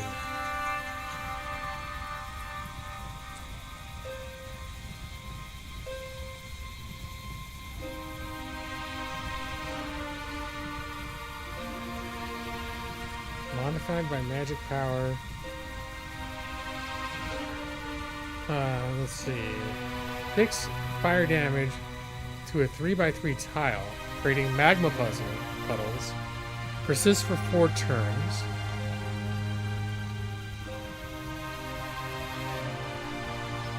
What's this item? Scorch. Using this ability tree spells applies to all enemies within 5 tiles. Negative 5% fire resistance. And negative 5% max health. Oh, that's kind of good. I'm gonna get that. It's just gonna make my fire magic a little bit better without me having to cast anything. Has Millie fully recovered from her Christmas exercise? Oh yeah, she totally did. Like, I was afraid she was gonna be spazzing out too much. I've been really tired this week. My job has been just taking a lot out of me. And I didn't take Millie on a walk yesterday. And then Thursday night streams, I almost never take her for a walk between work and stream. Because I'm just like, I take the time between to eat and rest between getting off work and starting my stream. So she's a little amped up right now. Yesterday I was just tired. Like, I was just tired. I'm feeling really run down lately. And I think it's just the stress from my job. I hope that's what it is. I need to probably also see it. I haven't had an annual checkup for like almost 2 years. So I should probably look into that as well, just to make sure everything's on the up and up. Because I've been feeling, I think it's been stress, but I've been feeling really run down for the last couple of weeks. Oh, this is, and no, it takes up a lot of inventory and it's like busted up. And I don't need arrows.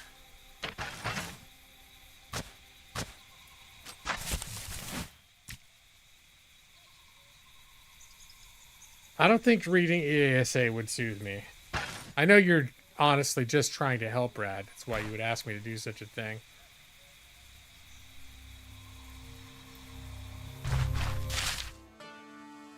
Oh wait, I walked right by their shit.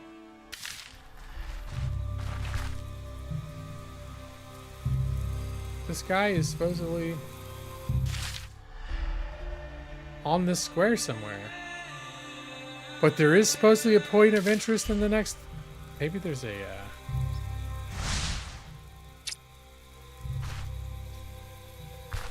What I wouldn't mind now is finding like a bandit camp that I could sleep in. It's so dark. There's a bandit.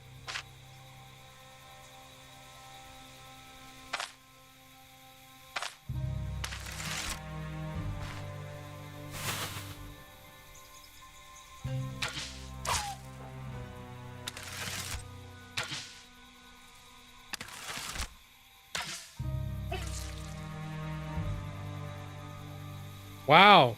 Why I fucked that dog up?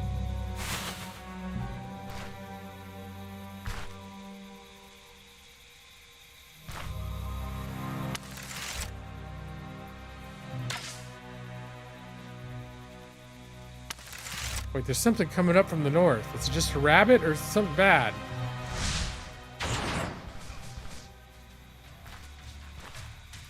Oh, it's a rabbit.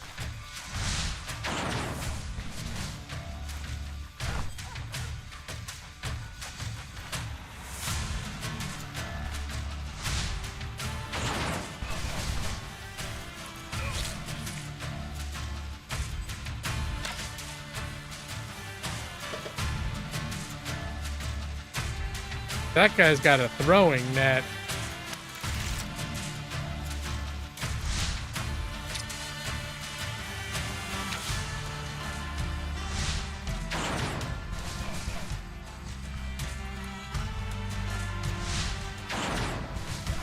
But nights get kind of dark.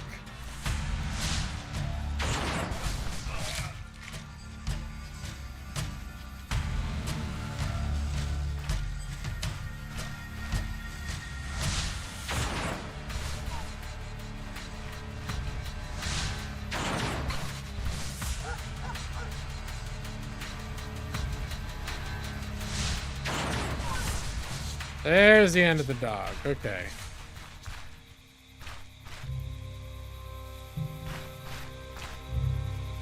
Do a little reload on that crossbow.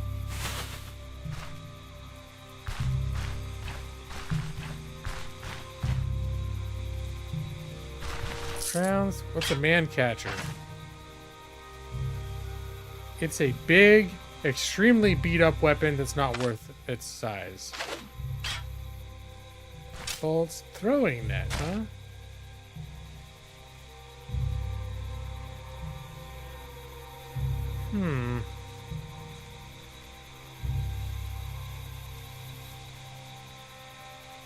The thing is, it's not necessarily worth using instead of a crossbow, but a net. Well, you only get one though, too. You throw it and it's gone. Nah, I was like, a net could come in handy for my bitch tactics. But if it's only one guy, I probably don't need the... the net's not going to help that much anyways.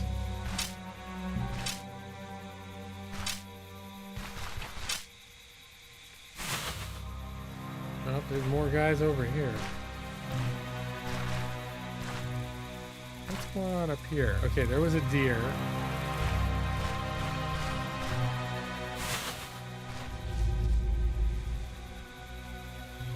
Grassland. Oh, did I find? Okay, so that's the point of interest here. Is this place well known to local hunters? Okay, so this is like a place where you can go to hunt game. Is there any chance I can shoot some of these assholes? I don't think I can kill these guys. I'm just not good enough.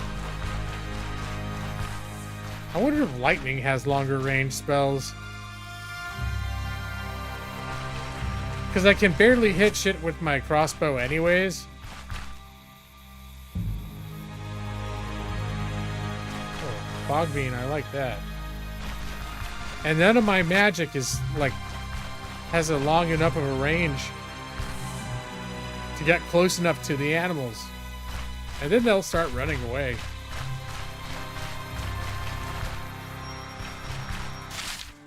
Alright, so somehow... There's a camp here in this square.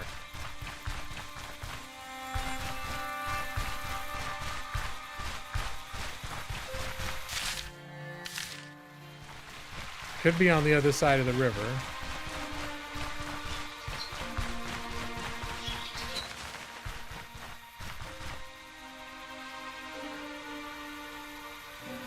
I think it's going to be on the other side of the river.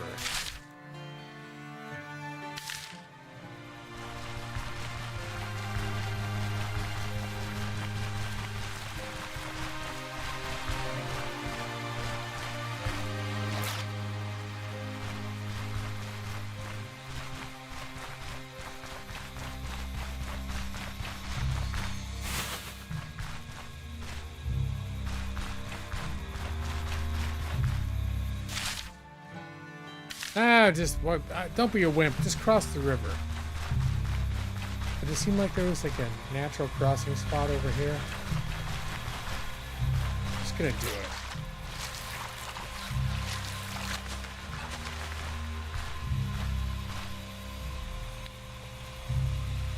Okay, these are not hostile.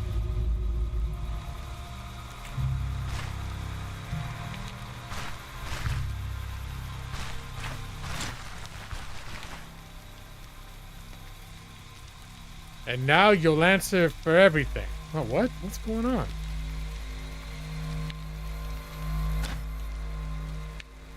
What everything, you dimwit? Want me to spell it out? Whoever has dealings with you, I'll end up 6 feet under. I told them it was a mistake to let you join. Now look at where it got us. Uh-oh, have they had some hard times? It's Leaf's curse.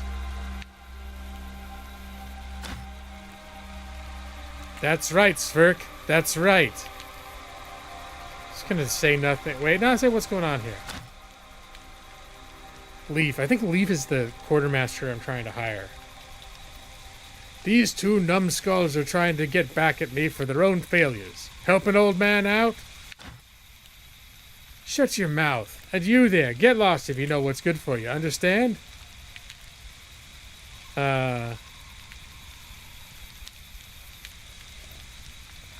Easy there, friend. No reason to lose your head over this. I'm gonna be a little more gruff back. How about you finally explain to me what the hell this is all about? This bastard here brings death and misfortune wherever he goes. Any company that takes him in ends up slaughtered. No one survives except him. Oh. Keep listening. No idea how he pulls it off, but that's what always happens. Wait, could he be like arranging to have his companies ambushed?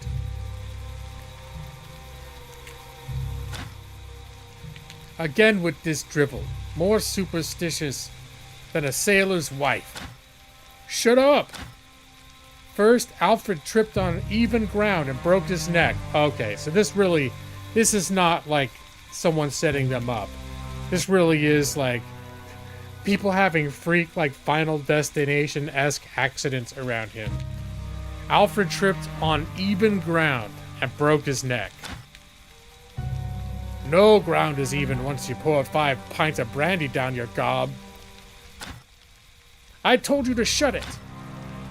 Then a pair of trolls tore Bertrand and Clement into shreds. That's what happens when two Ergi decide to find out who can shout the loudest in the middle of the woods. Your mom goes to college. You like putting Jameson down your gob? Shut up. And in the end, our entire sentient company was ambushed by robber barons a few leagues from here. They carved us up like pigs. Svirk and I barely made it out alive. With Gerolf in tow, everyone else now feeds the crows. I warned you, that road is dangerous. It's been like this for a while. You'd have to be mad to use it. But did anyone listen? No one. Gerolf fled out midway, but somehow we made it to the camp. And what's the first thing we see? Leif, no care in the world, a mug of beer in his hand. And I intend to finish it. You'll answer for this, too. For finishing my beer? I have more if you want some. I can say enough of this, you aren't making any sense, or I see a tricky situation, but spilling more blood won't fix anything. I'll say that. Who said anything about fixing? We're here for payback. Uh-oh, I can say very well there's a fight, or I can pay them off. Say consider it compensation.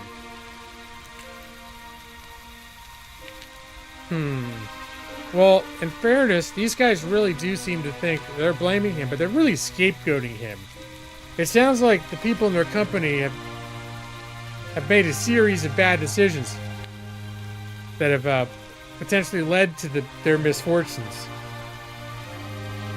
Alright, you know what? I'm not going to pay them off. Fuck you, I need my money.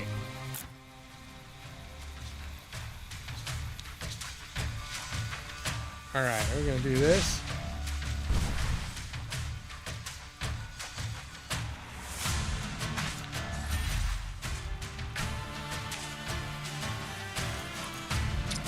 This. Oh my goodness. Oh yikes, that was a bad move. Oh, I'm gonna die. I'm gonna die so hard. Bandage.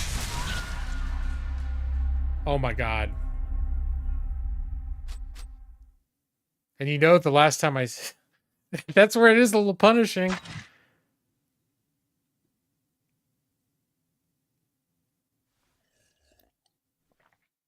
Wait, how did I even have saves? Oh, that's Arna. Yeah, the last save. The last save that I have was from like last year. Oh man, that does hurt a little bit.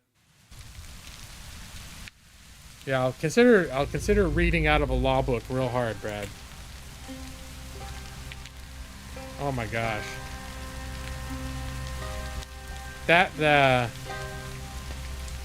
Well, there's Stoneshard for you.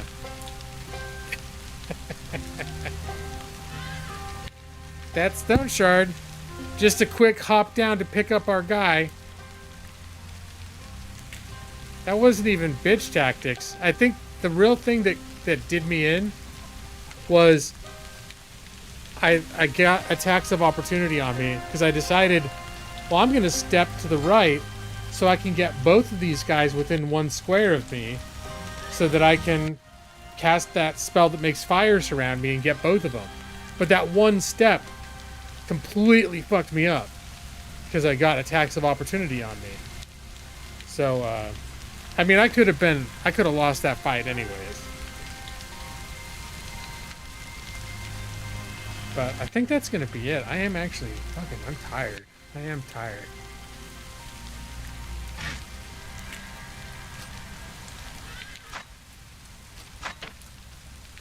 And that's Stoneshard, ladies and gentlemen. Brad.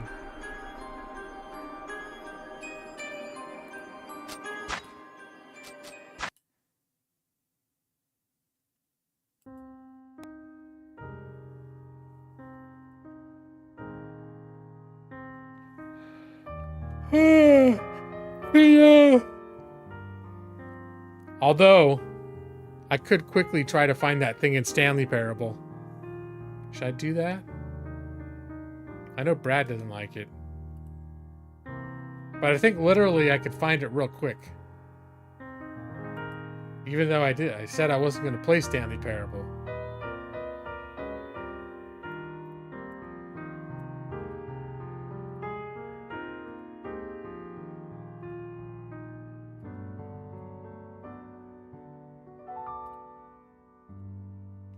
You like any bonus content. Okay. Well, I just know there's not enough time for me to do anything meaningful in Stoneshard because if I'm only going to play something for another half hour and I won't be able to get anything done and get to another save spot in a half hour in Stoneshard, so there's sort of no point. 45 seconds of gameplay. I definitely don't have time for 27 innings of baseball. Did I see the link you sent by Twitter last week?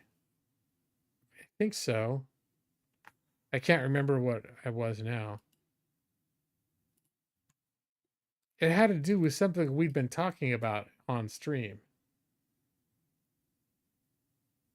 I can't remember if I looked at it. Stoneshard. No, I don't have to start all over, but I got to start from the point that I got to start over from the point where my last save was from when I started that session.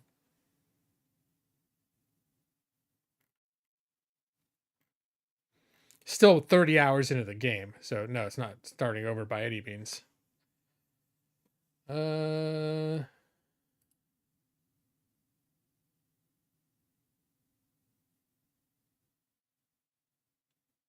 Good old the Twitter. The tweeter. The messengers. Oh, yeah. No, yeah, Nick, I actually laid down and watched that when I went to bed that night and promptly fell asleep. It was the Stanley Parable, the creator's brother playing the game on a stream with the two of them like sitting next to each other.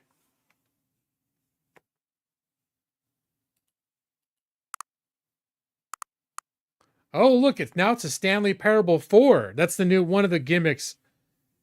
Now that I've made friends with the pre-game slider guy thing, we can every time I make a new game, I start a new game. It's a sequel. So last time is Stanley Parable 3. Now it's going to be Stanley Parable 4, and I get to decide like a subtitle for it. So it could be like Space Doctor or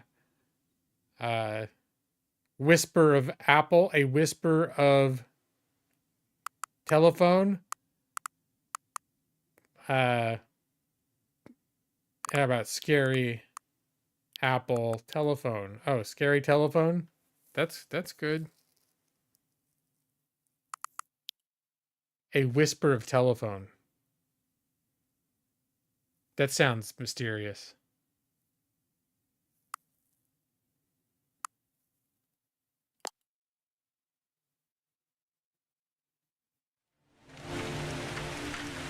There it is. The new, now there's the official Stanley Parable 4 title screen.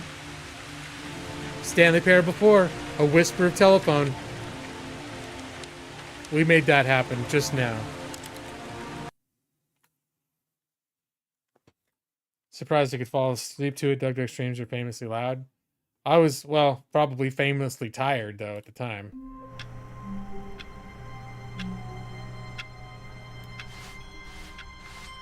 All of his co-workers were gone. What could it mean? Stanley decided to go to the meeting room. Perhaps he had simply missed a memo. New content? No, we're going to skip the new content door.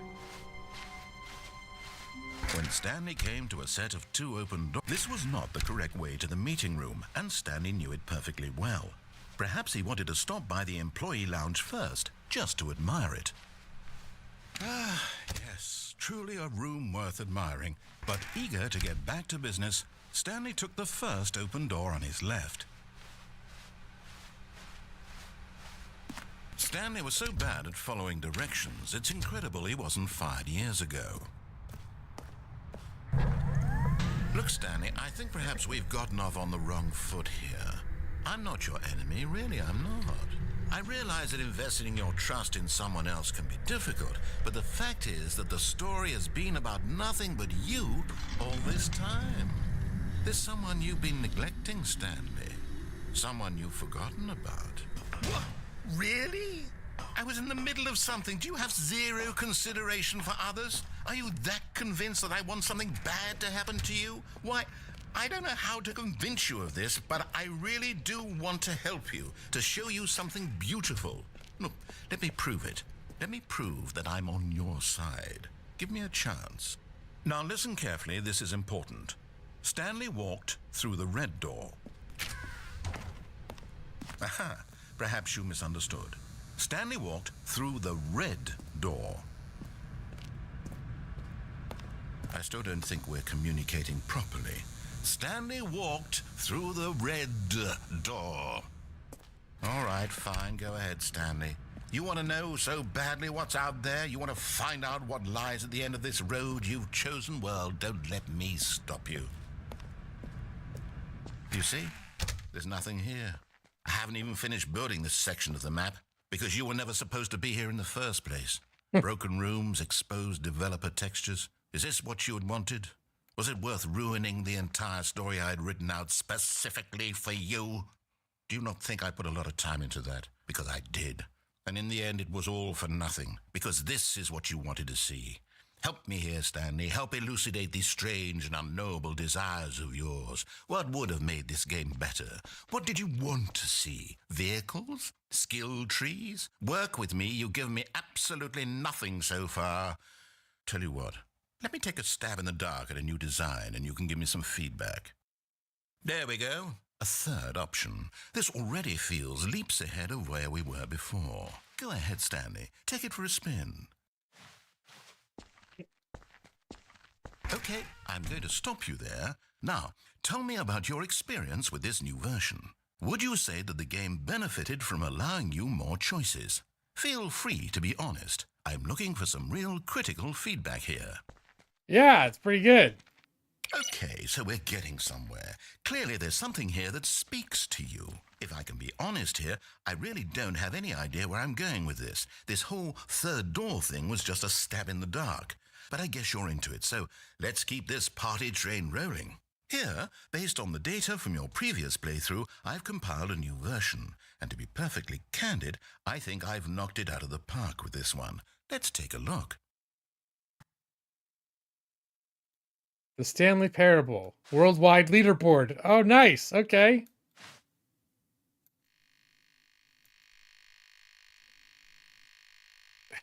It's the Stanley Parable leaderboards.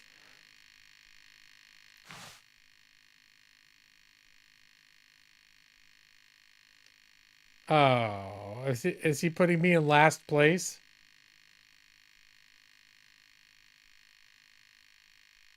Wow. I am the worst Stanley Parable player in the world. Error, friends list empty. Oh, this, even the leaderboard's mean. What else does it do? The 9,327th is a dead rat. A dead rat is objectively ranked one slot above me on the leaderboard.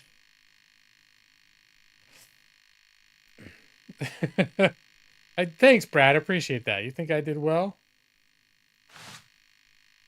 Okay. Is there anything behind this that I can... No? Should I go back in here again?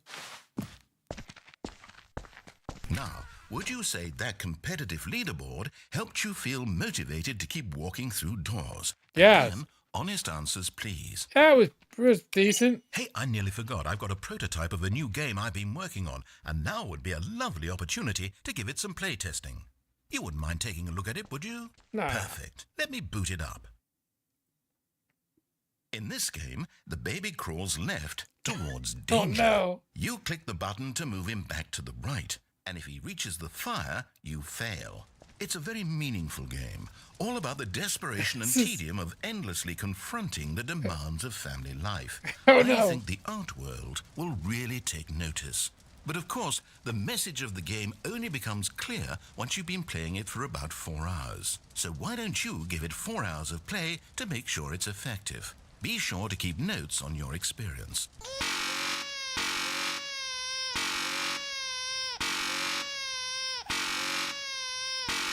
Well, it works as advertised. I have a feeling it's one of these situations where inevitably I will do this until I don't. And when I don't, the baby's gonna go into the fire.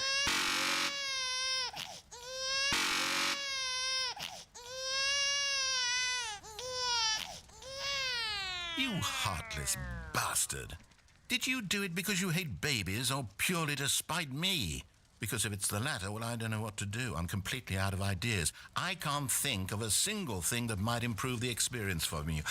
I'm not even going to try. I'm out. I'm done. It's over. Thank you for playing. Your input was extremely valuable. Oh, hey, since my game was so awful, why don't we play someone else's game? Just to ease the pain. Let's see. What do we have here? You must have heard Brad Yes. bitching This about seems it. like it'll work. Let's give it a shot.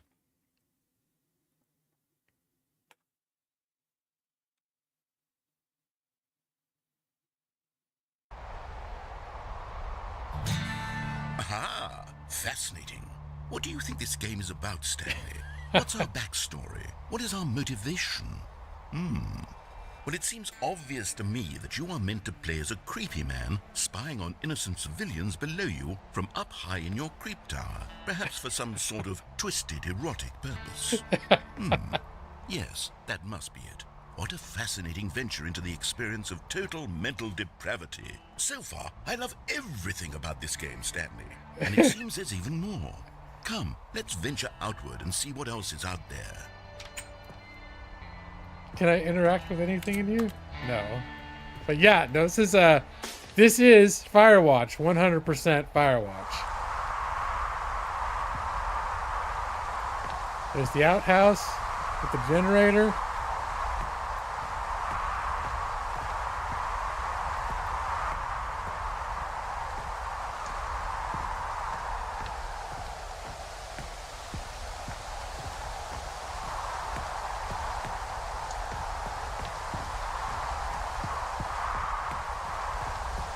It's funny because I didn't know, but No, it can't be. I didn't know that, because I was playing both of these games in VR in the same week. I got mods and I started playing both of these. And the first night that I streamed Stanley Parable, I also streamed Firewatch. And I had no idea that Firewatch was actually in Stanley Parable.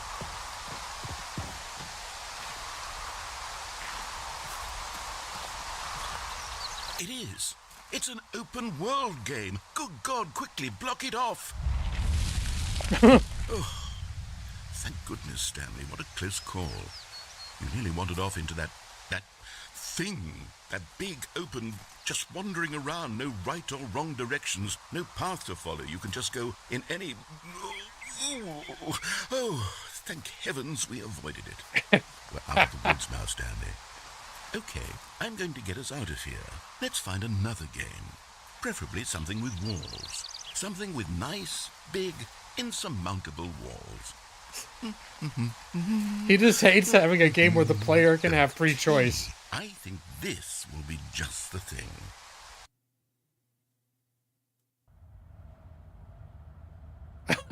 Wonderful. See, This Rocket is League? exactly what I had in mind. Just a nice big box for you to run around in. There isn't any possibility that you could get lost here. Now this is game design. Stanley, if you manage to get lost in this game, I will be phenomenally impressed. What do you have to say about that, Brad? You like Rocket League, don't you? Okay, so what exactly do we do here? Let's see. There are lots of cars here in the back, but obviously there's no racetrack. Okay, I'm seeing that there's a ball of some kind back here. Is this game sports ball? Stanley, I think it's sports ball. Oh, what fun. We shall run the bases and do a touchdown together. Yes, I think surely we must. Okay, Stanley, here's the ball. Have fun. Oh. Yeah. Oh, I kicked it.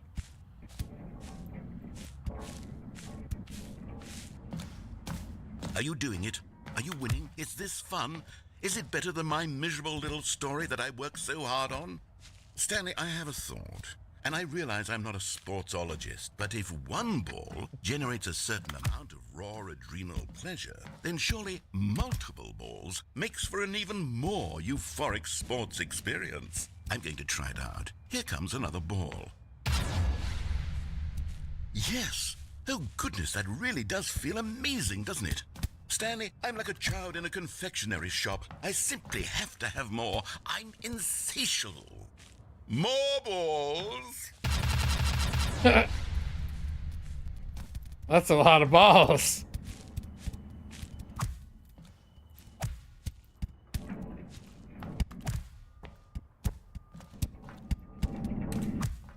Are you enjoying this, Stanley? Are you having fun? Yeah. Is this a real video game? It's pretty good. Well, I sure hope you're having a good time, because guess what? It's over. That's right. Your little fun comes to an end. This is my game, and what I say goes. You get to have fun when I let you, Stanley. Besides, you need someone like me to set boundaries for you. Without rules or boundaries, video games are nothing. Yes, that's what I am. I'm structure. I'm your sense of purpose. And since you decided you didn't want to play my game, now I don't want to play with you either. So, goodbye, Stanley. I'm leaving. See how you like it when I'm not around to set the rules. Somehow, I don't think you'll enjoy it as much. But who knows? You're an inventive kid. You'll come up with something. After all, you're the one who knows best. Take care, Stanley.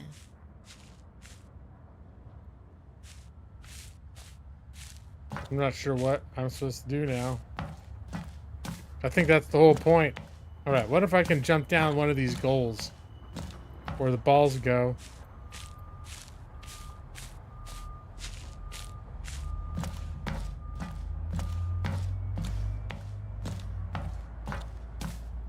Whoa! What are you doing?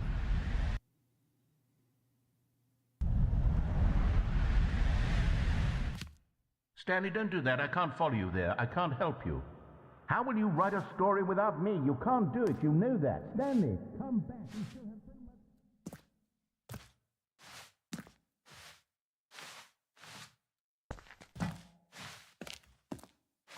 much... Let's see. Player experience. Creation. Work in progress. Oh, falling some more.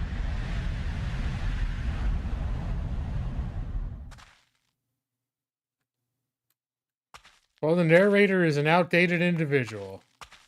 Maybe that's the joke, Brad.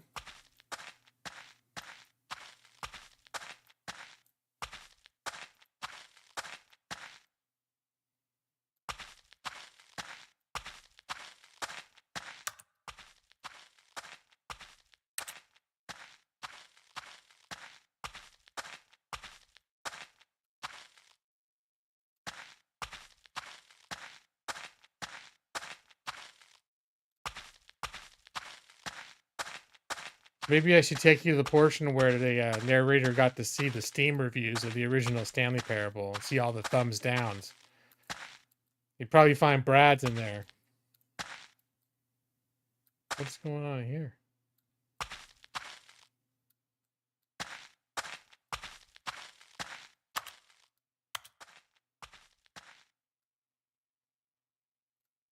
I wonder what he found.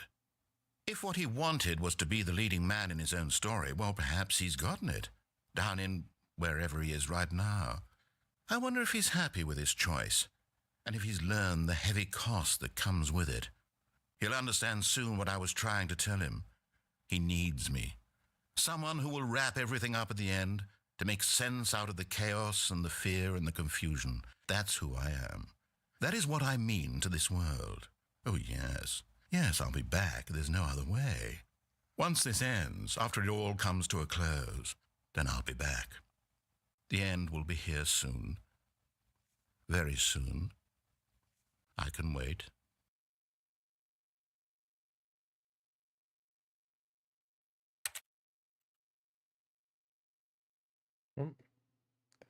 That's it. All of his co-workers were gone. What could it mean? Stanley decided to go to the meeting room. Perhaps he had simply missed a memo.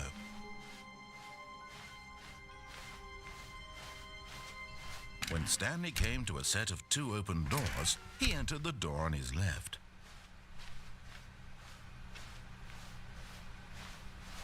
Yet there was not a single person here either.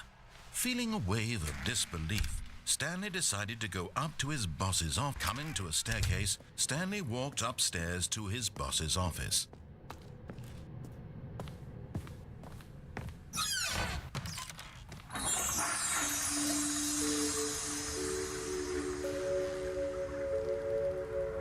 Yep, back to the memory zone.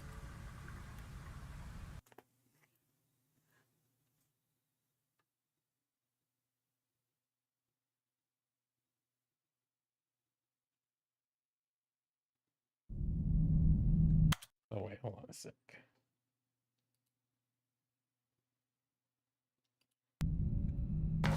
Okay, you remember how cheap and unsatisfying the new Ultra Deluxe content turned out to be? Well, it got me thinking about the past and how much better the Stanley Parable used to be. So I made something special and tucked it away here where the game's developers won't find it. Just our little secret. Take a look. I call it the Memory Zone. It's where I've been storing all my favorite memories so I can relive the peak experiences of my life whenever I want. Experiences like the launch of the Stanley Parable on PC. You see, Stanley, doesn't the Memory Zone remind you of how wonderful Stanley Parable was before it was sullied with a cheap re-release? Remember back in October of 2013 when the game originally launched? Back then, video games had integrity. Back then, it all meant something. Oh, the waste.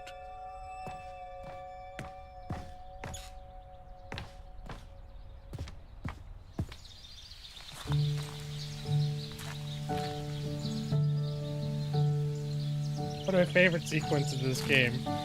Je suis dans la memory zone, seul sur l'abri de l'eau, et je n'attends plus que toi, mon amour.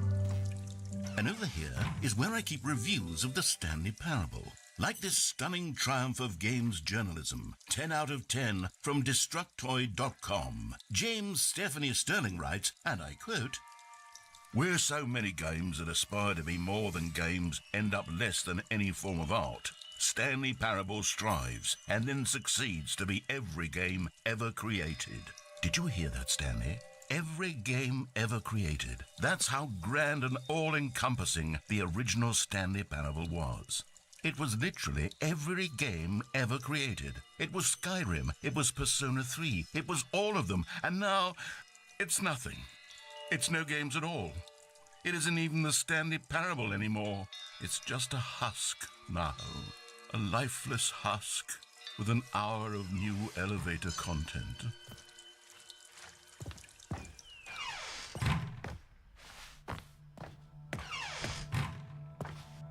Here's another moving passage, this time from GameSpot.com.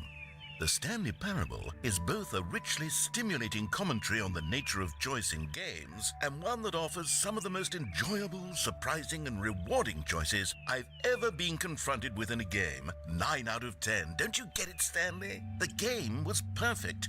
It didn't need anything else. It didn't need new content. It just needed to be left alone, to spend the rest of time collecting dust in the hallowed hall of beloved video game memories.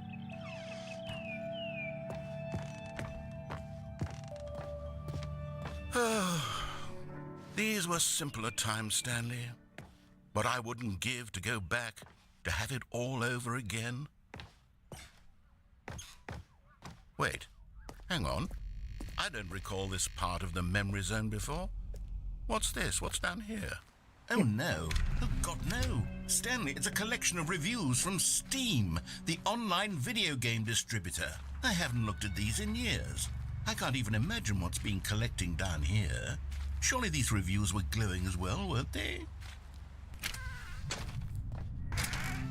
Honestly, I could not be bothered to play this game to full completion. The narrator is obnoxious and unfunny, with his humor and dialogue proving to be more irritating than entertaining. Unfunny! I'm not trying to be funny. I'm trying to make a serious work of art.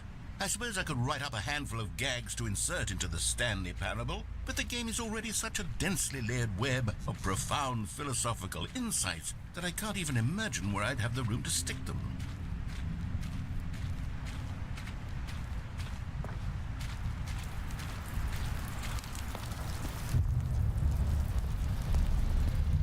Okay, let's see what this one says.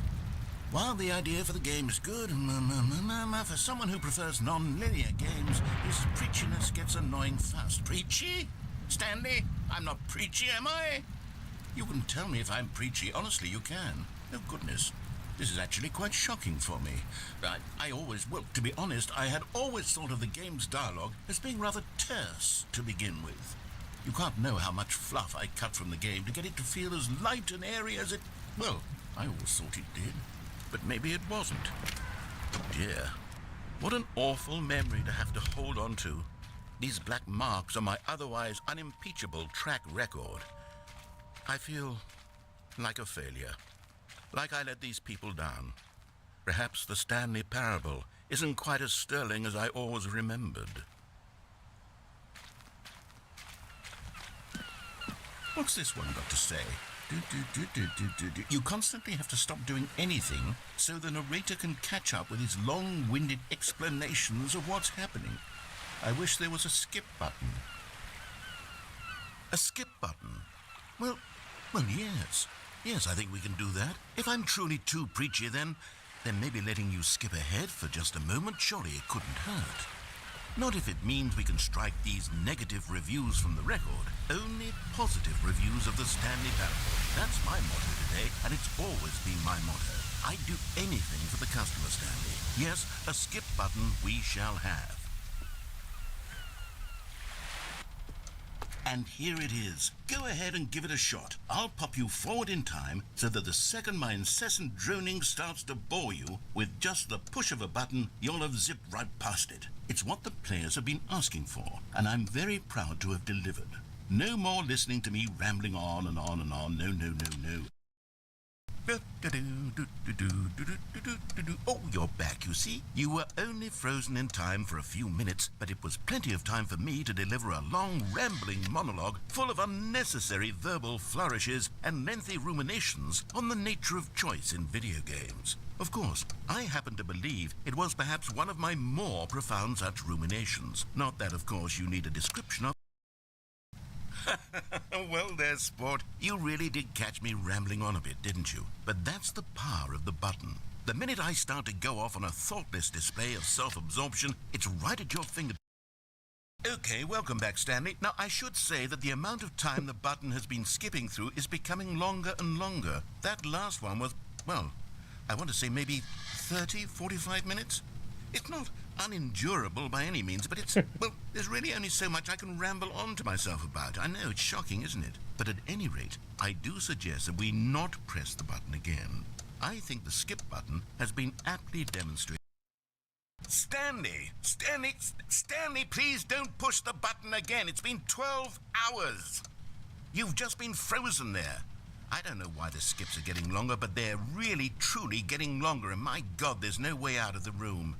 Stanley, the door is gone. It's completely gone. I've looked at it from every angle. I've checked every one of those walls 1,000 times. And there's no door, Stanley. There's no door. There's just you and the button. And if you keep pressing it, I have no idea what will happen. I have no idea how long I'll be made to sit here. And more than anything else, I don't know how to stop you from pressing the button again. Oh, Stanley, you're back. You're back. Oh, my goodness. I have someone to talk to again. Stanley, I think it's been a week. Or 2 weeks. I've been sitting here all that time. Just sitting here. Not a single person to speak with. And you'd think that that's just how it... Oh, hello. It's you. You're here again. Welcome. I have had time to think about you and about us and about everything we've been through. I've had so much time, I stopped keeping track after a year. Have you ever sat down in one place and not moved for one entire year? Let me describe it for you. To begin with, there is only regret. There is only the turning wheel of misery.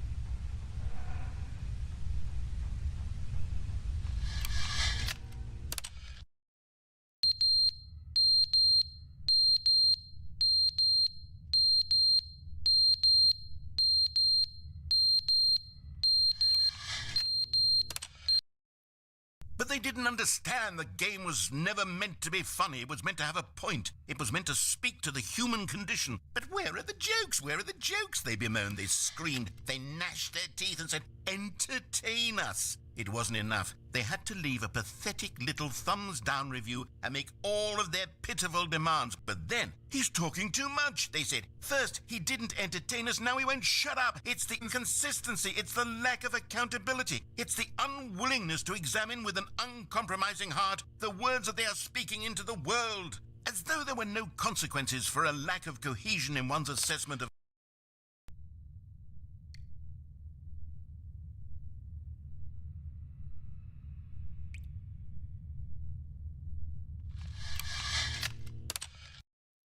The end is never the end, is never the end, is never the end, is never the end, is never the end, is never the end, is never the end, is never the end, is never the end, is... Yeah, I think the narrator's broken.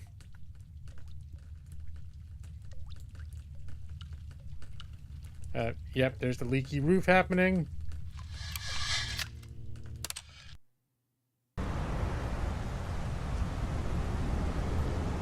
So, yeah, that's the skip button.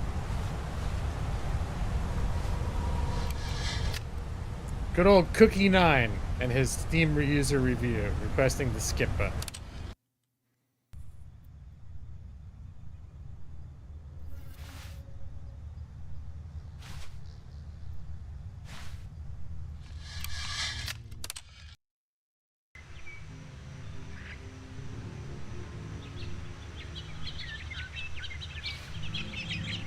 Nature reclaims the earth.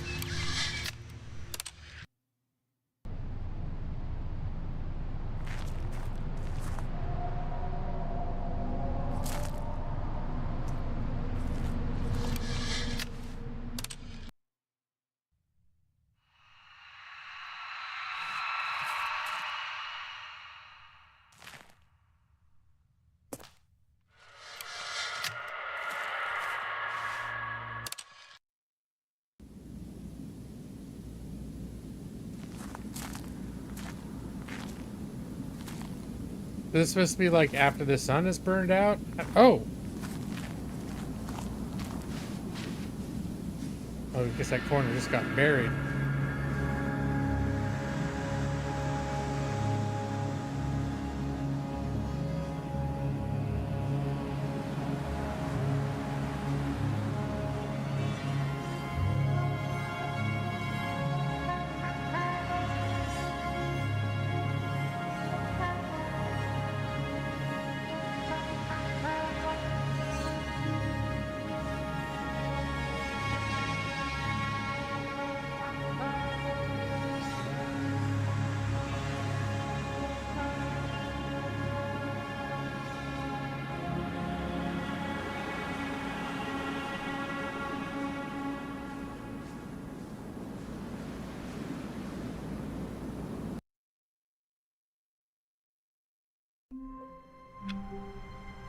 Alright. I think the new game... All of his co-workers were gone. What could it mean? I think that new Stanley game decided content... to go to the meeting room. Perhaps he had simply missed a memo. That was all I really wanted to see. Was how to see to end up in other video games.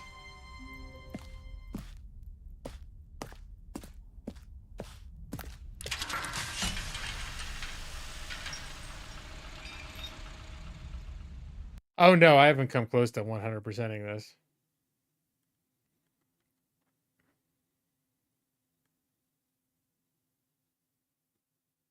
I don't know exactly how you would. You'd have to... I mean, you could, but you'd have to be very methodical. It's so kind of unpredictable. Like how doing the same thing 2 runs in a row yields different results. Sometimes, and sometimes not. Ultra deluxe version has turned out to be.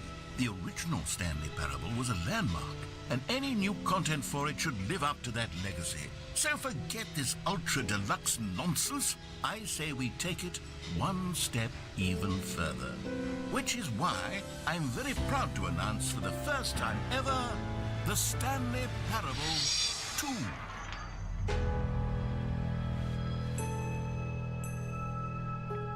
Yes, you see, isn't this far superior to a measly re-release with a few minor additions? Think of all the new territory we'll cover with a fully fledged sequel. An entirely new experience, built from the ground up.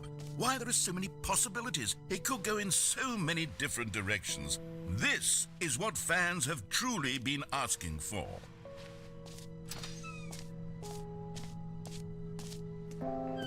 Calling it the Stanley Parable 2 is just so much catchier than Ultra Deluxe, don't you think? Ultra Deluxe? What does it even mean? But the Stanley Parable 2, now that's an artistic statement right there. It's future-oriented. It screams progress and innovation and long-term franchising potential.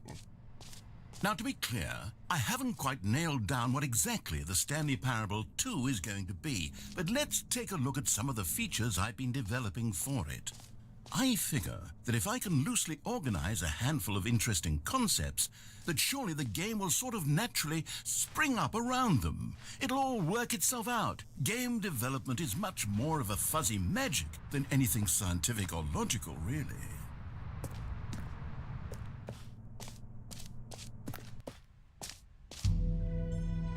Here we are. Go on, try out some of the new features.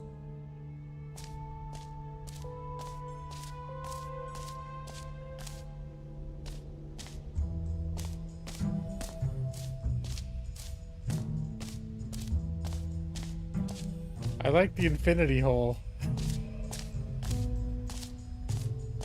Or the button that says... The button that says the name of the player that is playing the game.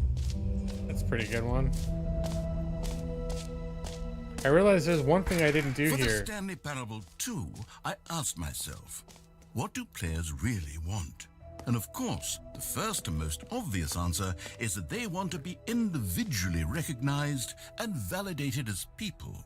So with that in mind, my first addition to the game is this button which speaks the name of the person playing the game. Isn't that wonderful? Jim. Sorry, I should have clarified. Right now, the button only says the name Jim. But of course, in the final game, this button will say your name, whatever name that is. Here, let's have you role-play as Jim to really simulate the full experience of this feature. Just play along. I promise you'll love it. Okay, here we go. Let's take a deep breath, clear your mind, forget whoever you are, and simply become a person named Jim.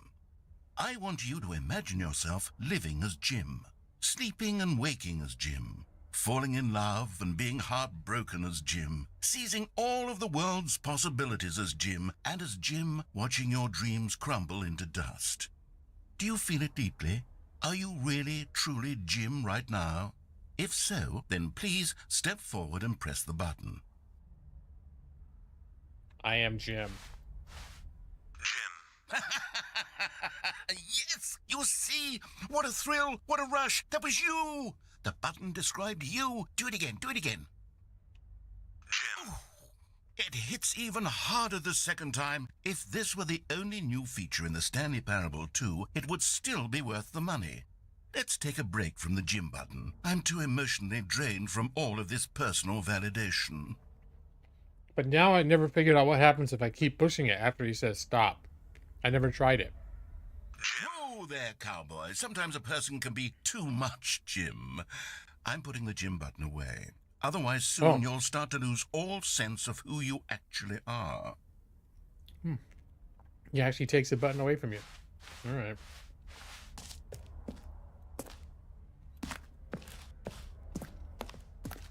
And these aren't real buttons. They were just mock-ups. All right. It's midnight, so I need to stop. Well, I hope you all enjoyed that little taste of the Stanley Parable 4, A Whisper of Telephone. This is a sneak peek. A sneak peek. This is probably due out in 2038.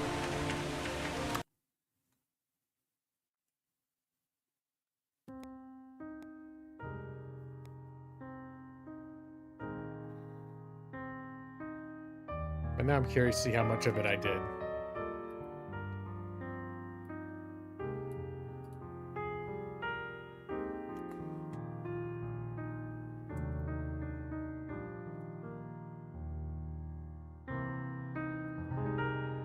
You'd have to smoke a lot of weed to play it yourself? Why is that?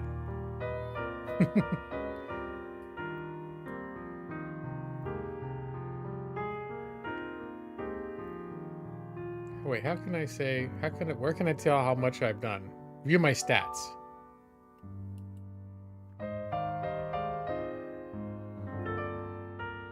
I got 64%.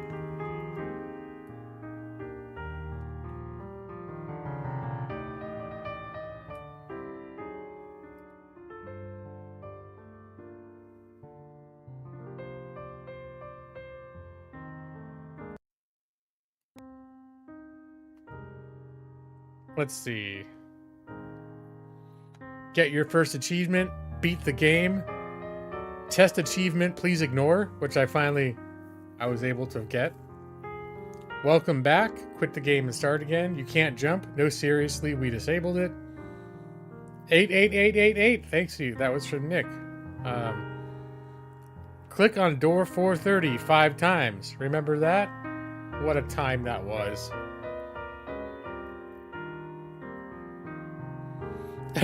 Oh, I guess there aren't that many more left.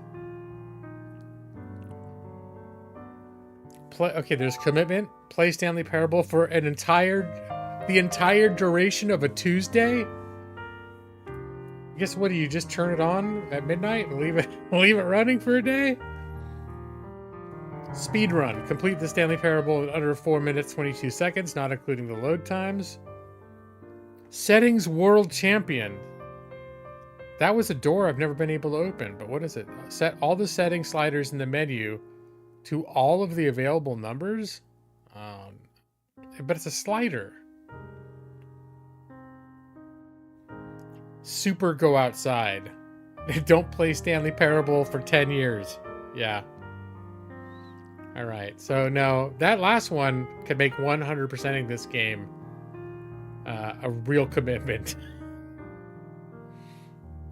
That you have to buy it and then not play it for 10 years and then play it again. Wouldn't that suck if you miscalculated and it was like 9 years and 6 months and you log back in? You get to start the timer all over again. All right.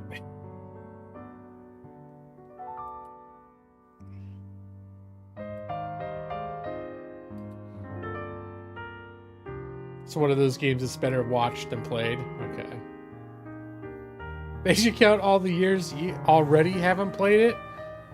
No, I don't think that. I think you have to have played it, Brad.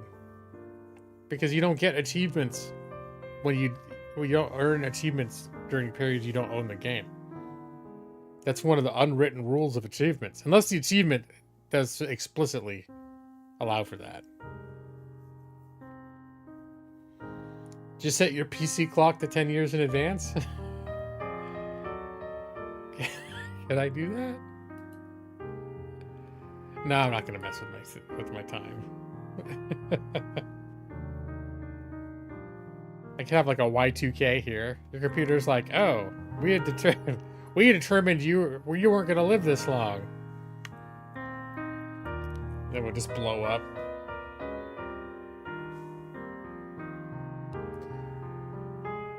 Now I'm curious. I can't remember when I played the original Stanley Parable. I wonder how big it is. Now I want to see. I should have been. How long it would take to install it. I don't think it was a very big game. Like, this game is actually considerably bigger.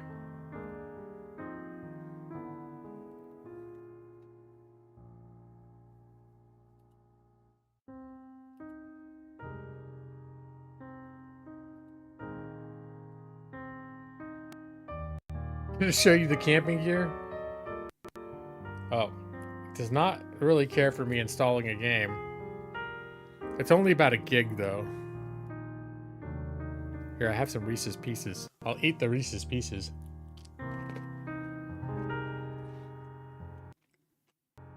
Uh-oh. Yeah, my PC does not like... Doesn't like doing all this at the same time. My OBS audio is cutting out. Hopefully it doesn't crash my shit.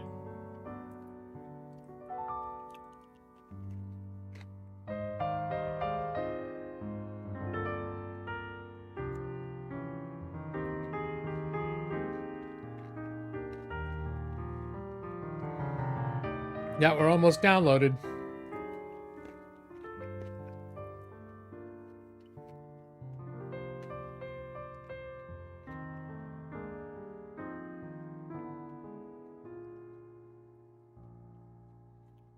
Although, I am noticing it says last time played today. I wonder if they consider me as having played the Stanley Parable because I played Ultra Deluxe.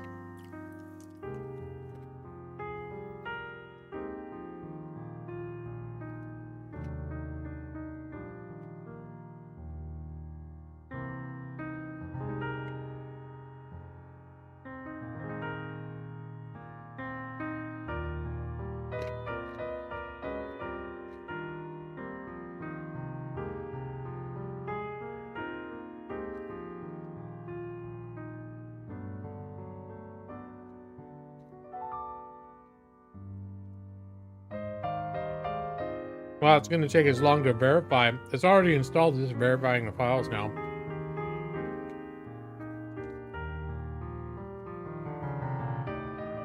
Oh, nice. And that was the first Alien in 4K. Because funny, after we talked about it, I suddenly saw Aliens, like the 4K upgrade. And I think that's the one that I'd heard like the reviews about that everyone was like debating.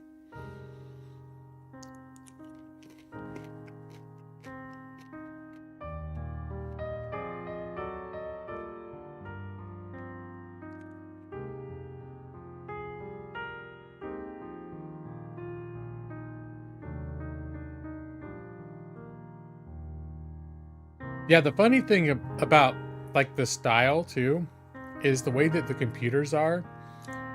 Like they're very CRT monitor, like they look like TRS 80s, except, you know, 300, 400 years in the future or whatever it is. Built into otherwise very advanced machinery. And that's one of those things where I'm like, at this point now, it just feels a little bit like, it feels a little bit the way that like the Fallout games are kind of stylistic. Like it's a retro future vision of like a futuristic 1950s before like when the world ended. And in some ways, Alien franchise has kind of that same feel, where it's like a retro future, but it's retro to like 1979. I did watch Romulus. Yeah, I liked Romulus. I've watched it twice now. I mean, there are things that I didn't think were great about it, and I could understand why people like anything that comes out, any continuation of franchise. There are people who are gonna like it.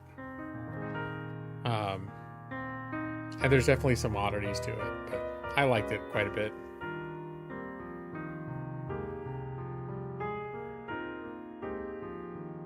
All right, Stanley Parable's almost done.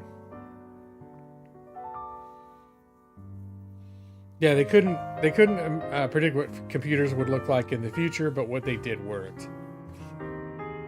Well, the thing is, you have like, you do have games like, or movies like Star Wars and Star Trek that kind of avoided, they kind of avoided having technologies that looked too, like computer technology that looked too familiar.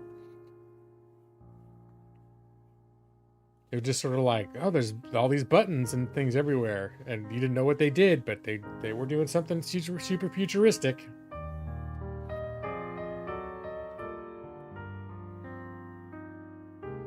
You liked it better than Prometheus and Covenant? Yeah, same here. I mean, it felt like Prometheus and Covenant, I thought they were okay, honestly, but they really didn't feel like, they felt like reboots in the sense of like I wasn't even sure if they were supposed to really be in the same like timeline, or was just a whole new like brand new thing. Whereas Romulus really felt like it was grounded in like if you watched Alien and then you watched that, you'd think, oh, that fits. Like this feels like it's that world continuing. I've rewatched both of the other ones once. And both times when I went back to revisit it, I'd be like, hey, I'm liking this a lot better than I remembered. And then by the time they end, I'd be like, yeah, I think they overstayed their welcome a little bit. It's like, okay. You hated them. Okay. Yeah, that was a little bit too much, a little TMI for sure.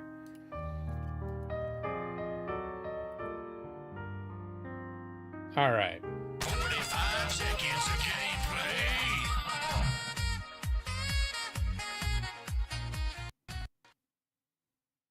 Oh.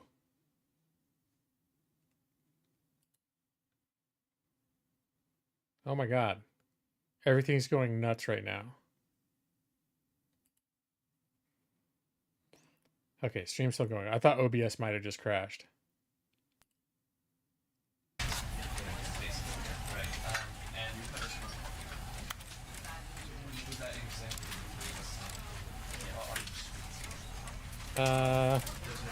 Wow, okay.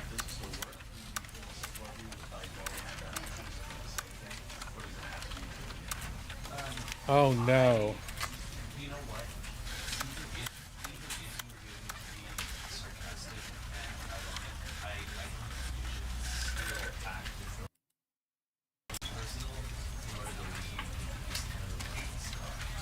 Wow, I don't know what that talking is in the background. Okay, I think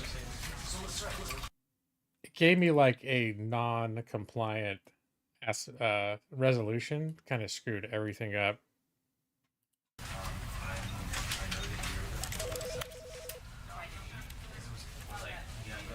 You're playing the Stanley Parable.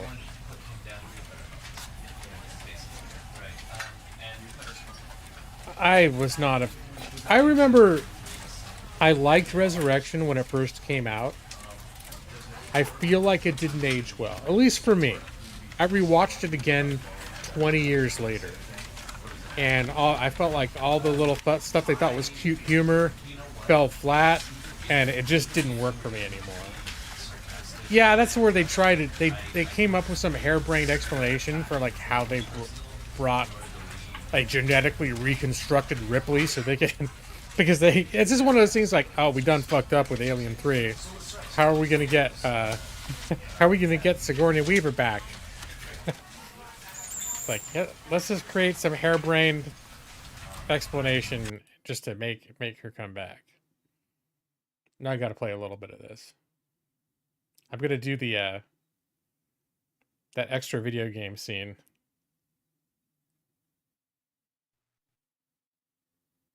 This is the story of a man named Stanley. Stanley worked for a company in a big building where he was employee number 427. Employee number 427's job was simple.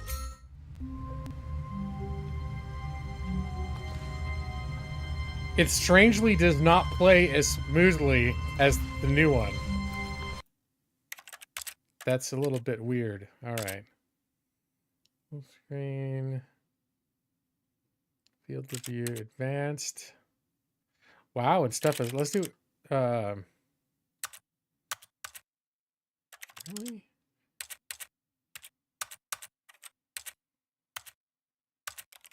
What I'd really like is some...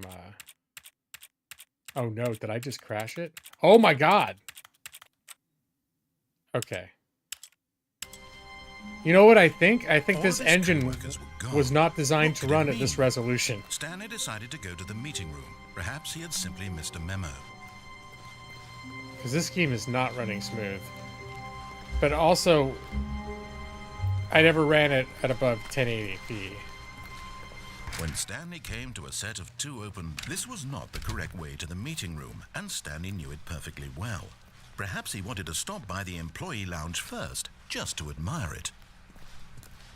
Ah, yes, truly a room worth admiring, but eager to get back to business, Stanley took the first open door on his left. The director's cut isn't bad, save for the ending. Stanley was so bad at following directions, it's incredible he wasn't fired years ago. I mean, I just feel like if I didn't really like rewatching the non-director's cut, that isn't the director's cut just more? Look, Stanley, I think perhaps we've gotten off on the wrong foot here. I'm not your enemy, really, I'm not. I realize that investing your trust in someone else can be difficult, but the fact is that the story has been about nothing but you all this time. There's someone you've been neglecting, Stanley. Someone you've forgotten about. What? Really? I was in the middle of something. Do you have zero consideration for others? Are you that convinced that I want something bad to happen to you? Why, I don't know how to convince you of this, but I really do want to help you, to show you something beautiful. Look, let me prove it. Let me prove that I'm on your side. Give me a chance. Now listen carefully, this is important. Stanley walked through the red door. I think Lawrence of Arabia is one of those movies that I've attempted to watch and bounced off it. I never tried until I was an adult, and then I bounced off of it. I never tried it again. Like, I put it on and fell asleep or something. Although, by all repute, it's like one of the great classics. Aha! Perhaps you misunderstood. Stanley walked through the red door. I still don't think we're communicating properly. Stanley walked through the red... All right, fine. Go ahead, Stanley. You want to know so badly what's out there? You want to find out what lies at the end of this road you've chosen? Well, don't let me stop you. You see? There's nothing here. I haven't even finished building this section of the map because you were never supposed to be here in the first place. Broken rooms, exposed developer textures. Is this what you had wanted? Was it worth ruining the entire story I had written out specifically for you? Do you not think I put a lot of time into that? Because I did. And in the end, it was all for nothing. Because this is what you wanted to see. Help me here, Stanley. Help elucidate these strange and unknowable desires of yours. What would have made this game better? What did you want to see? Vehicles? Skill trees? Work with me. You've given me absolutely nothing so far. Tell you what, let me take a stab in the dark at a new design and you can give me some feedback. There we go. A third option. This already feels leaps ahead of where we were before. Go ahead, Stanley. Take it for a spin. Added some stuff. The alien newborn bit. Wait, there's an alien newborn in the new one, Romulus too. That's the part that was the whole sequence that I didn't like. I forgot. Is there an alien newborn thing going on in Resurrection too? It's been a long time since I watched it, and honestly, like I said, when I rewatched it like 10 years ago. I'm trying to think, did I even make it to the end? I know it just wasn't clicking with me. Like, I remember thinking it was good when I first watched it, and as I was rewatching it, I was like, I don't like this. Like, I'm not enjoying this. I might have stopped. Yeah, I wanted to see, this is one of the areas that was different in the new one. I'm going to stop you there. Now, tell me about your experience with this new version. Would you say that the game benefited from allowing you more choices? Feel free to be honest. I'm looking for some real critical feedback here. Okay, so we're getting somewhere. Clearly there's something here that speaks to you. If I can be honest here, I really don't have any idea where I'm going with this. This whole third door thing was just a stab in the dark.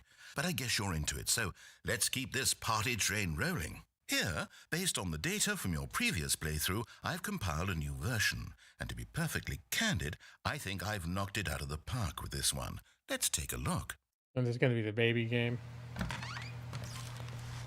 Oh, there's the whole leaderboard thing. Okay, so we've seen this, exactly this. This is going to be exactly what we just saw 45 minutes ago. Now, would you say that competitive leaderboard helped you feel motivated to keep walking through doors? Again, honest answers, please. Hey, I nearly forgot. I've got a prototype of a new game I've been working on, and now would be a lovely opportunity to give it some playtesting. You wouldn't mind taking a look at it, would you? Perfect. Let me boot it up. In this game, the baby crawls left towards danger. You click the button to move him back to the right, and if he reaches the fire, you fail. It's a very meaningful game, all about the desperation and tedium of endlessly confronting the demands of family life. I think the art world will really take notice. But of course, the message of the game only becomes clear once you've been playing it for about 4 hours. So why don't you give it 4 hours of play to make sure it's effective? Be sure to keep notes on your experience. Here, just in case Brad's still listening, we'll let that end very quickly. Did you do it because you hate babies or purely to spite me?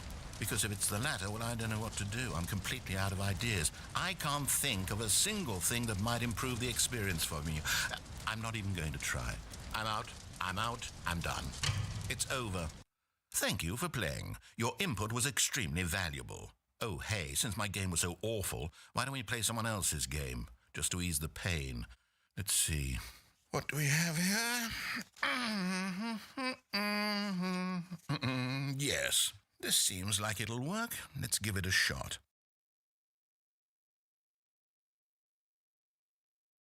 Well, Stanley, is this any better? At last, the one thing you've always desired. A game I had absolutely nothing to do with. But is it enough? Tell me that, Stanley. Will it ever be enough? Well, I'll say this. I'm done making things for you. From now on, I will only create to fulfill a greater artistic purpose. Watch this, Stanley. I'm going to build a house.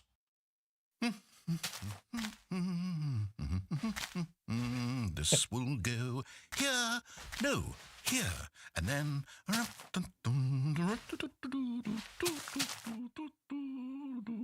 Let's see, what does it need?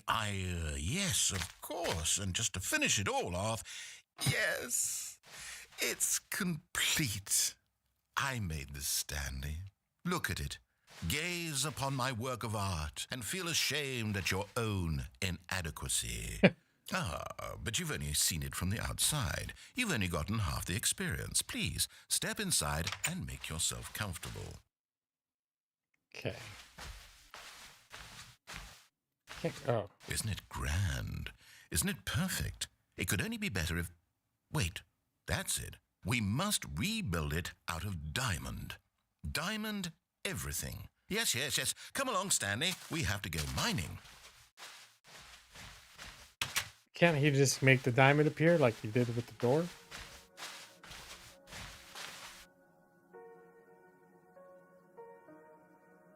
Is it the actual music from Minecraft playing right now?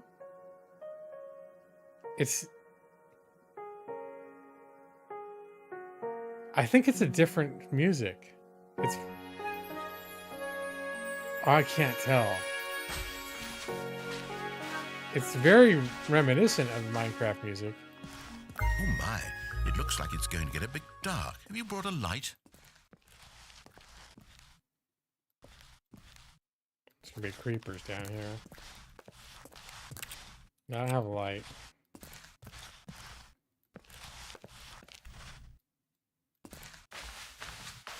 Oh, no. This is far more open-ended than I had in mind. I'm looking for something more narrow and linear. Something that makes you feel utterly irrelevant. This won't do at all. 1 out of 5. Even the diamonds couldn't save this one. Okay, new game.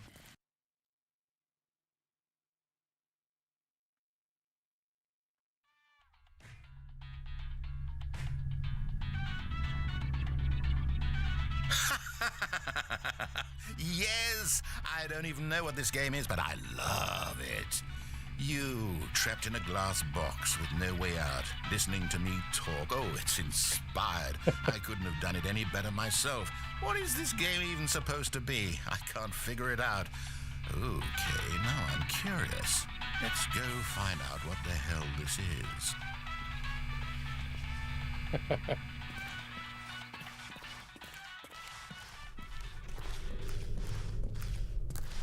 Oh, it's a puzzle. Critical thinking, Stanley. Your forte.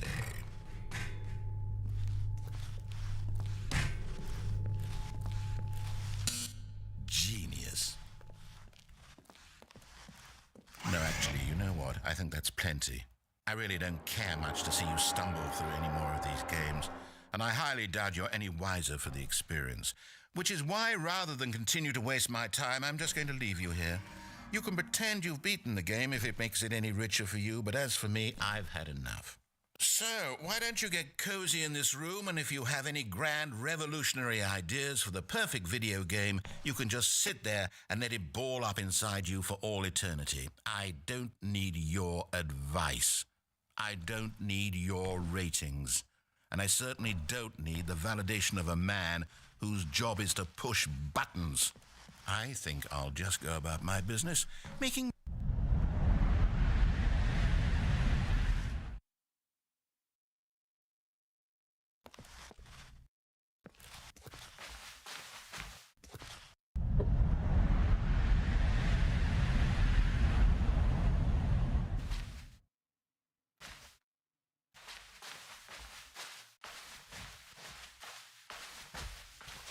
I think I've seen all the different content.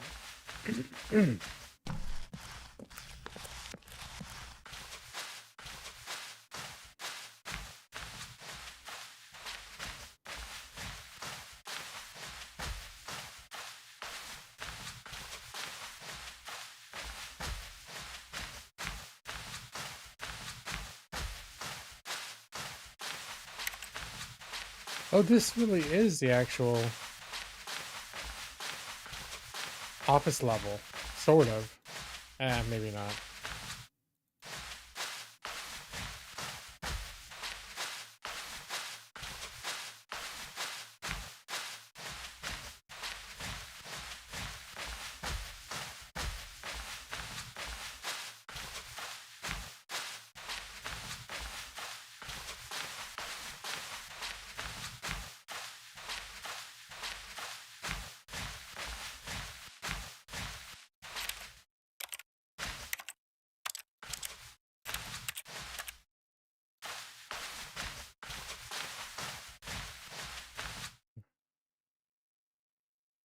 I think I that's wonder it. what he found. If If what he wanted was to be the leading man in his own story, well, perhaps he's gotten it. Down in wherever he is right now. I wonder if he's happy with his choice, and if he's learned the heavy cost that comes with it. He'll understand soon what I was trying to tell him. He needs me. Someone who will wrap everything up at the end, to make sense out of the chaos and the fear and the confusion. That's who I am. That is what I mean to this world. Oh, yes. Yes, I'll be back. There's no other way. Once this ends, after it all comes to a close, then I'll be back. The end will be here soon. Very soon. I can wait.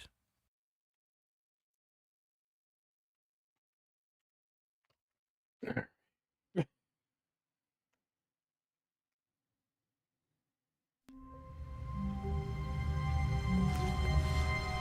little different, though. All of his co-workers were gone. What could it mean? Stanley decided to go to the meeting room. Perhaps he had simply missed a memo. When Stanley came to a set of 2 open doors, he entered the door on his left. I'm not. Am I going to get sucked into this again? Yet there was not a single person here either. Feeling a wave of disbelief, Stanley decided to go up to his boss's office, hoping he might find an answer there. All right.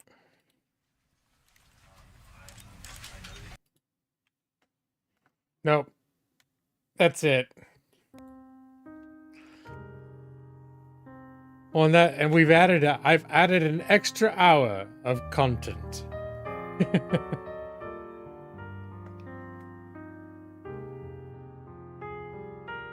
Uh-oh.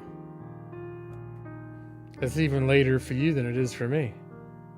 I also have to go in at 9 a.m. But that's 11 a.m. your time. I hope you manage all right. Yeah. I should do the... I'm going to turn the lights off and just do the lullaby, you guys.